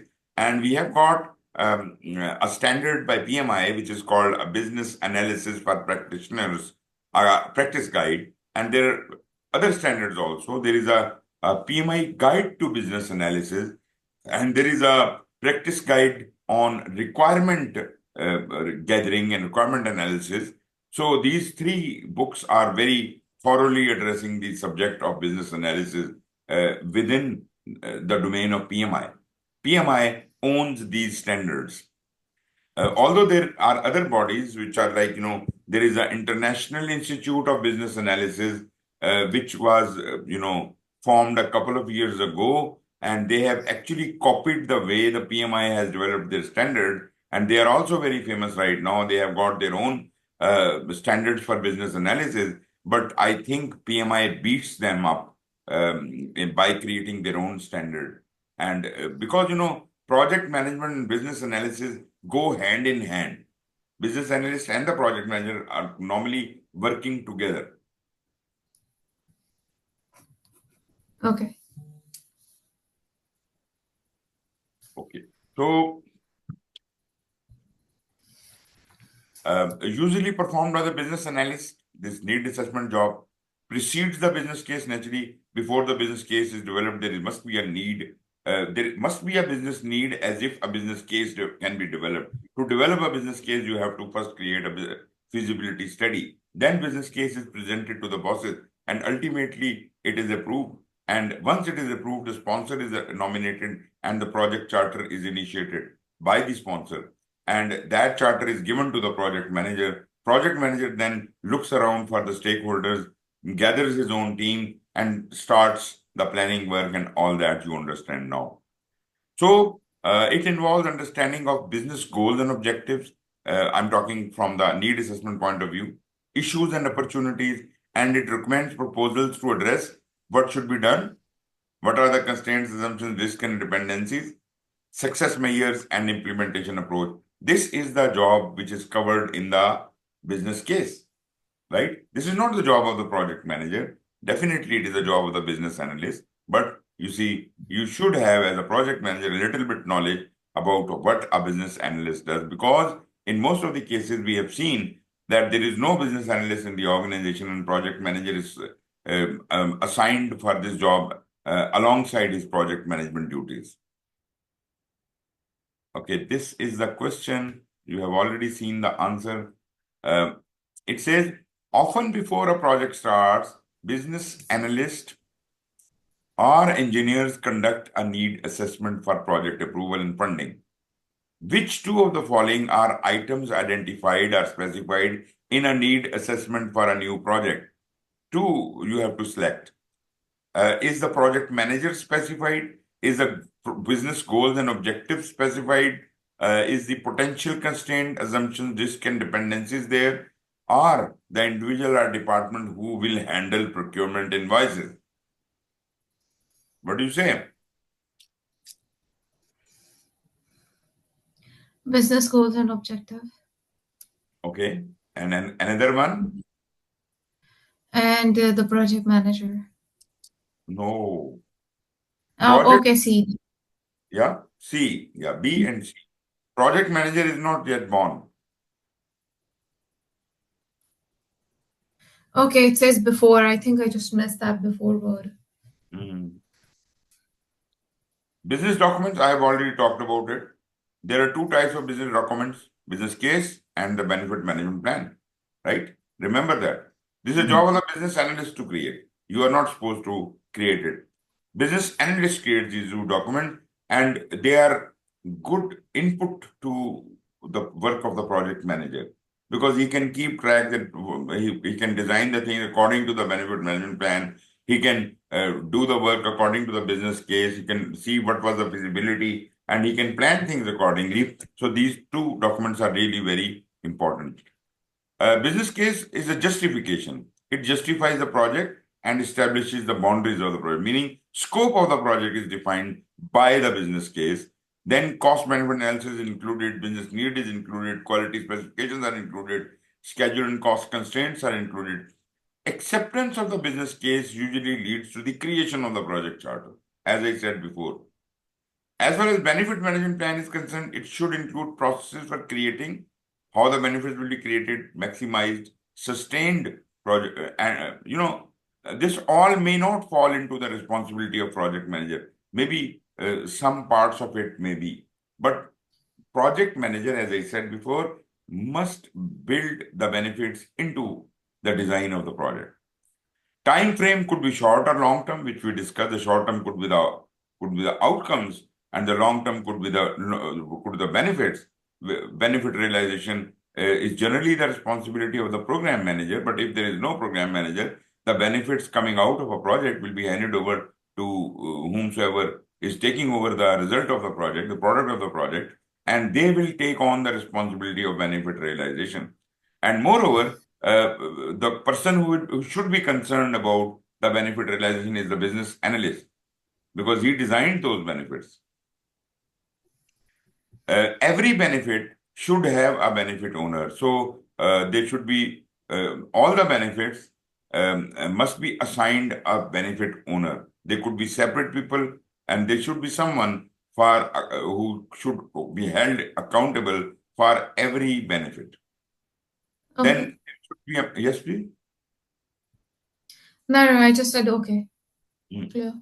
And the matrix, there must be a mechanism to measure how much benefit have been achieved. Some mechanism, some scale, some measure should be there, by which we can measure how much benefit has been achieved. And there must be some assumptions, constraint, and risk in the benefit management plan. This is a business document, not part of the project management plan. Remember, not the responsibility of the project manager, not part of the project management plan. Business management plan has absolutely nothing to do with the work of the project manager, except for that he must consider it while designing his project. That's all. He is not responsible for realizing those benefits. He is not responsible for, making it part of the project management plan. None at all. But, naturally, he should design the things accordingly. Okay. How the benefits could be measured? Well, it's not only the benefit, a lot many things can be measured by that. We have got a lot many methods here. We have got cost benefit analysis. We already understand that. How do you do the cost benefit analysis? We have, as I gave you the example of the glass. What is the cost of the glass? 500 rupees, right? And what are the benefits? $55 into 10 daily. So these are the benefits coming to us. So when the benefit become equal to the cost, that is in 10 days, whatever we calculated, what was that? 10 into, in 10 days, we'll be Yeah, we breaking. will reach the break even. And after that, until the glass breaks. So that is the Exactly. benefit. Continuous benefit is coming until the glass breaks, right? Maybe we have Right. expected the life of the glass to be 1 year, then that is a total, appropriate project, feasible project. This is a wonderful thing we have done. Correct. So, for calculation of cost benefit analysis, naturally, the cost and the benefit both have to be compared. There is one method which is called net profit method. Net profit. Have you heard about it? Net profit, yeah. It is simply the same thing. The Yeah, benefits, as we said, the benefit should be more than the cost. Do you agree with that? yeah, I agree with that. Okay. But if I say the net profit is benefit minus cost? If the answer is positive, we are safe. If the answer is Yeah. zero, we are break even. If the answer is in minus, then we are bad, really bad. Yeah. Then there So, is no value creation. exactly. So net profit is all sum of all the benefits minus sum of all the costs should be more than one, more than zero. This is the simple formula for net profit. Got Okay. it? Yeah. Let's not go into much detail of that. There is another method which is called payback period. Payback period is when the time it takes to break even. In our case of glass example, it took 10 days to break even. So our payback period is 10 days. Are you? Correct. Yes, please. Yeah, correct, correct. So payback period is very simple. Done. Yeah. There is another concept of opportunity cost. I'm sure you must know that. What is an opportunity cost? Opportunity cost is like to grabbing the opportunity maybe first in the market. No. If you No? have more than one options and you select the best option, the second best option's cost is the opportunity cost. You have preferred this option as compared to the other, right? The second best, only the second best. If maybe there are 10 choices, their first choice, second choice, third choice, fourth choice, fifth choice, only the second best, the cost of the second best is called the opportunity cost. Although this opportunity cost is nothing to add to our budget or any calculations, that is not required, but generally it is a terminology that this is the opportunity cost of this project, right? Then how come it is like the second option available in the market? Yes. Whatever is the cost of the second option is called the opportunity cost, right? But that is a simple Okay. form. What if we didn't undertake the project? If we didn't undertake the project, we could have gone for the second option. Understand? Yeah. If this option was not chosen, we should have gone for the second option. That is opportunity cost. That is called the opportunity cost. So just keep it to that. But there could be a question in the exam like these are 5 projects, and what is the opportunity cost? There are 5 projects, and they're worth given in the cost benefit worth given for each one of them. Naturally, you will pick one. So Yeah. you then what is the opportunity cost? So that is the second best option. Whatever is the net of that, that is the opportunity cost. Always remember, it is only the second best option. It is not all the rest of the option. I have seen people doing that. What they do, they say, okay, the opportunity cost, there are 10 options, add all the 10 options together, and that is the total opportunity cost. That is absolutely null and Right. void, incorrect. Okay. As I said, opportunity cost is the cost of the second best option. That's all. Not the third best option, not the fourth best option, not the sum of them. It is simply second best option, right? Then we have got another method which is called net present value. Okay, before net present value, let me talk about ROI. ROI is something like, uh, Return on investment, how much you're making after the break even? no, no, not really, not really. That Okay. I also used to think that this is something very great. When I was a PhD student, we were having a number of people from all over the world, and one of the person, Cary Grant, his name was, when he was trying to present what he is going to be working on in the PhD, he said, I will develop, I will research on the ROI of a project. I said, okay, what are you going to research on that? He said, well, and he, started speaking some very complicated terminologies and all that. I said, okay, what do you mean by ROI? ROI is nothing. ROI is absolutely nothing. It is simply the net profit. It is simply the net profit, which I just told you, right? For example, Right. let me give you this example. There is a project on which you have put in an investment of $100,000, right?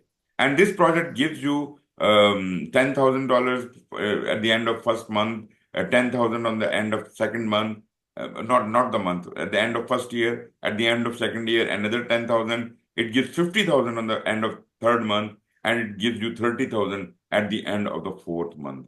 And maybe there is a fifth month also, 10,000 coming from there. So what is the total benefit coming out of it? 10, 10, The 20, net profit. Yeah. 70, 70, and 30, probably, I said 30, 17, 30, 100,000 plus 10. So 110,000. So what is the total benefit? 10,000. Then so isn't it like the cost of investment that we are doing? Because, for example, we can always go and buy a property. I'm just telling you it is a net profit is 10,000, right? Yeah, net profit is 10,000. Over how Yes. much period? It over For 5 years. 5 months? 5 Yeah, years. 5 years. 5 year. 5 years. Okay. To divide this equally to that, what is the per year profit? Per year profit. That is 10,000 divided by 5, Yeah. right? So 2. So that is $2,000 per year. $2,000 per year. Just try to find up, how much is it percentage of the total investment? Your investment is $100,000. You are getting 2,000 per year. Okay. So what is Yeah. how much percentage is it? Per year. Out of the total investment. I Yeah. forgot the total investment. Then 100,000.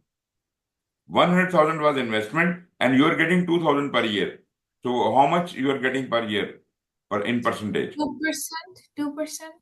Uh, I think, yeah,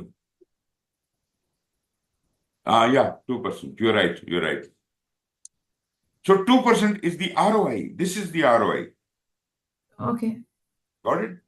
So what is so technical about it? What is so fancy about it? It is just the net profit broken down into number of years, and you come up with a percentage. This is not very good. It is better than net profit Yeah. itself, but return on investment is not indicating anything. It is not a percentage. It is not interest rate. It is nothing. It is nothing absolutely. It cannot be compared with anything.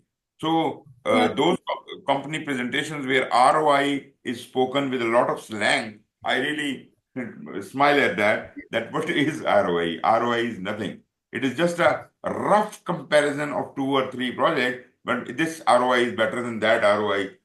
What does that really mean? That is just for, arbitrary comparisons amongst many things. Anyways, if you want to go for a better method, the better methods are NPV and IRR. NPV, what is it? This is the time value of money. You might have known about it. You might have heard about Yeah. it. You know that. What is time Yeah. value of money? Have you It done? can be Yes. yeah. It can be compared to inflation or Mm, well, not really, not really. You can do that. There are mechanisms to do that, but generally we ignore inflation. This is not about inflation. This is about the interest rate. You understand that? If I put my $100,000 in bank and bank gives me 10% yearly, right? What will I get after 1 year? What will I get after 2 years? What will I get after 3 years? Right? How do you calculate that? The money will increase in future, right? correct. Right? My 10,000, Yeah. 100,000 will become 110,000 by the end of next year. Then this 10,000 and 100,000 together, we will get 10% more on it. So it will become 121,000 next year. And next year it will become 133,000 and so on. You understand my point? The Yeah. money is increasing every year. So the future value of money is more than the present value of money. Just make a note of that. Now, if you know the present value and I tell you that, okay, this is the interest rate, this is your money, how much will it become after 10 years? Can you calculate that? There is a formula for that, right? Although you can do it in manual method, but there is a formula also, right? Let me see if I can write it down here somehow.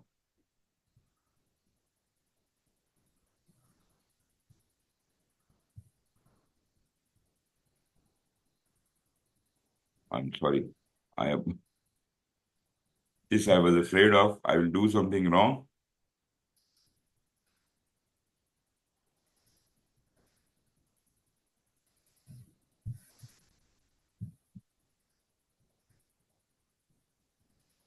Okay, can you see the screen again?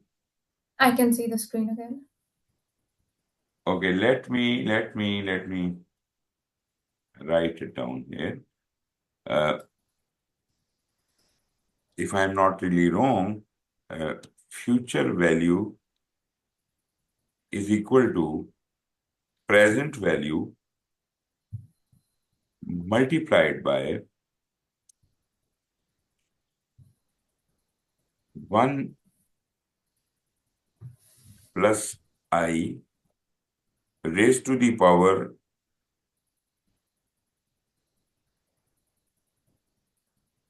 number of years. If you can use this formula, you will find What is I? I is the interest rate. Interest rate. Let us assume it is 10%. And Okay. number of years, let us assume it is 10 years. And your present value is 100,000. So let me write it all down. Is equal to 100,000 multiplied by, and this 1 plus I is 1 plus 10%, and raised to the power is 10. Sorry, raised to the power 10, right? Okay, you can write this 10% as 10 by 100. Can you write that? Of course. You can also write that like 0.1. Yes. You can also write that as 1.1. Yeah. So 1.1 raised to the power 10, whatever the answer is multiplied by 100,000, that is your future value after 10 years. Very simple formula. Now, what is the formula for the reverse formula? That would be planned value is equal to future value divided by 1 plus, now let me write some other term here, R. I'll explain that. Raised to the power number of years. Got it? Yeah. Are you okay with it? And what? But why I am not using I and why I am using R here? What is R? Okay, let me explain it to you. When we are calculating forward, there is an interest rate applied to that. When we are converting our present money into future money, there is interest rate applied to that. If we work backwards, it will not be the interest rate. It will be called as a discount rate, which is slightly different from the interest rate. These are the bank rates. State Bank of Pakistan or the Federal Reserve or whichever country you are in, the central bank of that country announces the interest and discount rates. So R is the discount rate. Okay. So what does Okay. it become? Now it is very interesting. Uh, for example, the future value is 100,000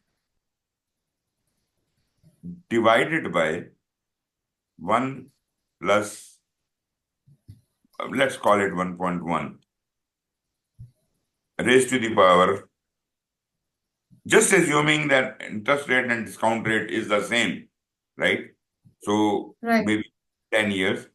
Now, interesting part is you might okay. Let me first say, if this calculation is for only 1 year, if my 100,000 put in bank can yield 110,000, then if my 100,000, if the bank yields 100,000 after 1 year, how much money should I put in my bank?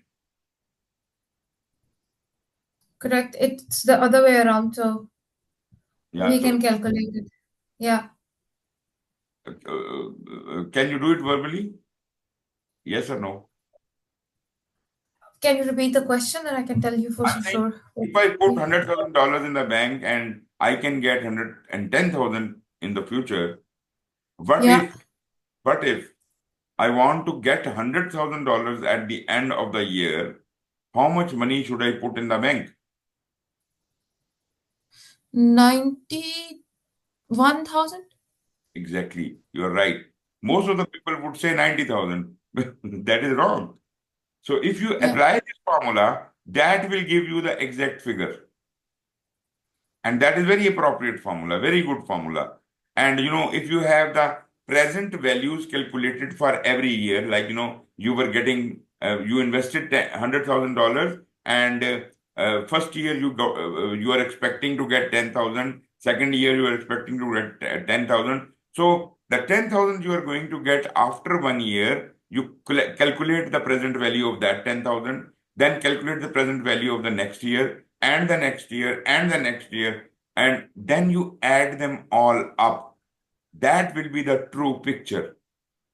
That will be the calculation from the current point of view. The total net present value is all your investment shown as negative and all your income shown as positive. So, as the example I gave you in net profit, it was just yielding 10,000 profit. Now, if the money, which is 50,000, which is coming in the third year, if you calculate that, you will find that that would be something like for 35,000 rupees, $35,000 only. Yeah. Right? And now if you calculate your NPV will show that you are going below zero. It becomes infeasible. Net profit didn't take care of the time value of money. Now, when you take care of that, you know, and you understand that that net profit was not a very good calculation. The net present value told me that this is not feasible. Okay. Okay. Okay. The IRR is even better because NPV we have to rely on the bank rates given by the central bank, and that is not really a very good thing, although it is good enough to calculate that if I could put my money in the bank, is it better or should I put in the business? If this is the decision to be made, then probably NPV could be a very good tool. Anyways, NPV is not a bad tool at all because it still gives us quite nice figures, quite good calculation. But you see, if the interest rate and the discount rate by the bank announced is different, that is, you put your money in the bank and I borrow money from the bank. You understand my point? Yeah. By putting your money in the bank, they are giving you 10%. What would they be charging me? I am borrowing from them. This is the discount rate they are applying here. They will Okay. not be charging me 10%. They'll be charging me like 25% or 30%. Right? They will give Right. 10% and keep the remaining amount for the bank. You understand? So Yeah, that is correct. the difference. So that means the investment they are making, that is the business. So where the business investment is made, that is more, germinating more money, right? So my project is like a business. So rather than banking on the bank rates, I would rather be trying to find the internal rate of return, internal strength of my business. Why should I be talking about the interest rates and the discount rates of the bank? I should try to find out how strong my own project is. Maybe it can give me 50%, 80%, or maybe 100% more profit, right? So Right. that is what IRR is. And if you understand the concept, the mechanism is very simple. We use NPV in this method, but the discount rate is not known, is to be found out, right? We understand when the NPV becomes zero, it is a break-even situation. You agree with me? I agree. Yeah. So if you can find that percentage on which your NPV can become zero without using any rates from the bank, that will give you your IRR. IRR is that percentage at which your NPV of a business becomes zero. Okay. And higher the IRR, better the project. So verbally, I could explain it that much. These are all the methods of measurement we have already discussed. And let me delete this text here.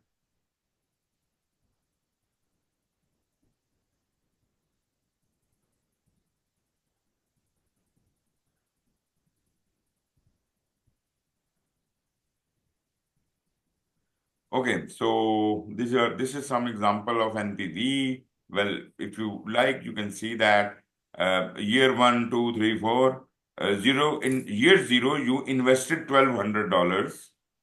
In year one, you got $400.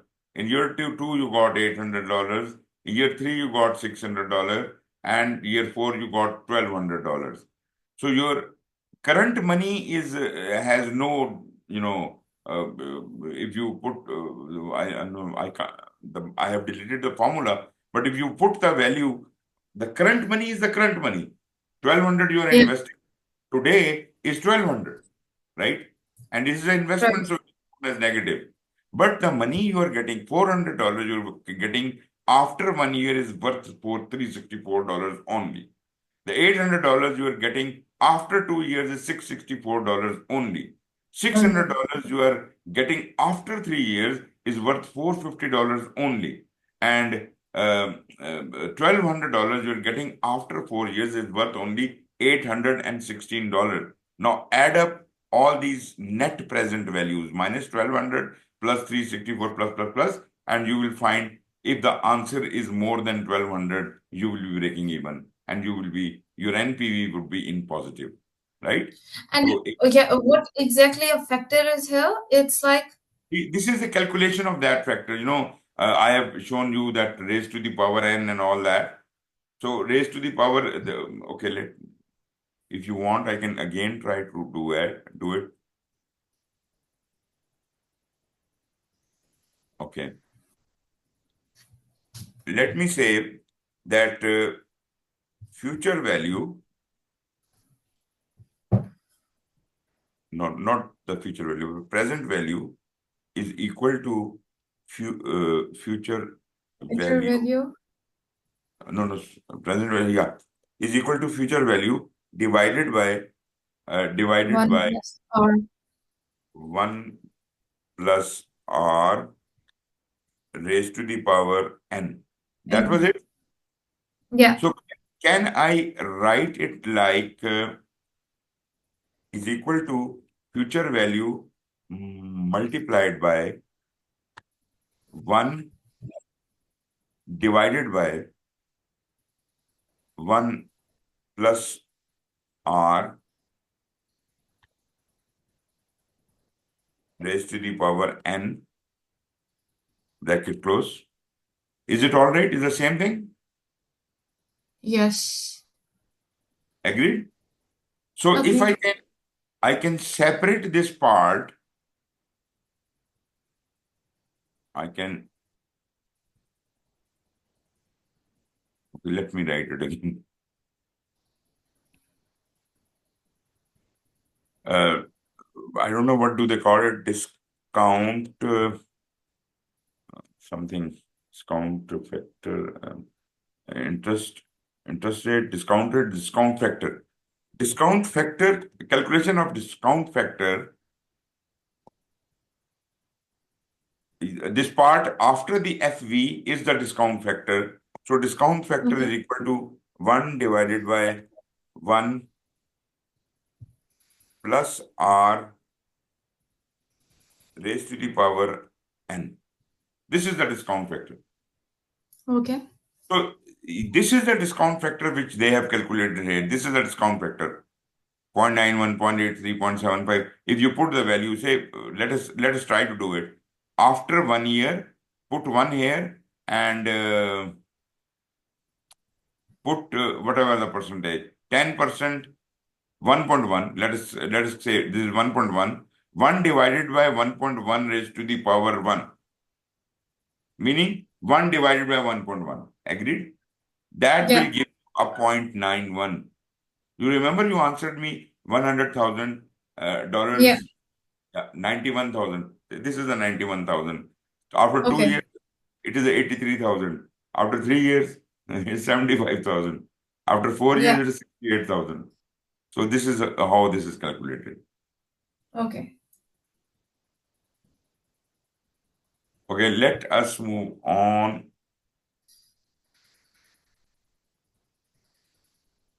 Question. Which three of the following are a financial based benefit measure method? Three of them are. First three. Opportunity cost is not the Good. financial method. Opportunities cost is not. Very good. The opportunity cost is defined as the value of a proposed project selected. True or false? It's the value of the proposed project. False. It's the second project opportunity cost. Good. This is wrong. Okay. Which of the following is a financial tool that calculates the present value of all cash outflows? Probably we have done this question earlier also. Minus the present value of all cash flows, you answered it. Net present value. Remember? Yeah. Okay, here comes the OKR. Start with organizational objectives rather than ad hoc KPIs and all that. Decide key desired results. Refine further with objectives and key results.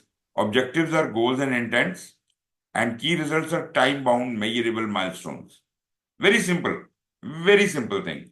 OKR, you can easily adopt, but I do understand that because people are in habit of using KPIs, even organizations will be difficult to convince that this is a better tool than KPI available in the market. So they probably won't use it. But you see, OKR is much better. It supports each objective directly, adding to the benefit of the strategy with between 3 to 5 measurable key results. Generally, you should not have very many key results under one objective. Because if there are, say, 10 or 20 different key results, then break your objective into 4 parts. Sub-objective 1, sub-objective 2, sub-objective 3, sub-objective 4, and then allocate 3 to 5 measurable result, key results under each. So this would be a beautiful mechanism which is directly feeding into the heart of your organization rather than some ad hoc KPI.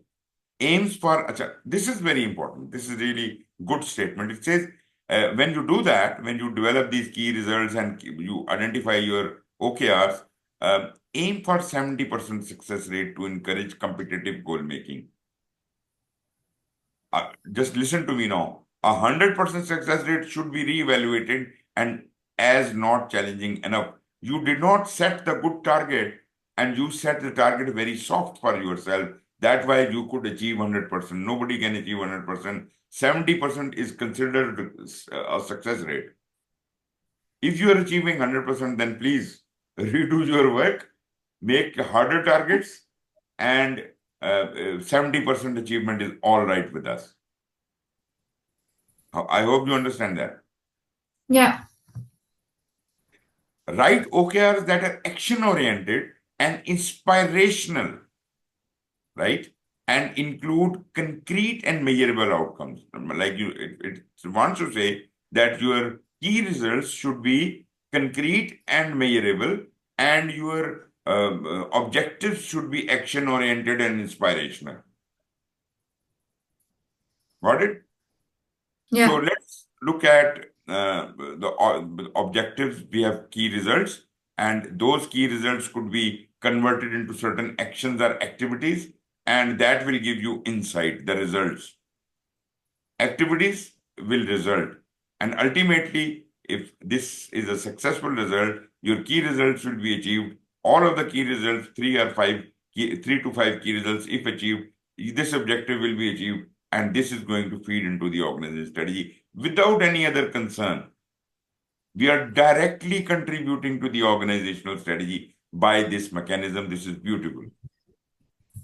If you can compare the OKRs and KPIs, KPIs are business metrics reflecting performance, right? These are arbitrary. Business for the Yeah. best interest of the business, you devise any metric for that. You can devise any KPI. Whereas objective OKRs, they are goal-setting method to improve performance and drive change.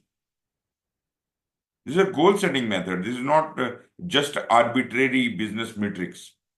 Set the performance levels to be achieved. KPIs set the performance levels to be achieved. And what does this do?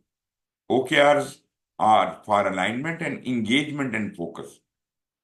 This is alignment with the strategy of the organization directly. And you are engaged and focused toward the vision and mission of the organization all the time. Whereas this is disengaged from the strategy and they are just looking at the performance of people, performance of the work and things like that. So our focus in KPI is on the performances. Like you said, you have certain KPIs. So your performance is being monitored, but how well are you aligned with the strategy of the organization? Nobody cares. For performance management and measurement, this KPI, but the OKR is a specific area of improvement to focus on. KPIs are not changeable on a regular basis, whereas OKRs frequently set, adaptive, tracked, and re-evaluated. So it is agile in nature. So this is better. KPIs monitor the steady state and provide benchmarks, whereas OKR informs everyone what is important to achieve company's goals. So the big picture, whether we will be able to achieve the organizational goals or not. KPIs are top down. They are created by the leadership and you are just told to follow it. Whereas OKRs are bottom up as well as top down. You can create your own OKRs, get the approval from the top, and they will be implemented. So they can, this is even a better mechanism. Okay, you're comfortable with the concept of OKR now? Yeah. Okay, incremental value delivery. Well, incremental value delivery does happen in Agile all the time, but you see, this also happens in normal traditional project. But naturally, probably you understand that in normal traditional projects, um, iterations could be very large. Like, your iteration could be 6 months long or 3 months long. But in Agile, we have got very small iterations, and therefore we are able to deliver frequent value. The value delivery is very frequent, whereas in that case, it is not frequent. Moreover, although having iterations in a traditional project, a predictive project is good enough, but at the same time, this is a kind of a optional mechanism. They may resort to iteration, they may not resort to iteration, they may resort to phases which are not of equal size, and they can have iterations very big or very small. This is their option. But if you are working on Agile, there is no option. You have to have smallest number of iterations, as small as they can, as if you can have a frequent delivery of value. So generally, an incremental development approach can enable value delivery sooner. Why sooner? Because your iteration size should be small. Attain higher customer value and increase market share because we are continuously in touch with customer. Allow partial delivery or previews to the customer and enable early feedback, allowing for adjustment to the direction, priorities, and quality of the product. So we are more connected with our customer or our stakeholders in this kind of mechanism rather than in a traditional predictive approach. So incremental value delivery is good. So we have covered these. These are the numbers of the ECO. Investigate that benefits are identified, 3.2.1. Evaluate the delivery options to deliver value, 3.2.4. And assess opportunities to deliver value incrementally, 2.1.1. These are the ECO items which we have covered. Okay. We can now move on to the next part, culture and change management. If you like, we can have a little break again. 5 minutes? Sure. Yeah, let's do that. Okay, thank you.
Okay, I'm back. Can we start?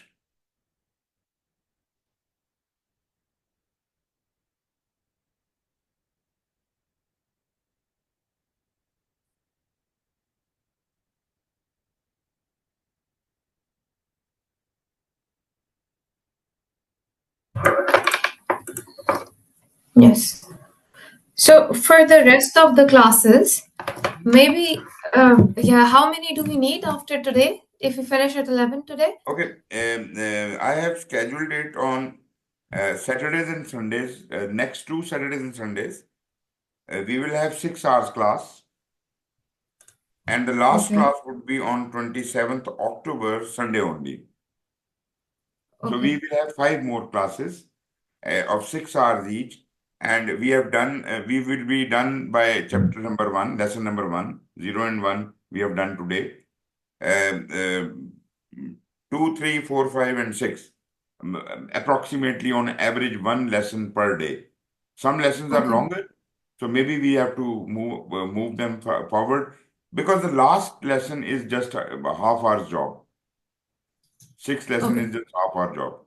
So I think we will be comfortably covering all of them. Perfect. Yeah. And next Saturday, we are going to start from 4 my time, right? We are meeting on Saturday and Yeah. Sunday, Saturday for, and Sunday at 4 o'clock, right? for next 2 weeks.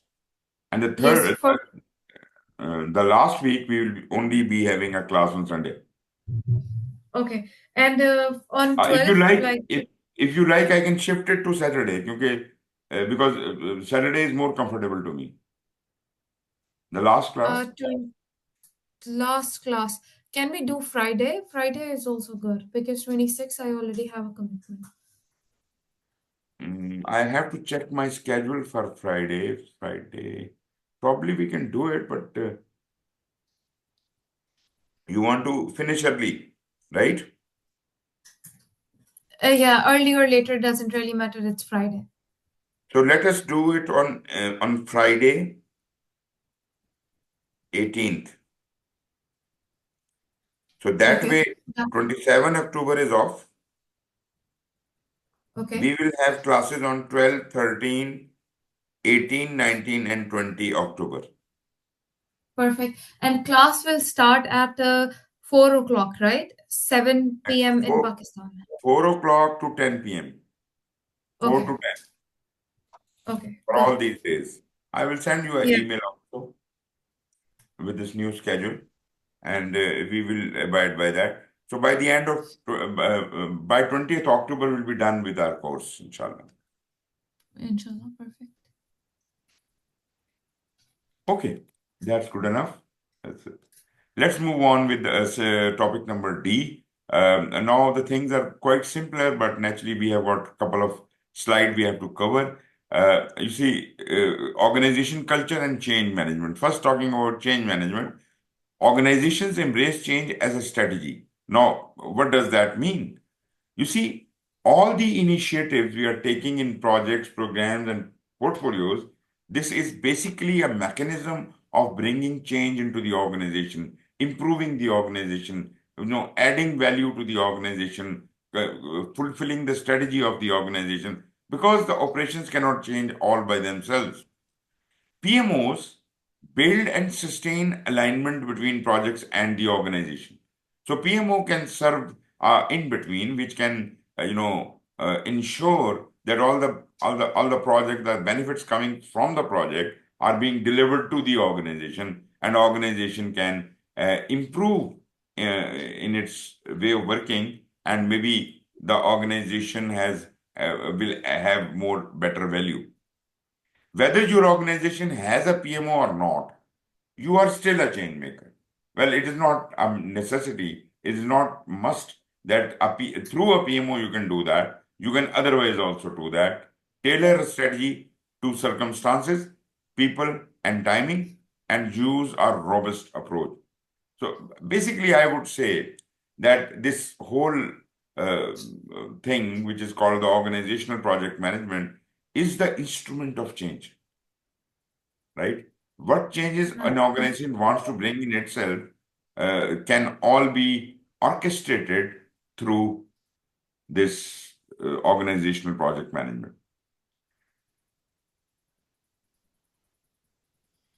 Manage organizational change impacts on project.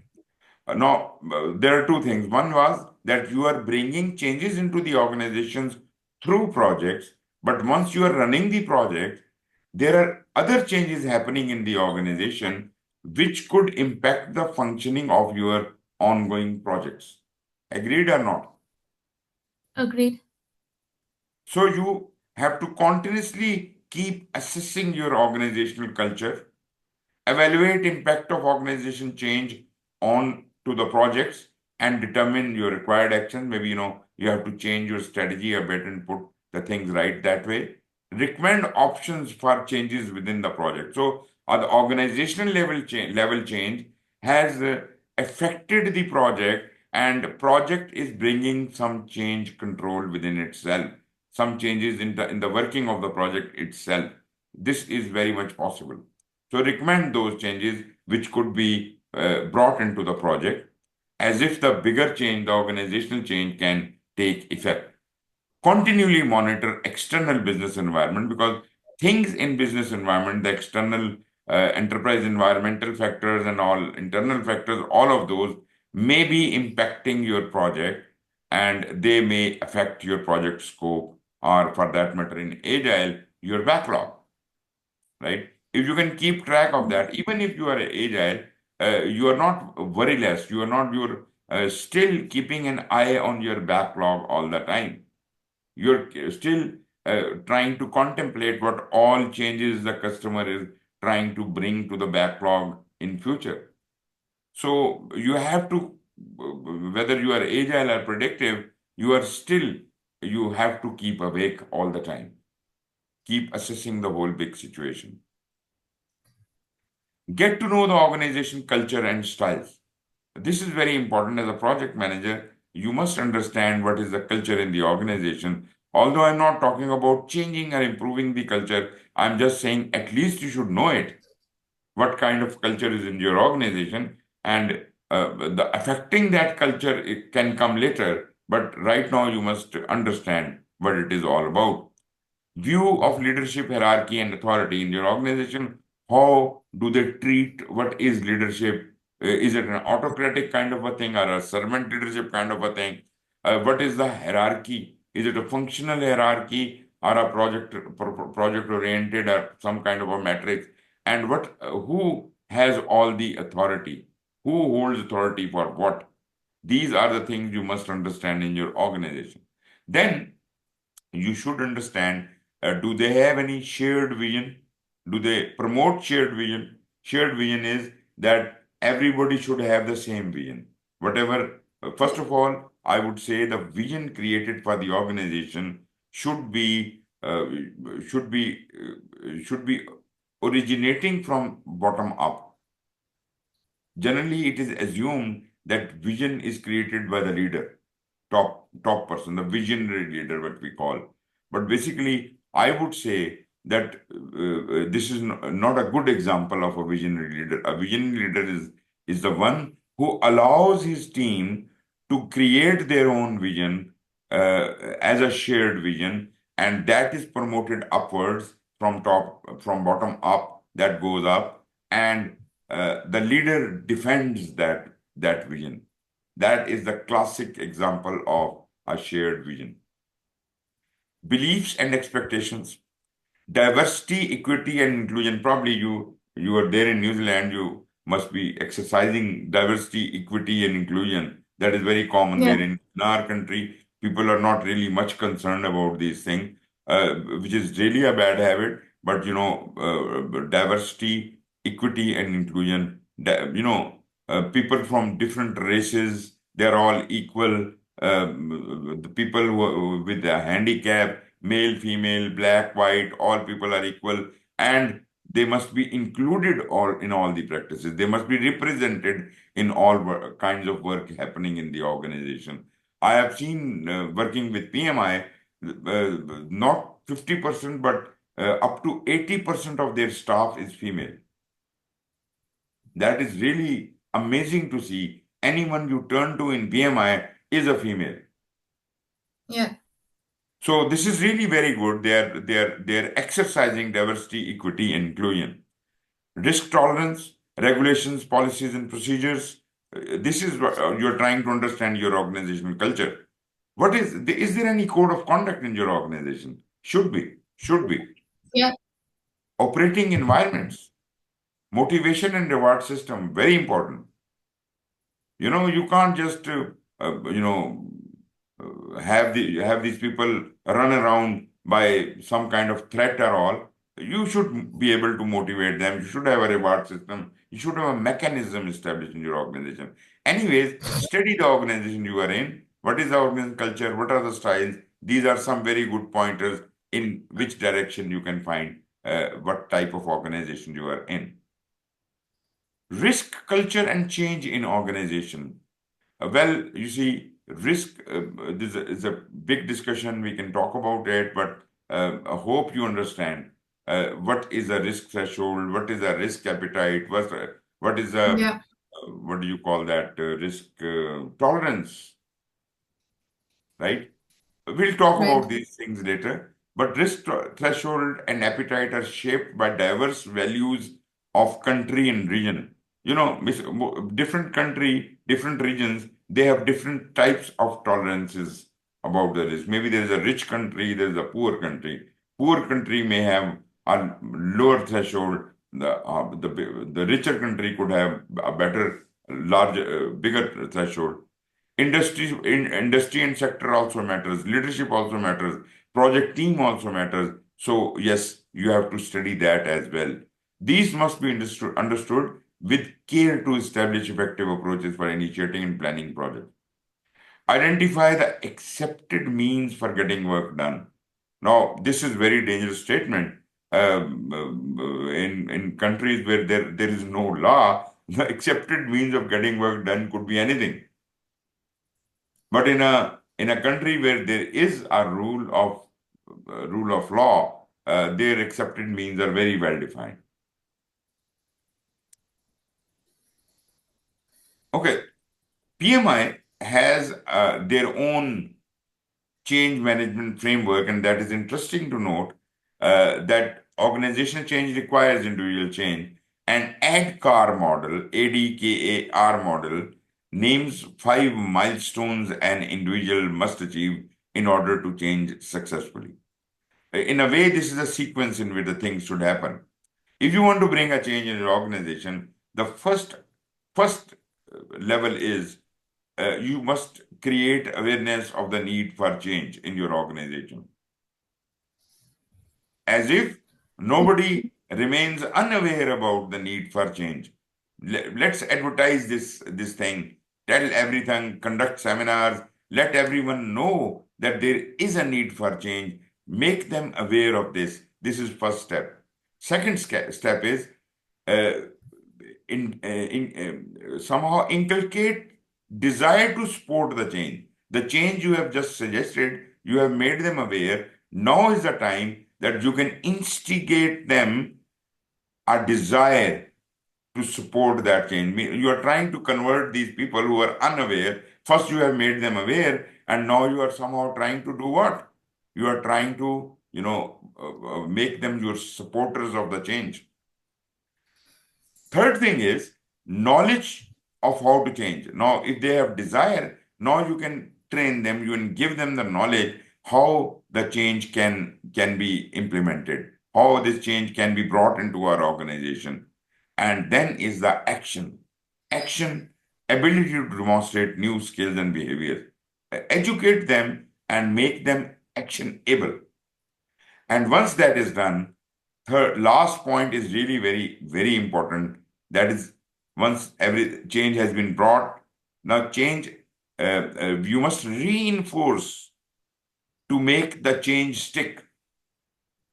I have a couple of examples in my own life where we did a wonderful job and we handed over the project to the other party, and that party was not really convinced about using the product of the project, and they did not use it at all.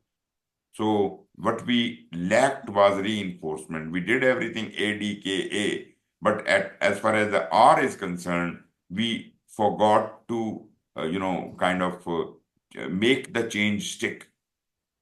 Make the change stick means we must provide them trainings as to how to use this equipment or this deliverable in future, as if they can get more benefits.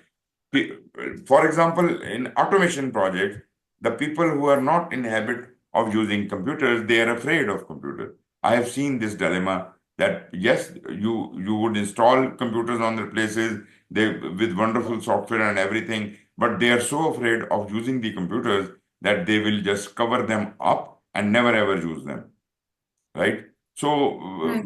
all the money you have spent in buying those computers and that automation, that all goes for a waste. Change, if you want to stick the change, make it part of your project to reinforce, train, and make them comfortable with that new change as if they can live with it, right? So that's how you make the change stick.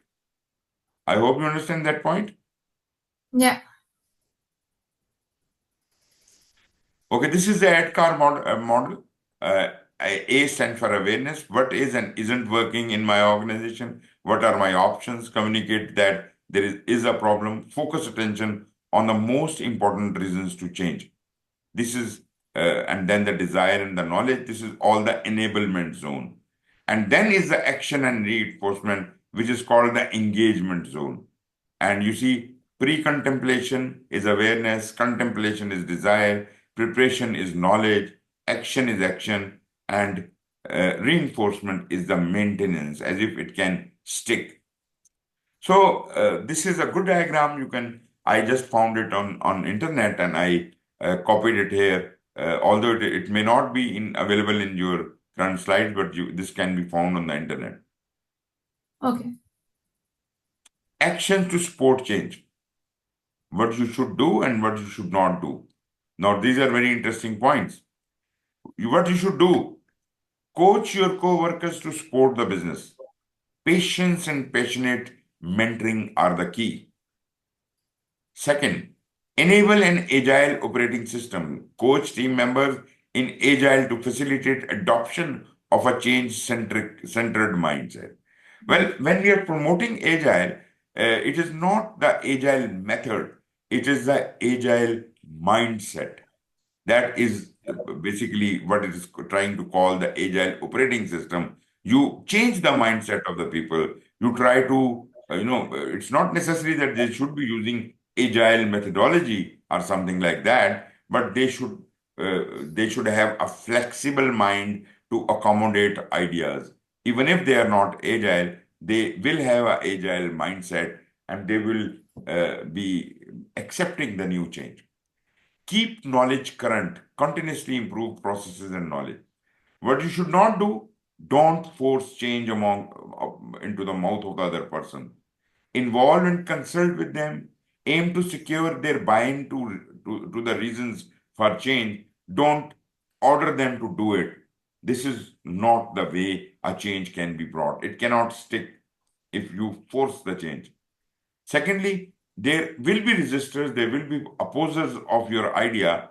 What we usually do is rather than converting those opposers into our side, we alienate them. We don't talk to them. We don't consider them as stakeholders at all. Change can breed conflict, so proceed carefully. Don't do this specific thing. Don't alienate your resistors.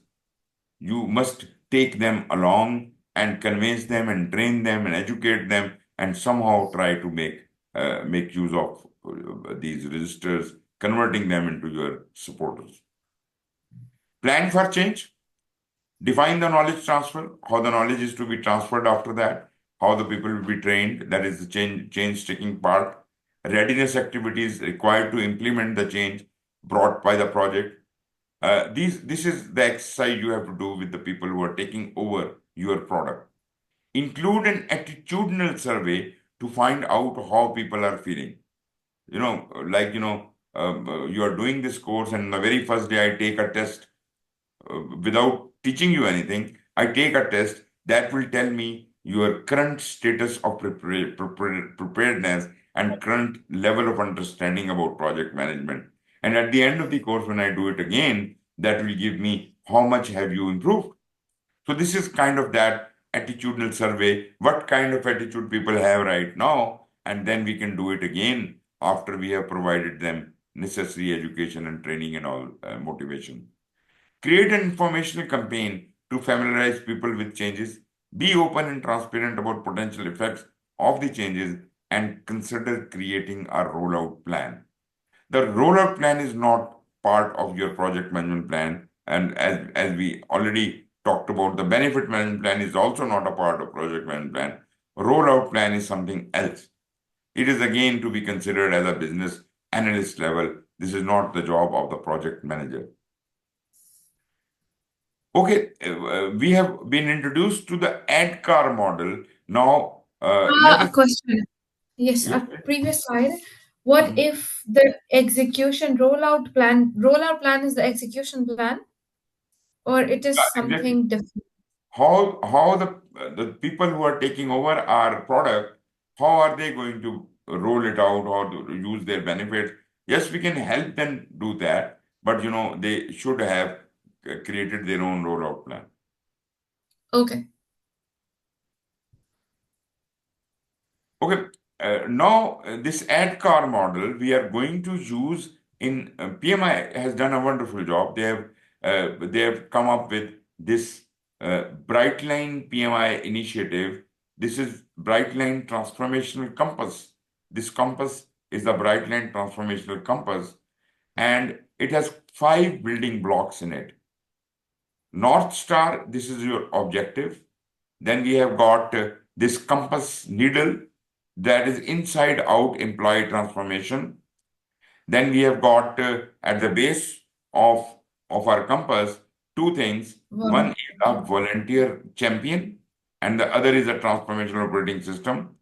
And at the very base of it, the customer insights and mega trends. So, but let us look how they are being organized here. North Star statement articulates the vision and strategic objectives. So that is our strategic alignment. Customer insights and global mega trends. This is the base, the main base on which everything is standing. A flat, adoptable, cross-functional transformational operation system. It is here. Internal volunteer champions. They are here. They could be not external consultant. They could be internal, right?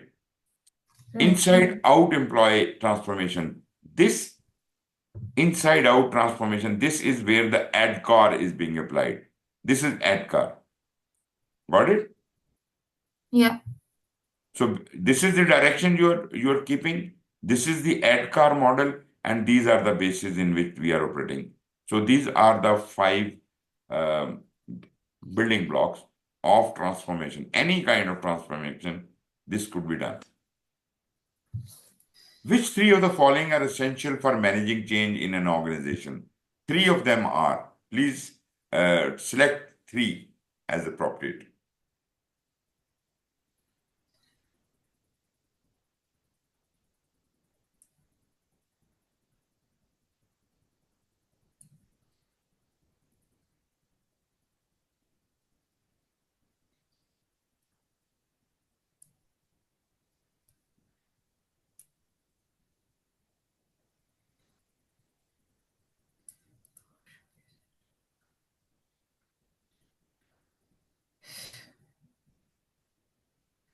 Yeah, that is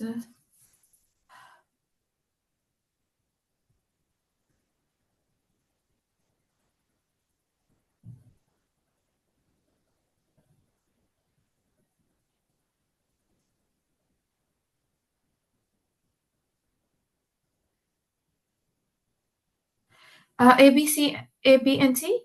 Yes, of course. You see, we must understand that managing change at the organization level is the subject. So A, B, and C apply to that, but D is about the project change, right? So D is Yeah. not appropriate. We are done with this one as well. Next is the governance and next is the compliance. They are small portions. You won't have any problem. I just Okay. need to give you the concept of governance as if you can relate it with whatever you are doing. First of all, tell me, what is governance from your point of view? No, I'm not talking about project governance. I'm talking about what is governance.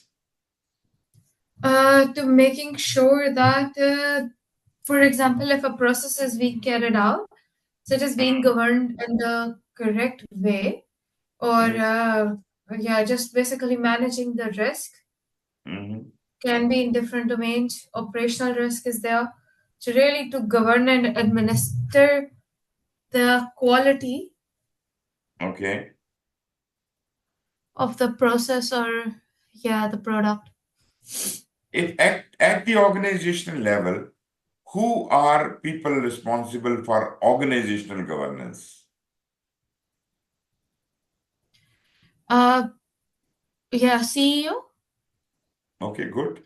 And maybe the strategic board or whatever people sitting up Yeah, there with C level positions or members or something like that. So big people who are contemplating, who are developing the rules of the game for the whole organization, they give the organizational governance. And the people sitting down there in different departments, maybe the various departmental heads, they are basically the managers. They yeah, manage they manage their department under the governance guideline provided by the top management. You understand that? So there is a yeah, difference between governance and management. They are not the same, right? Governance is at the higher level and they may not go into the minute details, but they set the rules of the game. And then the game is played by the managers. Managers abide by the rules of the governance. The interesting part is the organizational governance applies to the whole organization, and there are 10 different departments in this organization. And naturally, every departmental head is supposed to manage their respective department according to that organizational governance. But within his own department, he will, while he's abiding by the organizational governance, he would set some of his own rules, some of his own governance rules for his department. Do you understand my point? In yeah, addition to the organizational governance, because organizational governance is not that detailed, that is just cursory. So, applying that, he would try to translate his departmental governance rules and provide that governance to his lower level sub departments, right? And those sub departments will apply that. So, this governance which he has developed at the departmental level is more detailed as far as our department is concerned, and lower level people who are managing the sub department, they would follow that. That way the governance can be translated, can be trickling downwards and start getting more explained, start getting more detailed. You understand my point?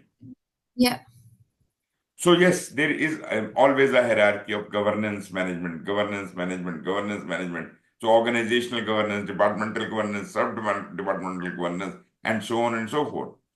Similarly, if I can somehow translate this hierarchy on the organizational project management thing, then probably let's forget about the department, forget about the operations. Let's talk about the organizational project management. We have the organizational governance that is applicable to all project programs and portfolios. Also, so the portfolio manager will absorb that and he would develop a little bit more detailed governance for his portfolio. The portfolio manager will give that governance. Rather, I would say, let us say that the governance is created by a level up, by a level up. That means the portfolio governance should have been advised by the top level management, and portfolio manager is responsible for providing the program governance and the project governance to the lower tiers. Project program managers and project managers will be abiding by that governance layer, and that's how the thing will be trickling down. So whatever level of governance is, that is for that matter, project governance is not created by the project manager. Project governance must be created by someone up there, maybe the program manager, maybe the PMO, maybe someone else. But project manager is a manager, so he will manage according to that governance. But you can understand the project governance is much more detailed than the organizational governance. But one thing is sure, that all these governances, all these tiers of governances are all aligned with the organizational governance. We are doing nothing that is against the organizational governance. Now, probably you have a fair idea how this governance umbrella, under umbrella, under umbrella, under umbrella, this is coming, having a trickling effect downwards. So right Yeah. now, what we are talking about is the project governance, but I wanted to give you a clear representation of how did we reach to the level of project governance. So you are now clear that project governance is not created by the project manager himself. That must Yeah. have been provided by the project sponsor, maybe the PMO, maybe the program manager, whomsoever. So this provides a framework, function, and processes that guide project management activities to create a unique product, service, or result to meet organizational, strategic, and operational goals. But naturally, whatever these governance guidelines are, they may not be as detailed as a project plan. They cannot be as detailed as that. Project manager is supposed to abide by this governance framework and develop his own project management plan. So basically, the governance plan is created one step up, and you are supposed to be creating your project management plan according to the project governance provided to you. I hope you understand my point. I'm not confusing Yeah. you. No. It's not confusing. It is clear. The key benefits are it offers a single point of accountability. It encompasses the project lifecycle. Governance type differs among organizations and projects, which I just explained to you. We could have the departmental governance, this governance, that governance, but all of those various types of governances are basically under one organizational governance, right?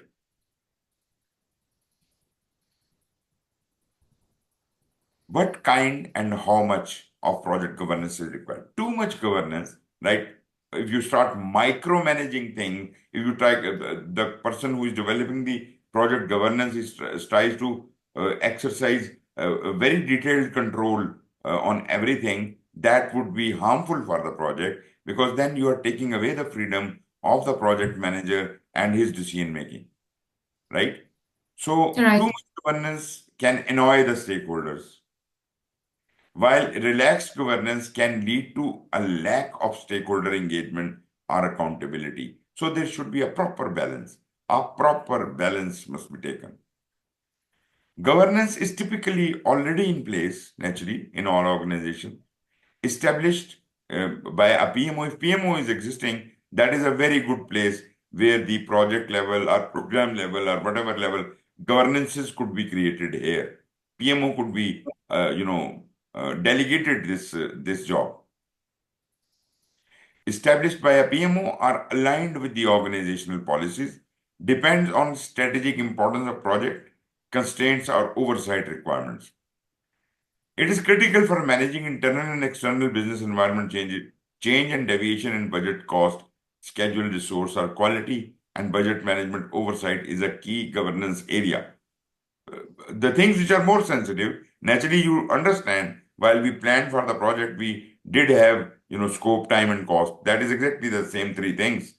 And naturally, resources and quality are also some of the related terms, but basic things are these three: scope, time, and cost.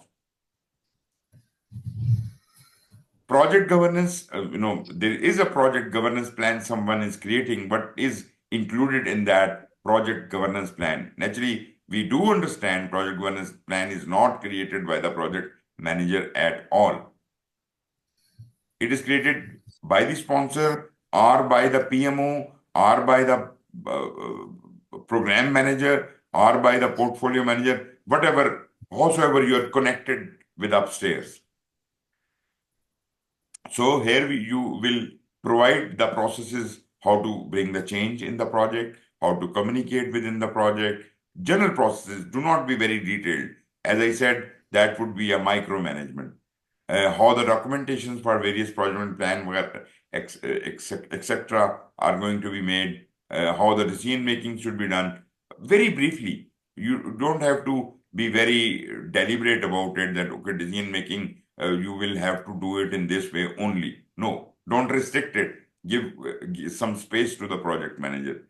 Internal stakeholder alignment with the project process requirements, review and approval of changes above project manager's authority that could be described, risk and issue identification, escalation and resolution, stage gate and phase reviews in traditional projects, guidelines for aligning project governance and the organizational strategy.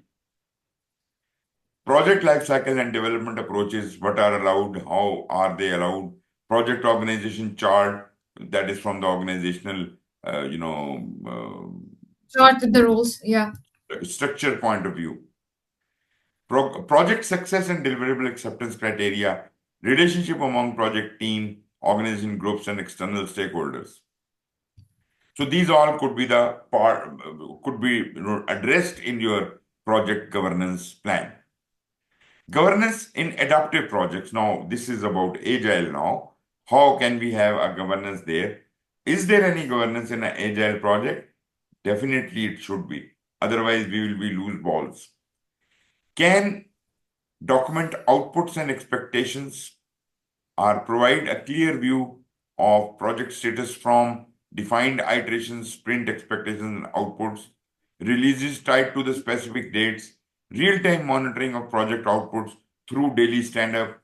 You could provide instructions about all these things that within the project, within the agile project, within an adaptive project, you could define the iteration sizes, the expectations of the generic expectations and outputs, what iteration could be producing, and things like that.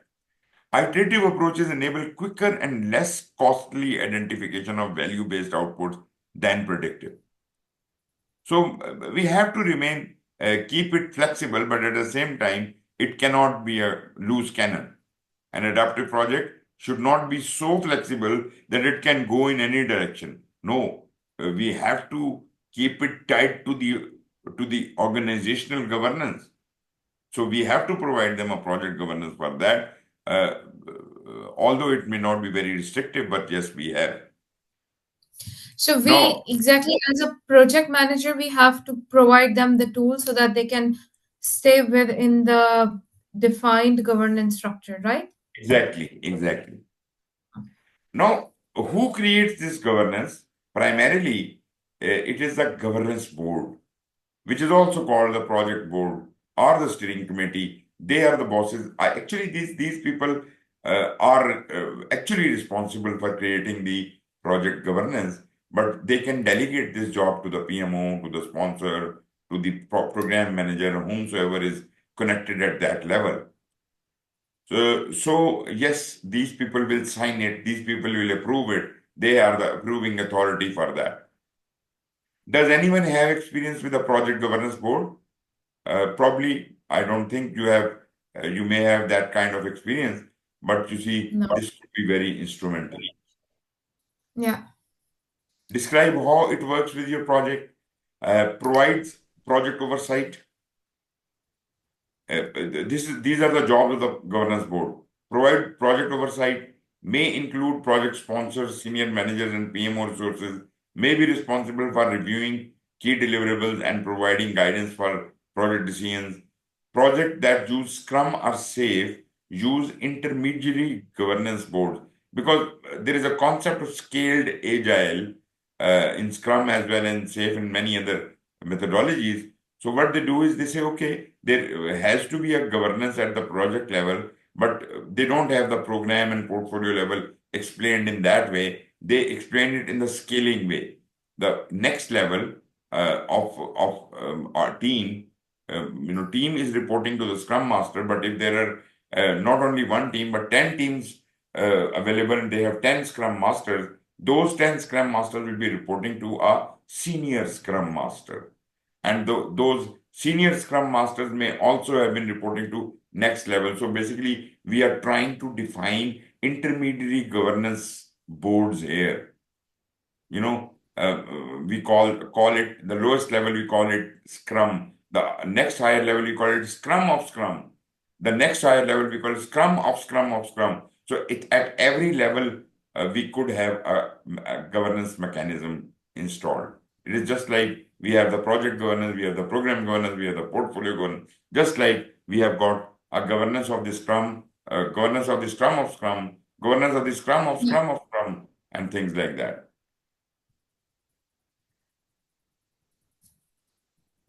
This is the escalation procedure for problems outside a project threshold or tolerance, what to do about them.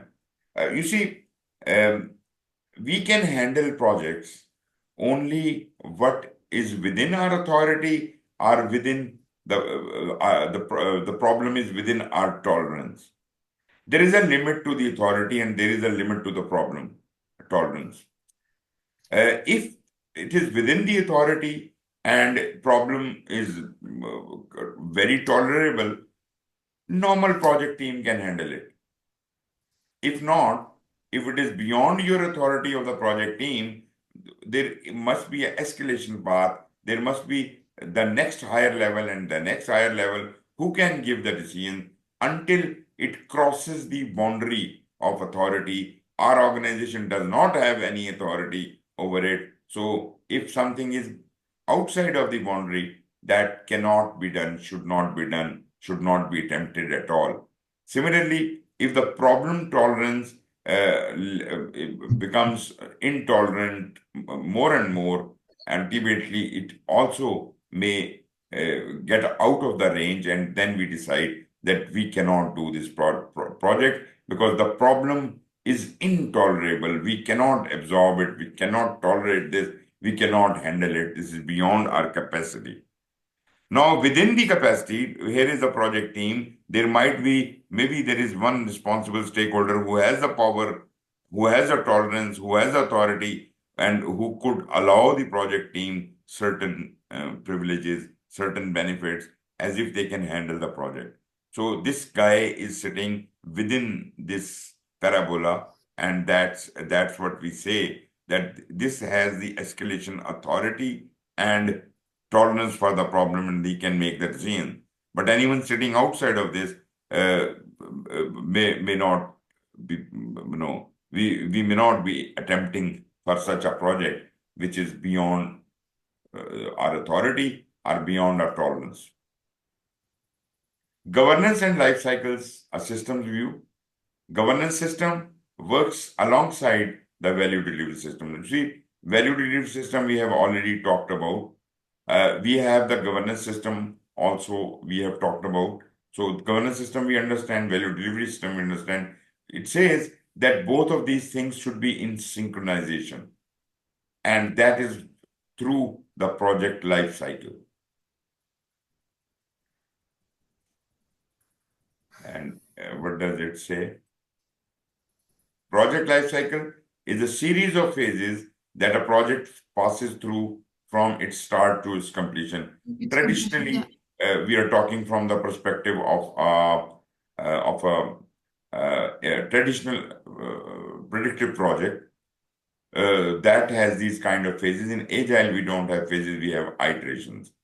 So in Agile, we have value delivery embedded into our life cycle. So we keep, iterating and we keep producing value, whereas the value delivered by the traditional waterfall model is phase by phase.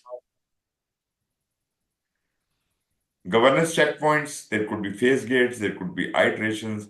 In a predictive project, we split our work into phases, whereas we split our work into releases. The equivalent of phases in predictive is releases in adaptive, right? Release is something like a phase. It can be equated to the phase, but phases are work related and releases are product related. So basically, because we have a product owner, he is responsible for breaking the product down into certain number of releases, and that is also dependent on the contract we have with our client and our customer. And the contract could be that they want these releases at that point in time. So we can schedule the work in such a mechanism that those releases are to be delivered early, and therefore the iterations of those releases should be done first. Predictive project review results at a phase gate. When a phase ends and the new phase is about to start, the bottleneck between these two is called a phase gate. We will not allow the next phase to start until the previous phase has been approved, accepted, and all. Now, phase gate could also be called as a governance gate, as a kill point, as a toll gate, or there could be, go no go gate, whatever you want to call it. But this phase gate is basically, the place where we can decide not to proceed ahead with the next phases of the project and close the project right here. That's why we can call it a kill point also, right? It Right. can provide the governance as well. Yes, please. No, I'm just saying, right. Okay. Just acknowledging what you said. Yeah. In adaptive, we review results at end of every iteration. So it is not the phase gate, but at the end of every iteration, we do our retrospective, and we are much more organized from that point of view. Adaptive is better.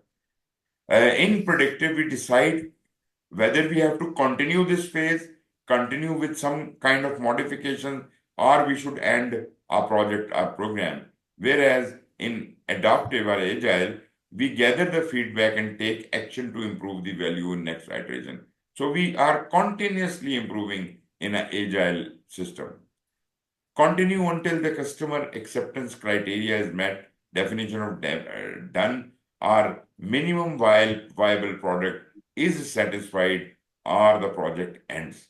So we continue our work. Adaptive, we are much more flexible.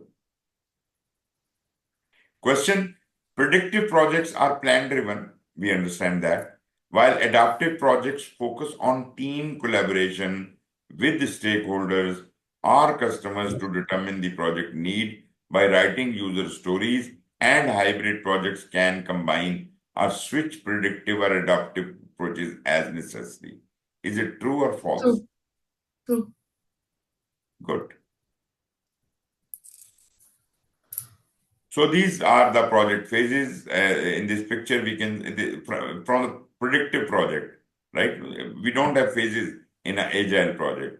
We have iterations.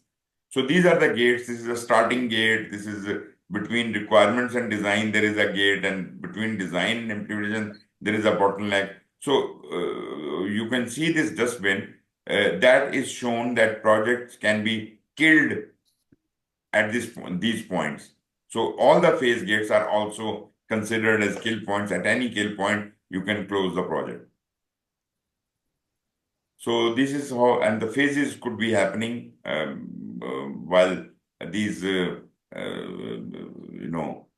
gates are being exercised.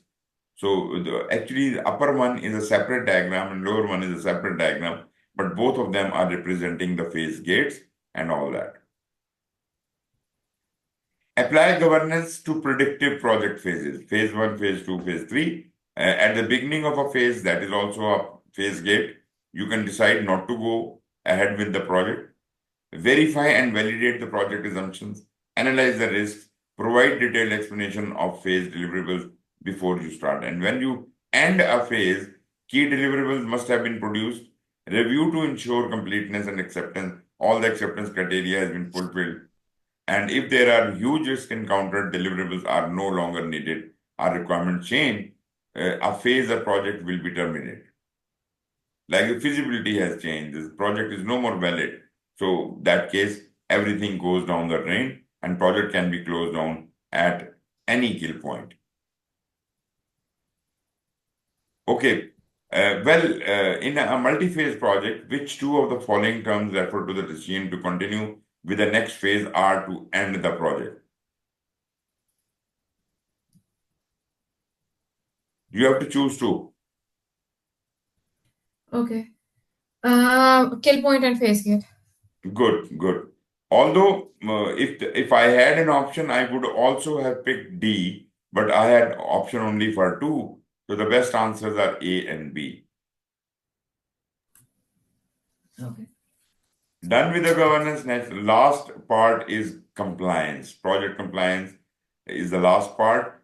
And compliance means that all the policies, all the practices which have been imposed on us through the governance of the organization, that you have to follow this policy, this guideline, this standard, all of these things, whether they are internal or external standard, they could be government regulations, corporate policies, project quality, whatever. So PMO monitors the compliance at organizational level, and project team is also responsible for project activity related compliance, that is quality of processes and deliverables within the project. I'm not talking about the whole organizational level quality. I'm talking about the quality happening within the project. They are going to apply that. And procurement and work by vendors, that can also be under their umbrella. What are the compliance requirements? They could be legal or regulatory constraints, including requirements for specific practices. There could be some standards to follow. Maybe your organization follows the PMI standard, privacy laws, handling of sensitive information, or maybe Yeah. quality. Yes, please. No. Just acknowledging it. Compliance categories could be classified in various categories. Compliance could be, environment-related compliances, quality-related compliances, procurement-related compliances. So compliances are those things which have been forced on you, which you have to obey. So environmental risks, maybe workplace safety and health, ethical and non-corrupt practices could be a category, social responsibility, quality, process risks, etc. Categories vary based on industry and solution scope, unique legal and regulatory exposures. So these all things have to be considered. So I cannot give you a perfect answer for that. Organization to organization, these categories may be different because various different types of compliances apply in various different types of organizations. What are the threats and how to implement these threats? Basically, there is a threat that we may not be able to comply with the compliance requirement, and what will happen then? Who in the organization handles the compliance? You must understand that. What legal and regulatory requirements impact the organization? For example, is the workplace safety applicable to us? Data protection applies to us or not? And so on and so forth. What is the organization's quality policy? That is very important because whatever is the organization's quality policy would be a compliance requirement automatically on all the work we are doing in the organization. That includes the operational work as well as the project work. So that would be a natural inherited compliance requirement. Are the teams and stakeholders aware of compliance matters? Treat compliance as a project objective. Compliance is a mandatory requirement. So naturally, just consider this as a project objective and include it into your plan. Proactively track and manage risk for compliance requirements. Be prepared to perform quality audits. Continuously validate legal and regulatory compliances for deliverables. Check compliance before the end of the project to avoid transferring issues. In a risk, our dedicated compliance register include these details. I'm not really talking about the risk management. I'm talking about the risks to the compliance. So compliance register is a separate document which will enlist which are the identified risks to the compliance, who are the responsible risk owners of those, what is the impact of if the one of these risks is realized, what is the response to this risk. This is not the risk register, but this is specifically the compliance register. Larger organizations or those in highly regulated industries typically have a compliance department or officer. I think you must know that there are in Yeah. various organizations we have compliance departments and at least a compliance officer, which will ensure whatever is happening in the organization does comply to the policies and procedures applicable to us. Five best practices about compliance: documentation, updated compliance needs and risk. Now, even if you are doing an agile project, if there is a compliance requirement that you have to build a document for that, that is beyond the call of the agile. We will have to do it anyways. Anything which is provided by the governance or by the compliance is probably you can't undo it. You have to do it. If a specific document is to be submitted to maybe ISO people, and that is part of your quality policy, you can't say that we are agile, we don't make documents. You can't do that. You have to that kind of documentation. And that is the mandatory requirement because your whatever you're producing is not going to be acceptable until all the compliances are met. Risk planning, prioritize compliance in risk planning. Compliance counsel includes quality and audit specialists and relevant legal and technical specialists. Compliance audit is a formal process, and compliance stewardship, it is your responsibility as a project manager or a scrum master. You are supposed to be responsible for the compliance. Question: which of the following are effective guidelines for measuring a project compliance? Well, answer is anyways clear, apparent to you. Yeah. So, anyways, moving on. This is some interactivity. Does your organization have a quality policy? Do you know? Well, you can contemplate on that on your own. And this ends our lesson number 1. It Okay. took a lot of time. It was a very long lesson, but naturally we had to cover a lot many basics. Maybe we had a lesson 0. We also talked about PMBOK 6. So yes, we took all the 8 hours to complete until this point, but we are left with 5 lessons more. And out of those 5 lessons, 1 lesson is very short. So as we have scheduled and planned, we are going to be having class on 12th and 13th October, Saturday and Sunday. We are going to have a class on 18, 19, and 20, that is Friday, Saturday, and Sunday. And the class timing would be your time, 4 p.m. to 10 p.m. in all of these cases. Today was the exception. We have done it, howsoever we did, but we have got 6 into 5, 30 more hours. So you did get some additional hours in this process. Rather than having 35 hours, we are going to share 38 hours on this course. Okay. Good. A question. What is the most optimal way of would you recommend studying? Because now I have an entire week. So would you Hmm. recommend going through the entire lesson 1 to really build up the concepts? Because this is fresh, and if I'm able to do it, I think if you can scan through it, this will be good for you. okay. And then The I can thing, just practice. Yeah. the things we have discussed in the class are going to stick to your mind, right? When you're studying Right. those things, you will look for any additional piece of knowledge and only everything else you know already, right? So that will, Right. kind of cement your knowledge on those areas. But, having a class, taking a class like this is a lot beneficial. You don't need to scan through everything. Don't need to absorb everything in the book or in the notes. You just Okay. scan through them, and you will be refreshed. Perfect. Perfect. I will do that. And then once we finish the course, then I can also decide when I can appear in the exam. Yeah, of course, of course. Rather, I would say you should apply for the PMI membership right now, as soon as possible, and start filling your PMP application.